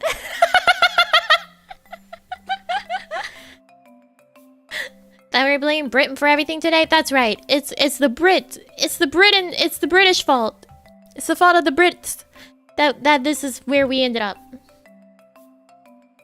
England did this. England did this. I'm an innocent bystander. I'm an innocent bystander. It's the Brits.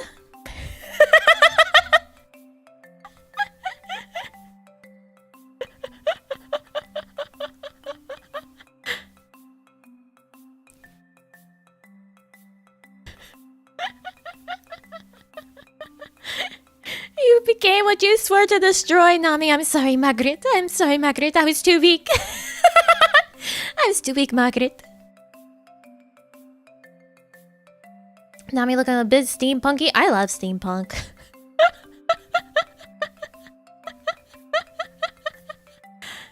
Now he's screaming into the void. It's the Brits' fault. Susan was working with the British all along.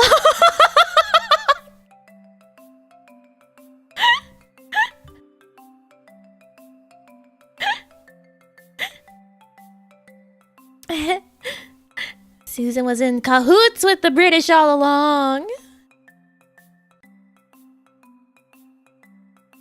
The British said like Timmy's dead. Fuck. What was the neighbor's name?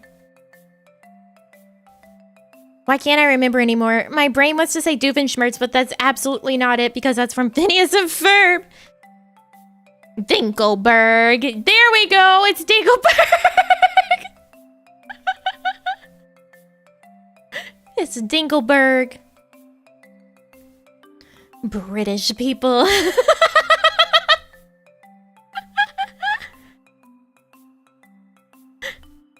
Sad rainy noises. I know, I thought about that when I was saying it's the Brits' fault. It's the Brits. It's the Brits. Which Rainy's having a 12-hour event for her birthday. Rainy's having a 12-hour event for her birthday, by the way. Should probably pop in, say hi to her. Don't blame her for don't blame her for things. Don't blame her for things. But say hi. Say hi to the cat. She's definitely a cat. Don't let her lie to you. She's absolutely a cat. He's a cat. I'm barely holding it together. I'm wasting away, Margaret. Wasting away, Margaret. Don't listen to the cat's lies. It's true, she's a cat. She'll lie to you all day long. Up and down. But she's a cat. Promise. Oh my god, I'm so hungry. How's your heart rate, Margaret? Normal. It's normal, Margaret. It's normal, Margaret. Were you ever holding it together? Debatable. I do think that is a debatable. I do think that's a debatable thing. Honey, are the cats lying to you again? Oh, Margaret, you should stop listening to those cats. You know they like to lie. Those damned house cats, Margaret. They just laze about all day and lie.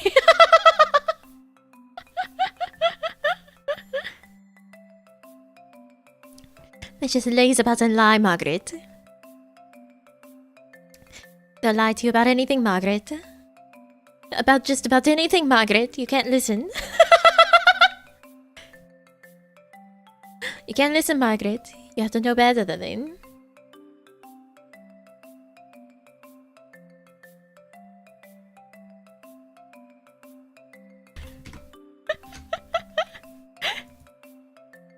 God, meme the hunger wait until the sushi. The sushi, please, sushi.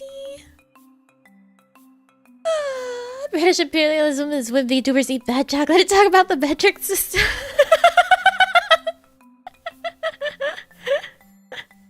You have to greet Rainy like that? No. No. I can't do that to Rainy. I can't do that to Rainy. She doesn't deserve that. My oh my. Me oh my. Oy. Okay, you guys want to actually do our candy tier list? Remember when that was the thing I said I was gonna do? And then I was like, babe, we didn't do that. Then I was like, oh, we didn't do that. Let's just do it. Hey, candy. Hey, candy.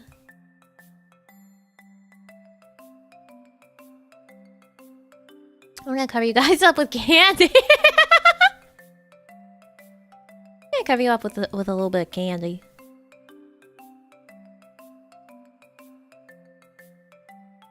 He's this fine gentleman with that exquisite mustache. Oh, Margaret, you do so flatter me. You do so flatter me, Margaret. You do so flatter me, Margaret. Oh my. I'm gonna have a case of the vapors, Margaret. Let's put the kettle on and now we're doing a tier list? Yeah! Yeah. This is just basic candy. Ooh, cereal bars are good. Three Musketeers. S rank. S rank.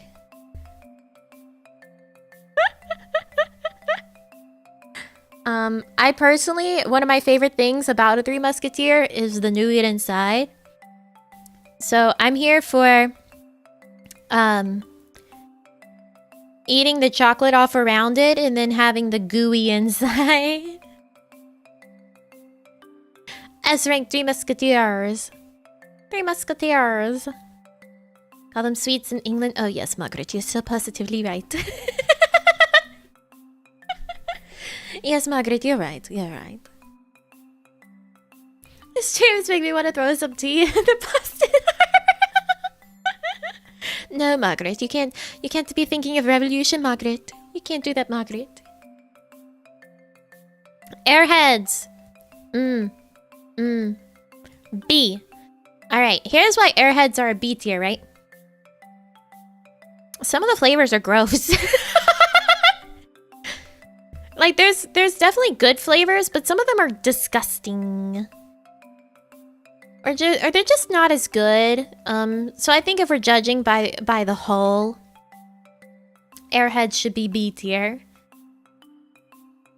And they're kind of low quality taffy candy. These rainbow strips.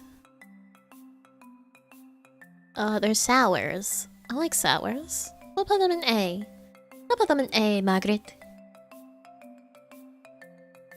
Yeah, some flavors are just plain gucky. They are just plain gucky.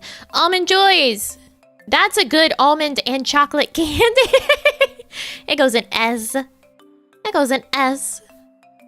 Unlike the terrible almond nougat and almond cream we had earlier today, Margaret. Just terrible, Margaret. So sorry for what I created on Twitter, but also worth the bitter almond drink. Oh, jeez. Oh, beans. Rainbow strips are solid choices. Yeah, they're good. They're good. You can't go wrong with a good rainbow strip. Yes, Almond Joys are S tier. For sure. Altoids? As a candy, they're a B tier. As a mint, they're quite good, but very chalky. Quite good, but very chalky.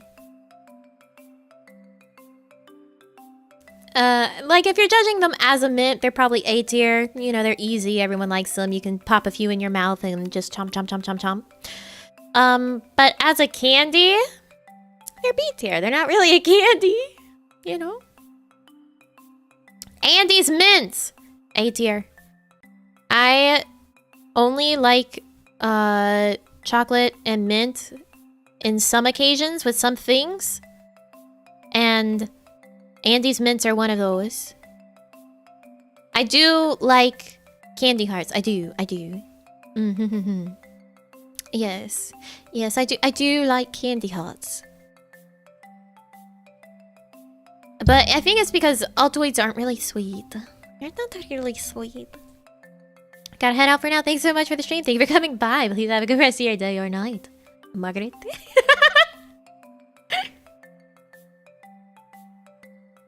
It's midnight here. The street baby feel like powder reviewer. The British are coming. The British are coming, Margaret. The British. Don't just suck on them. Oh, no, I don't have the self-discipline. I'm a biter. I'm a biter. Delighted to hear you do fancy them, my dear Margaret. Oh, so delighted. I can't recall what a 100-gram bar is like right now, so I'm just gonna put them here. I don't remember. I know I've had one, but I don't remember what they're like right now. I'm so sorry, 100-gram. Baby bottle pops, way better as a child. Way better as a child. I haven't had one in years, but judging right now, I think it would be really gross and sticky because they used to be really gross and sticky. And really dry, and they stain your mouth. So I'm gonna give it a solid C. A solid C. Baby Ruth. They're B. They're B tier. I'm not like super fond of peanuts, but they're a B tier. They're still good enough. This is red vines, but yet it is black licorice. And because it is black licorice, it's D. I wish there was an F tier. I wish there was an F tier. That's the very bottom. It's disgusting. I hate black licorice. Terrible. It's like chewing on a tire. Who does that? My mom. She loves black licorice. My mom loves black licorice, actually. Blow pops.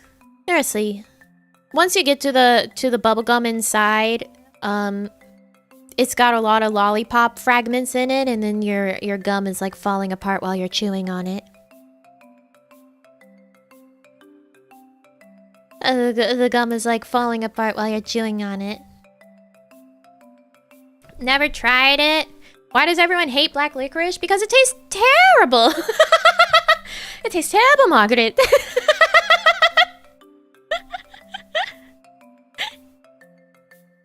Tastes terrible. Boston baked beans. This is a candy coated peanut.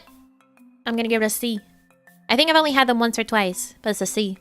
Bottle caps. They get a B. Some of them are pretty gucky, but they are delightful chalky candy, so they get a B. My foot is cramping. They get a B. Oh.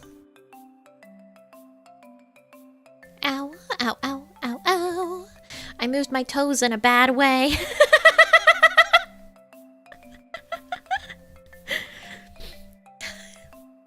I moved my toes in a bad way. Margaret, please send help.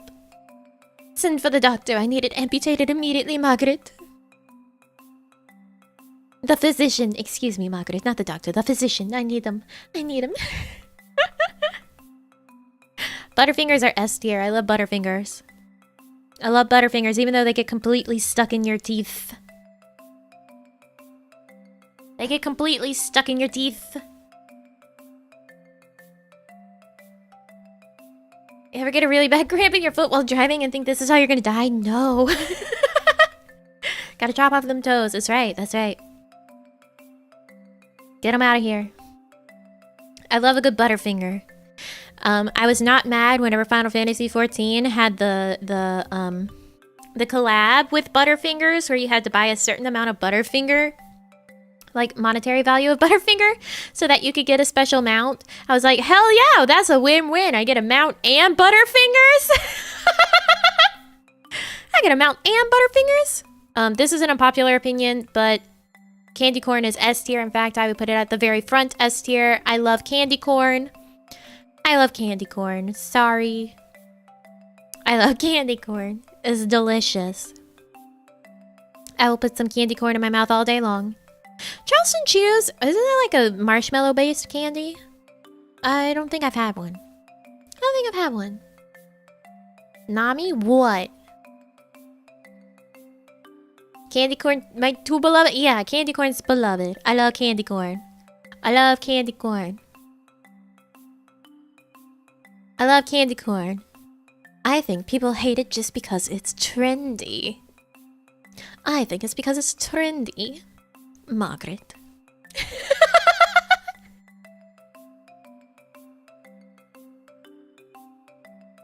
I like candy corn. It tastes good, it's chewy, it's yummy. That's yummy. My mom and I will buy like a 5-pound bag of it every Halloween.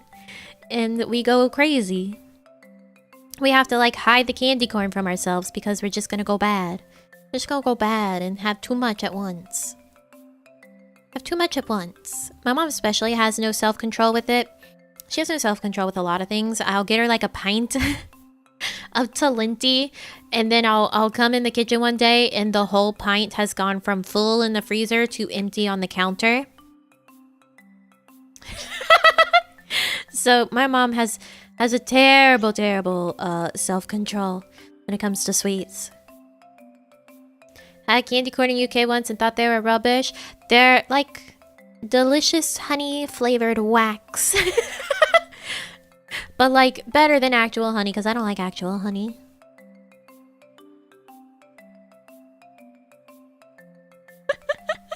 Margaret, did you see the market today?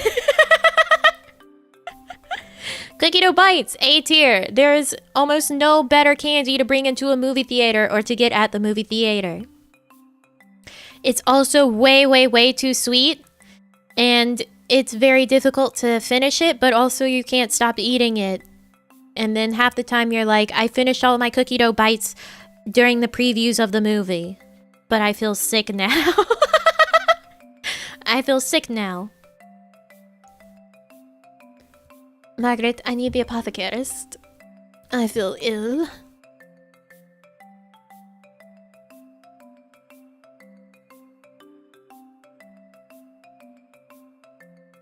Haven't tried like 60% of these, so I'll take your opinion. They're good.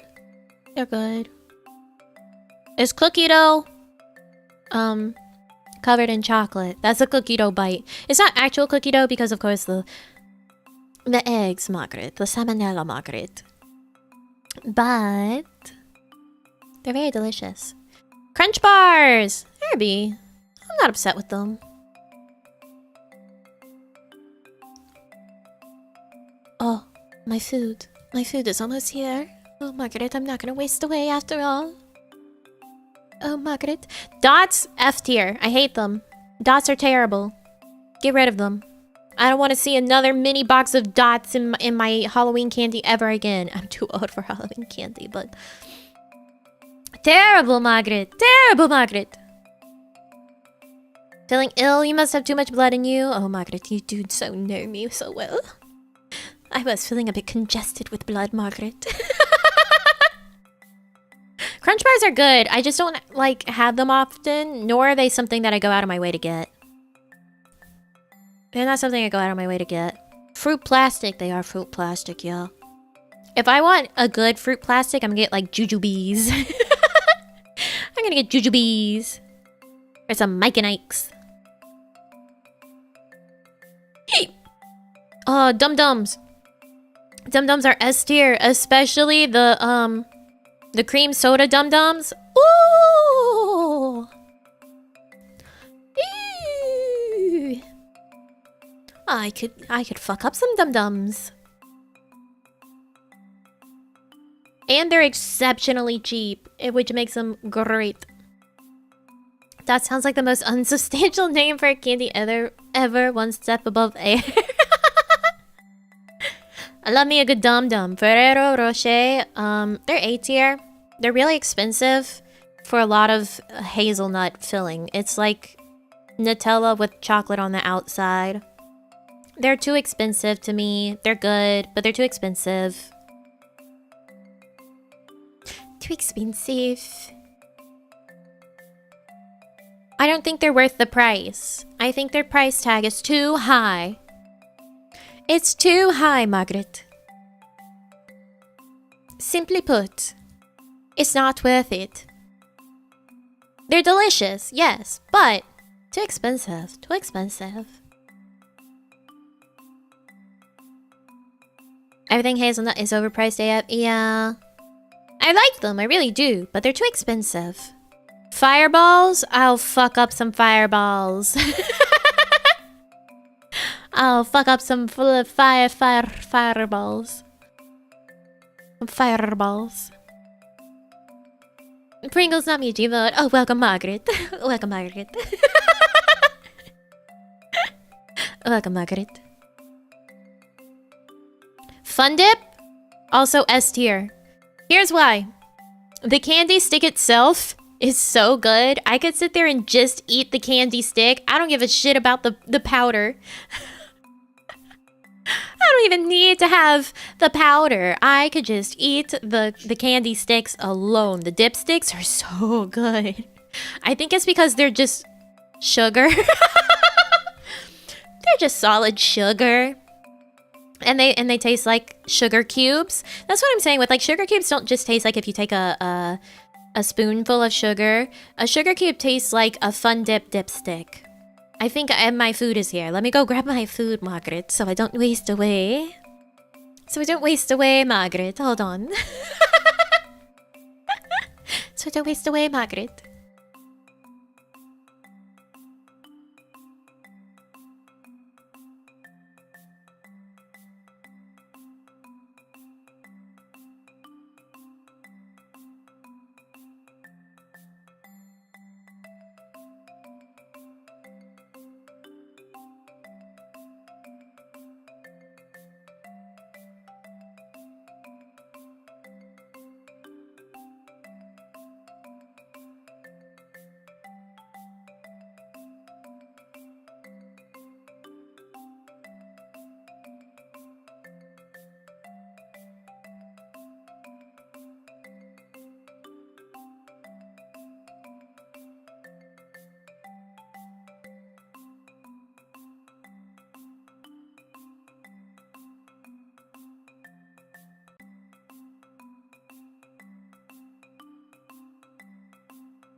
Margaret, I have my food.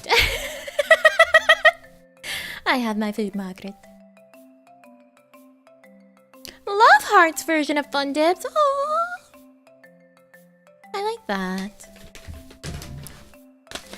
Let's unbag my food, Margaret. It's in a very large bag.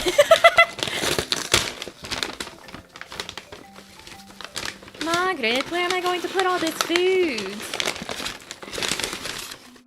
Uh-oh. I was wasting away and I bought too much food.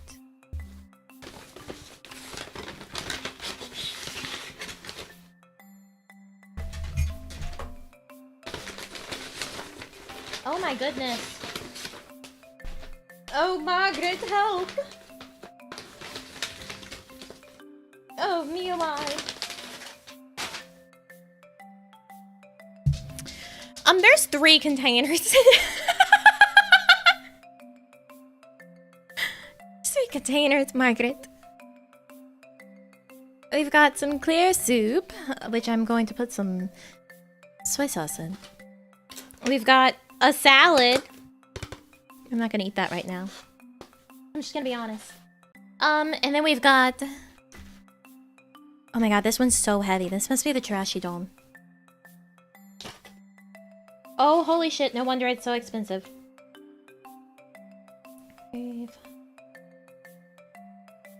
It's got 9 pieces of sashimi on top of this, the chirashi don, and some vegetables. And a little bit of seaweed salad on the side. Yummy.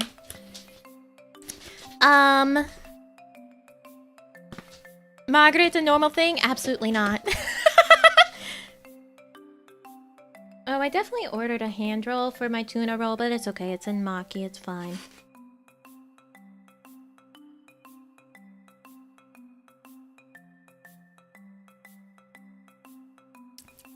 It's good. Mm-hmm.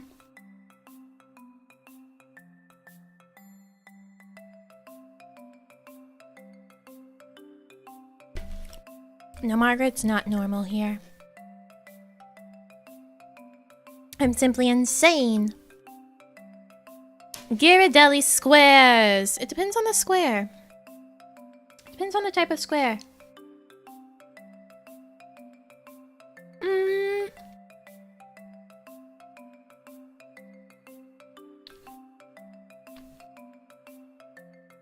gonna say 8 tier. You're making me want sushi for dinner.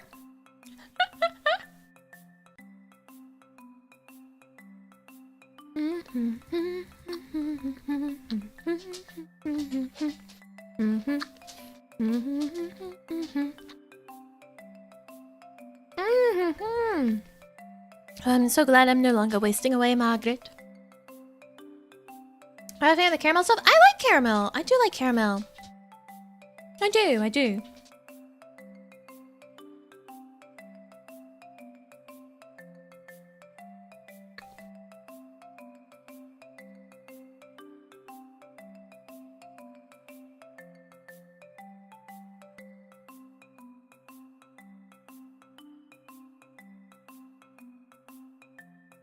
It's just the hard caramel I didn't like in the chocolates today.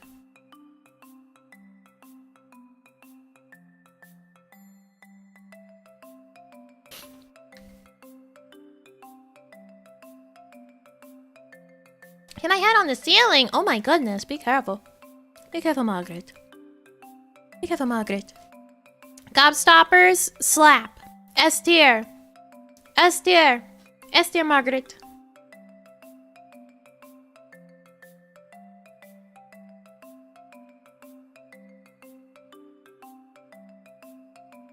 That's some good fish. Goobers! They're A tier. I like them.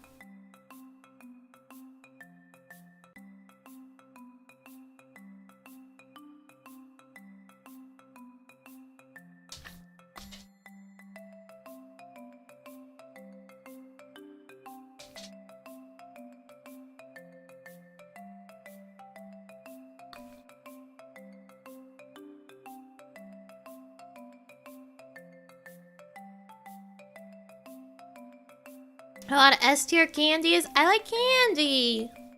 There's a lot of really good candy.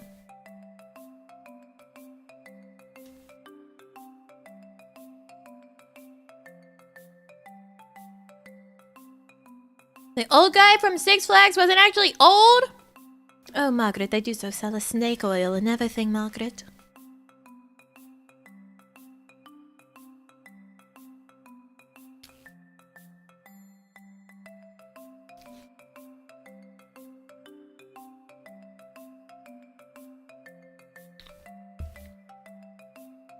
The snake oils and everything, Margaret.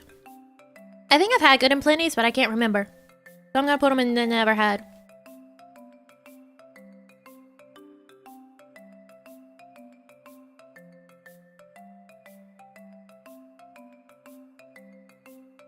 Now, a Haribo gummy bear. If it's Haribo brand itself, I'm giving it a B. Giving it a B. I've had better gummy bears.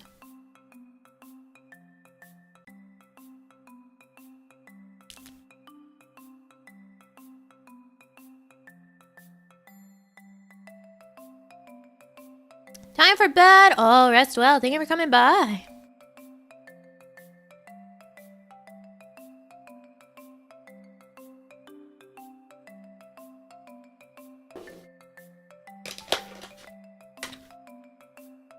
You had tortillas? Hey, if you enjoyed your lunch, there's nothing wrong with it. Lua lives off Haribo gummy bears. There's better gummy bears. There's better gummy bears. If Chad's Victorian name is Margaret, shouldn't Nami also get a Victorian name? I think everyone's Victorian name is Margaret. What kind of... What's that? It's not Kikomin, but it'll do. It'll do for my, soup. My soup Margaret. Oh my Margaret, there's so much everywhere. Oh Margaret.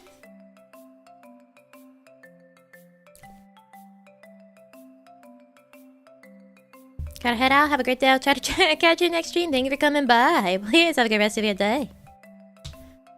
Or night, wherever you are. Oh, goodness.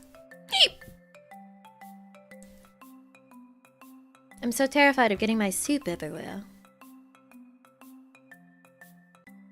Wonderful. Wunderbar.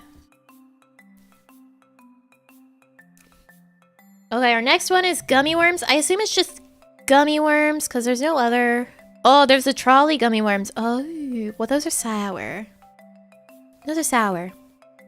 I don't know this brand. But gummy bears are also a B. Gummy bears are a B. Hot soup? Yes. It is a hot, clear soup.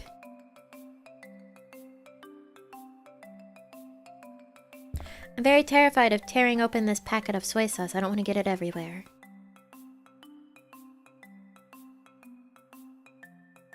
Milk the soy sauce packet.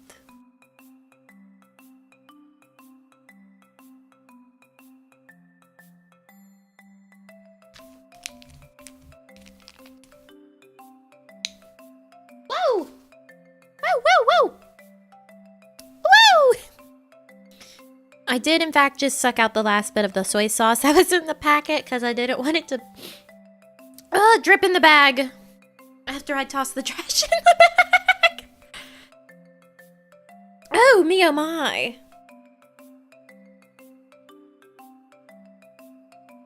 That's not that new, though. I've done soy sauce shots before. They're still got soup. No, how did soy sauce get on my dust mat? Not my dust mat. It's my, mouse pad. It's not a dust mat. It's a hard surface.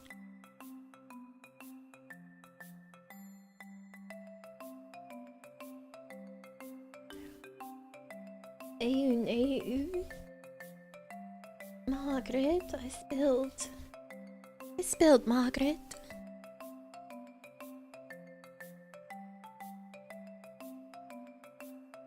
And on my mouse, Margaret.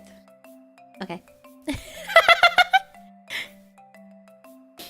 Sandwich place I went to for lunch didn't have soup today? Oh, terrible. Ever tried soy sauce with jalapenos? I have not. Probably okay. Like, did I say it? I've done soy sauce shots. I like soy sauce. It's pretty good. It's pretty good. It's a good all around, There's noodles in here! It's a good... It's a good all arounder.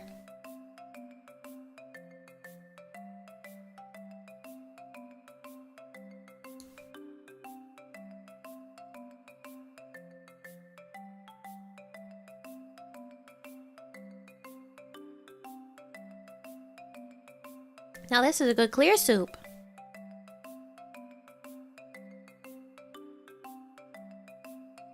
Noodles! I didn't expect that. They're all at the bottom.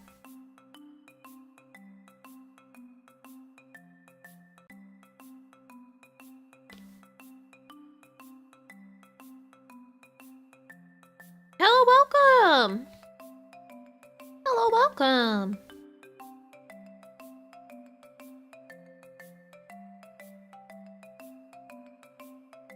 Can we have sushi pics? I already ate the rolls. I also don't have anything to take a photo with because of the tracking.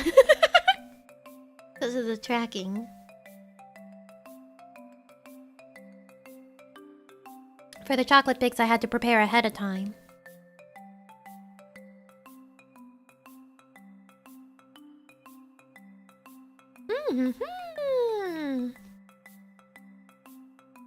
Nami really does gas like she heard shocking news every time.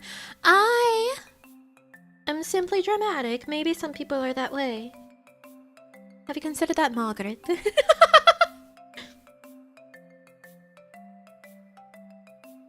It's about the joie de vivre, Margaret. Okay. Heath bars, S tier. I love toffee. Toffee's delicious. Toffee's delicious.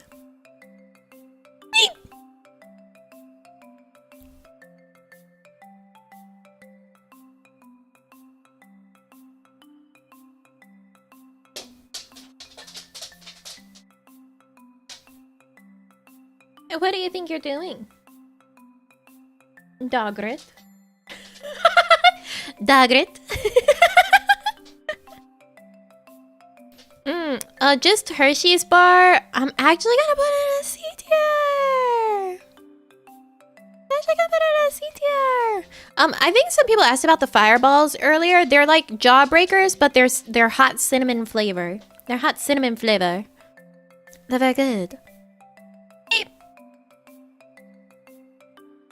Dogrit. High chews! S tier. S tier. I love me a high chew. I love me a high chew. Fireball's a B tier? That's fair. I think I have a particular nostalgia for fireballs.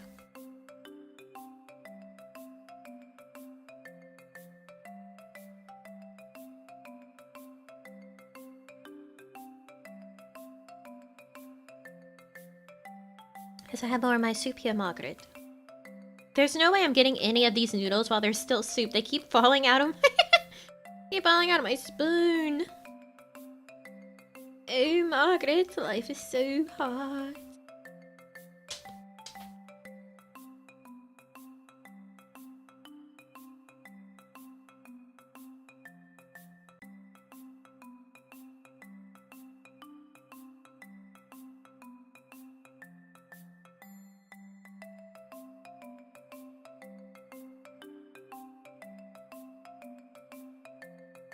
Okay. Hot tamales. I see. I don't care for how chewy they are. God gives his toughest battles to his silliest clowns. Or his silliest battles to his funniest clowns. Fireball in my first thought is whiskey. Do you think that whiskey named itself after the candy? You have your chipmunk. Would you like me to throw it? Come here, Dogrit. Here, Dogrit. I'll throw it for you. Go get it. Go get it. Thank you. Jelly Bellies? I'm putting them in the A tier because there's some gross flavors, and I can't just get a handful of Jelly Bellies without possibly black licoricing myself. Yes, it is a hot cinnamon whiskey. Yeah, Baba. I did a good job. Gimme. Yeah. I did a good girl. Yeah. Oh, I dropped it. Have it? Can I have it? I'll throw it.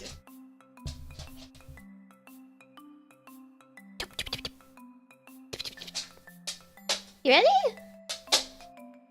Go get it! Someone dropped them in their glass of whiskey and thought it was great. I would not doubt that, actually. Good girl squirrel, come here. Margaret, the dogret is so needy.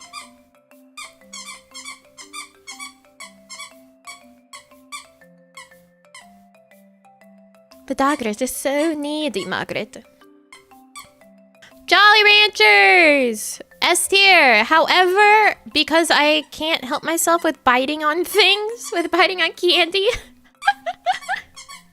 I've gotten my jaw stuck a few times, and it's terrifying every time it happens. I feel like I'm never gonna have the ability to open my mouth ever again. Come here! Come here, Dogret. Give me a toy.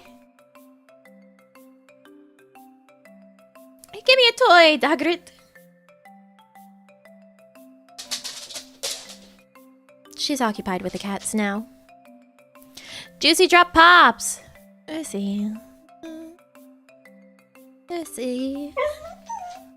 Oh my. The cats are running through the hall and playing, and now she's upset about it. Junior Mints? They're okay. My goodness gracious, Dogret. Hey. Girl. Stop yelling about them. They're playing. They're allowed to play. They're allowed to play.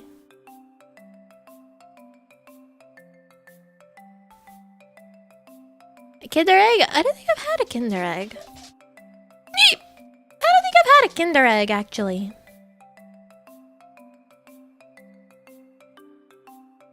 I don't think I've had one. Hershey Kisses? I'm gonna be real with you. The original, the normal chocolate Hershey Kisses are a C tier. They're a C tier.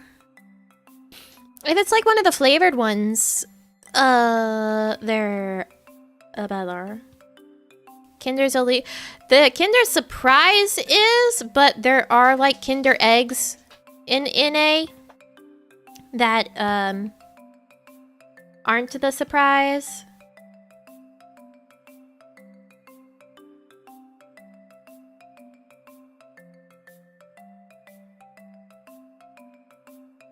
Hershey sucks, full stop. They're good for a s'more, because you're not looking for the quality of your chocolate in a s'more.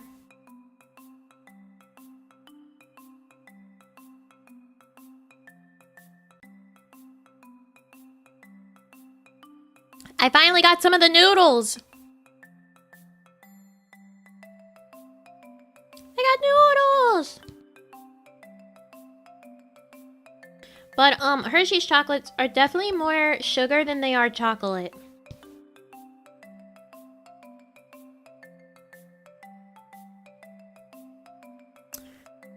Kit Kats. Kit Kats are good. But I like flavored Kit Kats more, all the different flavors. But I'll put Kit Kats in A. I'm sometimes the person that's too lazy to break apart Kit Kats, so I'll just bite them. Krabby Patties! The gummy Krabby Patties, they're an A. A Crackle Bar, I only get these like in the fun size. They're a C. They're a C. Laffy Taffies. I'm putting them with Airheads. They're a B. Lemon Heads, S tier. I love Lemon Heads. I love Lemon Heads.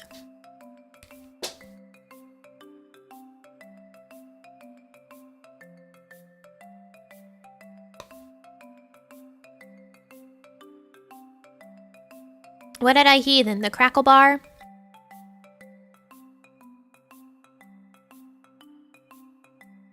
Oh, eating Kit Kats like that? Listen, man, I just want to have a Kit Kat sometimes, and I don't want to get chocolate all over my fingers, and I think that's valid. I think it's valid.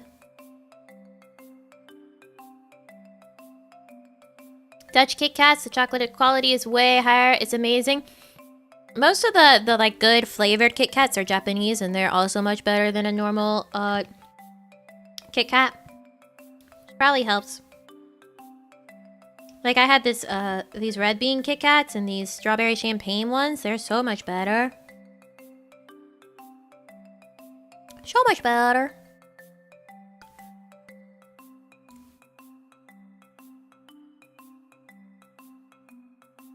But Kit Kats have very melty chocolate, and I don't want to get chocolate all over my fingers sometimes.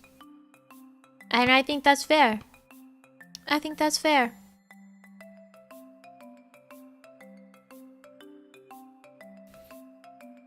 Lifesavers, the hard ones, are S tier.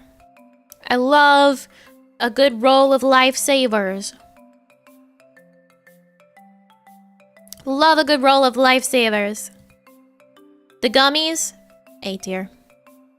They're A tier. A tier. I'm really not like a super big fan of gummy texture. I prefer hard candies. From the side or the smaller side? The smaller side. The smaller side, the way that you would open up the package and just like roll it down and then bite into it. Lifesavers are called polos. Oh, that's cute. Ever tried to use a lifesaver as a whistle? I have. There actually used to be whistle pops once upon a time. Like they were lollipops that are just shaped like a whistle.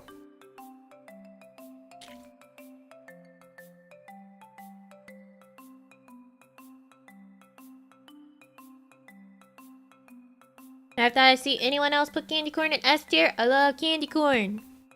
I love candy corn. There's probably like 2 bags of candy corn in my house right now, actually. There's Swedish fish on here. Oh, thank God.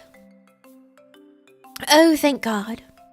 Lindor truffles. I don't know if I've had the normal ones, but the ones that I was talking about earlier, the matcha truffles that I had, they're white chocolate matcha. Those are Lindt.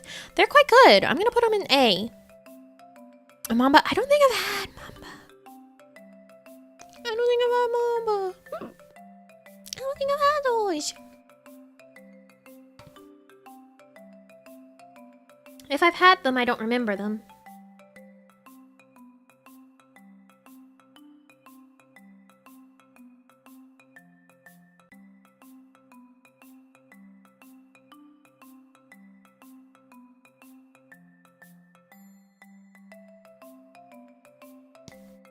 I'll say the Mambas, if I'm thinking of the right candy, they seem like they're kind of Starburst and Haichu-like.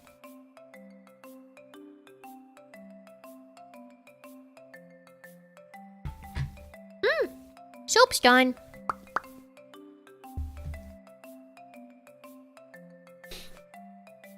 Mike and Ike's. B. They're B. Some of the flavors aren't as good, and they're a little bit of a tough chewy for me. But they're B. Milk Duds. They're C. They're C. It's very rare to get a box of Milk Duds that doesn't have like a giant glob of melted Milk Duds in the bottom.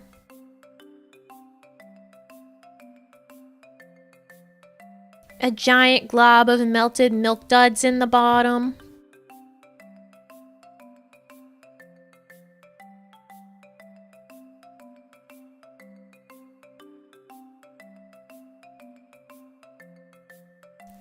And then they're a very hard caramel that sticks in your teeth, like the ones earlier. Milky Ways! I like me a Milky Way! It can go to S tier. It can go to S tier! That's some good caramel. M&M's? Plain ones are a C tier. They're a C tier. Peanuts are a B tier. Peanut M&M's, peanut M&M's are my mom's favorite candy. And Mr. Goodbar, it's okay. Okay, it's a C tier. It's a C tier. Necco wafers, they're A. Necco wafers are A tier. Full stop, A tier, delicious. Love some Necco wafers. My favorite M&M is the pretzel M&Ms. But you can only eat like a handful of pretzel M&Ms at a time before you stop tasting the pretzel. Not really a fan of chocolate candies. I prefer them fruity. Yeah, I tend to lean more towards like fruity candies myself.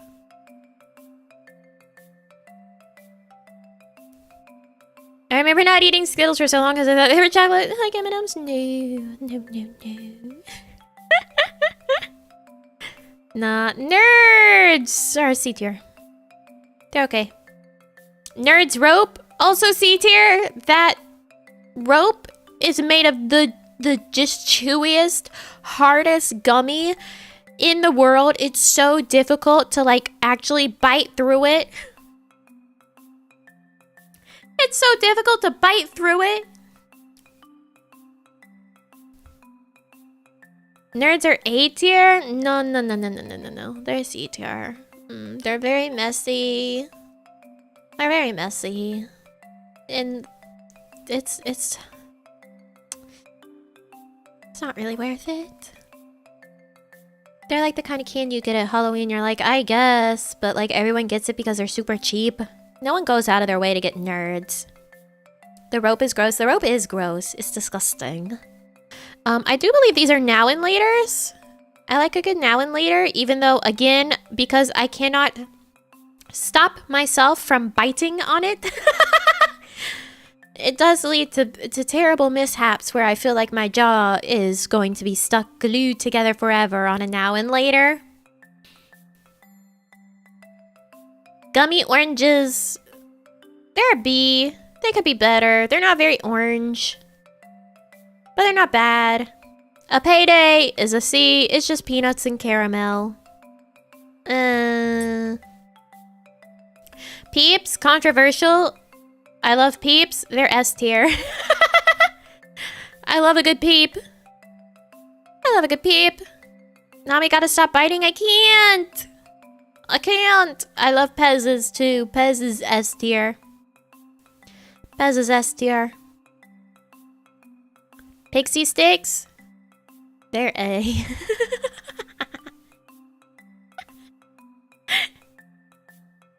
They're A.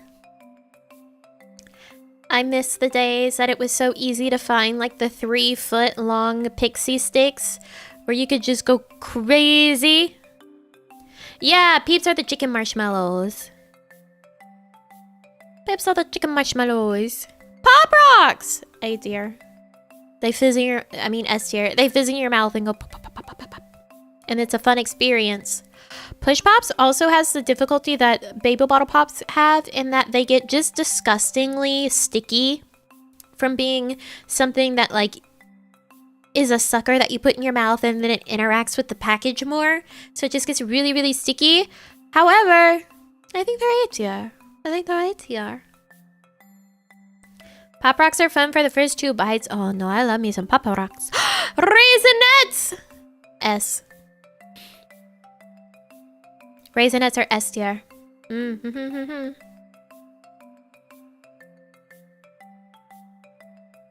I like my chocolate-covered raisins. I think they're delicious. Red vines / red licorice in general. It's a B. It's a B. My favorite type of red licorice is the peel-apart ones. Those just taste better. I don't know why. Raisins, nature's candy, yeah! I love me some raisinets. I love chocolate-covered raisins. Or yogurt-covered raisins. Ooh! Ooh! Good stuff! Reese's! They're an A. And here's why. Here's why Reese's are an A. I like shaped Reese's more than I like a normal Reese's cup.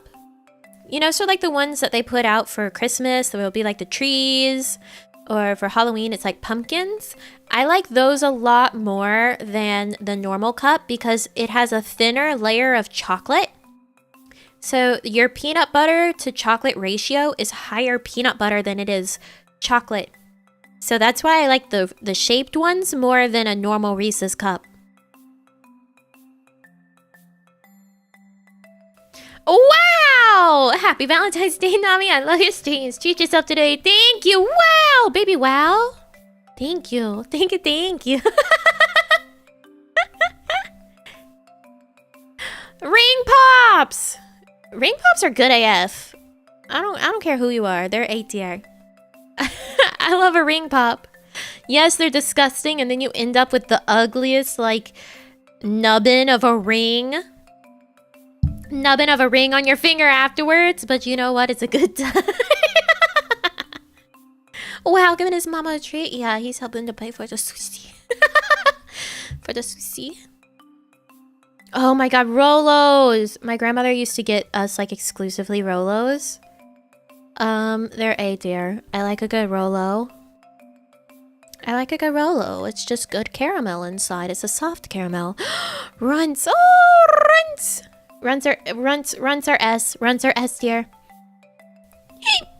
Runts are S tier. And specifically the banana ones are the best. Did you know you can actually get, like, bulk buy of the banana ones? They're so good. I love the banana runts so much. So much.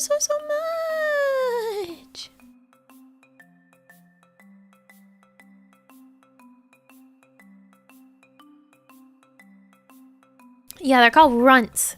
I don't know why. I don't know why.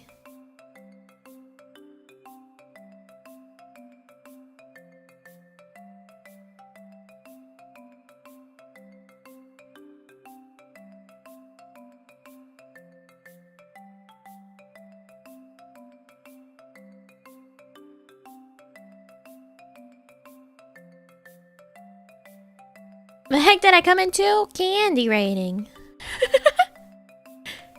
Yes, artificial banana is an extinct banana species. It's not the Cavendish. The Cavendish is what we have now, I think. I forget it every single time. Skittles are S tier. Have you had a freeze-dried Skittle? Super good. Super good. Snickers? Gotta put them in A. I gotta put Snickers in A. But, let me tell you. Excuse you. Snickers ice cream is better than a Snickers bar.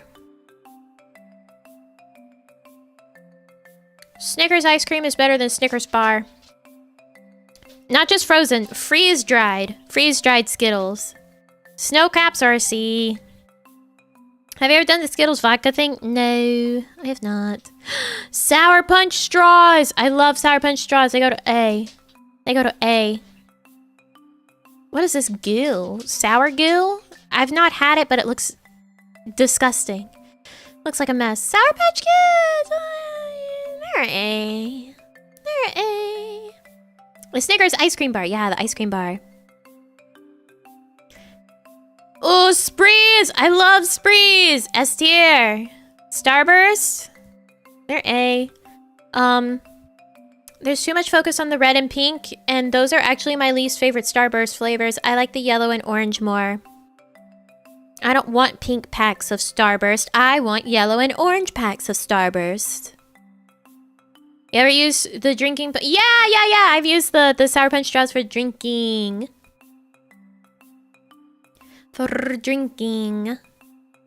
I love lemon, and I love sour, so of course I like the yellow and orange Starburst a lot better. Green? What is a green Starburst?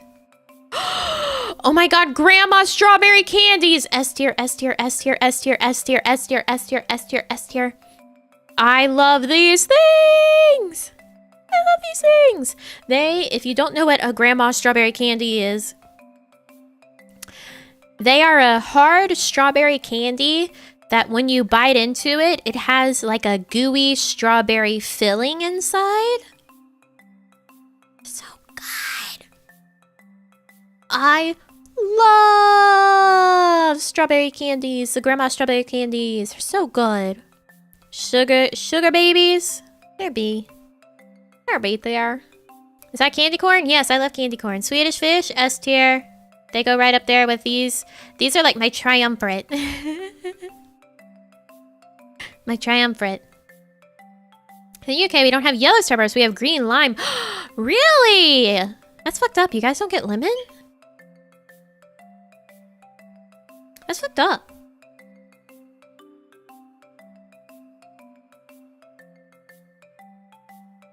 We're extending a lot here. Sweet tarts. Okay, I love sweet tarts. I'm putting them in A. However, chewy sweet tarts, the little sweet tart balls, those are so good. Those are so good. I can never find them anywhere there. I think you need to be grandma to get them. I've gotten them at campsites and little general stores. Lemon was available when it was opal fruits. That's so sad. I love Swedish fish. Me too. I have like a pound bag. No, it's like 5-pound bag of Swedish fish. I have a big bag of Swedish fish in the house somewhere. Take 5s are really good because of the fact that they have pretzel inside. Wait, are whatchamacallits on here? Oh, thank God. Whatchamacallits are my absolute favorite chocolate bar. I love a whatchamacallit. I love whatchamacallits. Toblerones. Okay. They're kind of overpriced. Tootsie Roll Pops. I like the sucker, but I hate Tootsie Rolls. So they go in D tier. Now the fruit flavored Tootsie Rolls are S tier. S tier. Trolley Sours. A. A Twix. A. Oh, they got Twizzlers and Red Vines on here. I'll put them in the same tier. I've never had actually Red Vines. Sour Warheads. S. Werther's Originals. S. Whoppers. A tier, but like high A tier. I really like a Whopper. I like my malted milk balls. Move. York Peppermint Patty. They're B tier. And a Zero Bar is actually really good. It's just nougat inside. It's just nougat inside. Can we get all of that on screen? So here's our tier list. Our finished tier list. I had to kind of speed because I just realized the time. People are about to start coming home. People are about to start coming home, which means I gotta go. I gotta go. I gotta finish lunch and... But we did the candy tier list, which was my actual original plan for the stream. Can you believe? Can you believe it took this long to get to the thing that I planned on?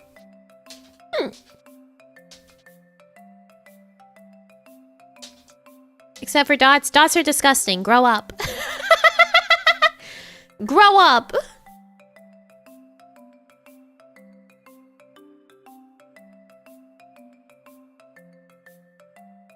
There we go. It's gone now. Gone forever.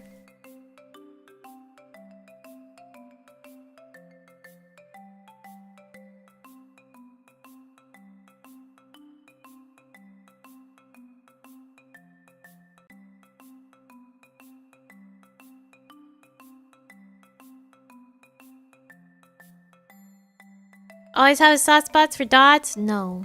No, no, no. Now we going on a tangent path instead of sticking to the plan, right? When does that ever happen? When does that ever happen? That sounds fake! That sounds fake! Okay, before everyone gets home, I want to say thank you so much for coming to hang out with me and all the many places that we went in the 5 hours. In the 5 hours of today's stream. I don't know how I managed 5 hours as I do, but I did, and that's something. That's really something. I love this new Margaret. Margaret Meta. Oh, Margaret, thank you so much for hanging out with me today, Margaret. Oh, I'm so glad that you accepted my invitation, Margaret. Oh, Margaret. Thanks for the stream. You're welcome. Thank you for coming by. Thank you for coming by. I'll go out on a real date and get some. You mean this voice? Hey, what you doing Friday night? You free Friday night? Me and my pal Richard, you know, we're looking for some real cool ladies, some real cool dudes, you know. Trying to get a little mixer together on Friday night. Okay. That's Valentine's Day in a long time. Are we getting that Nami cake? Oh my god, I'll post the cake for friggin' members after the stream. Post the cake for members after the stream, okay? Alright. Margaret. Cake, yeah. Let them eat cake. And then we chop heads off. Okay? Please have a good rest of your day or night wherever you are. If you can, treat yourself to some good food today. You deserve it. Get some candy. Have a good time, Margaret. Have a good time, Margaret. And until I see you next time. Tomorrow, book club for members. I love you all so much. And I will see you very, very, very soon. Okay. Goodbye, Margaret. Goodbye. Bye.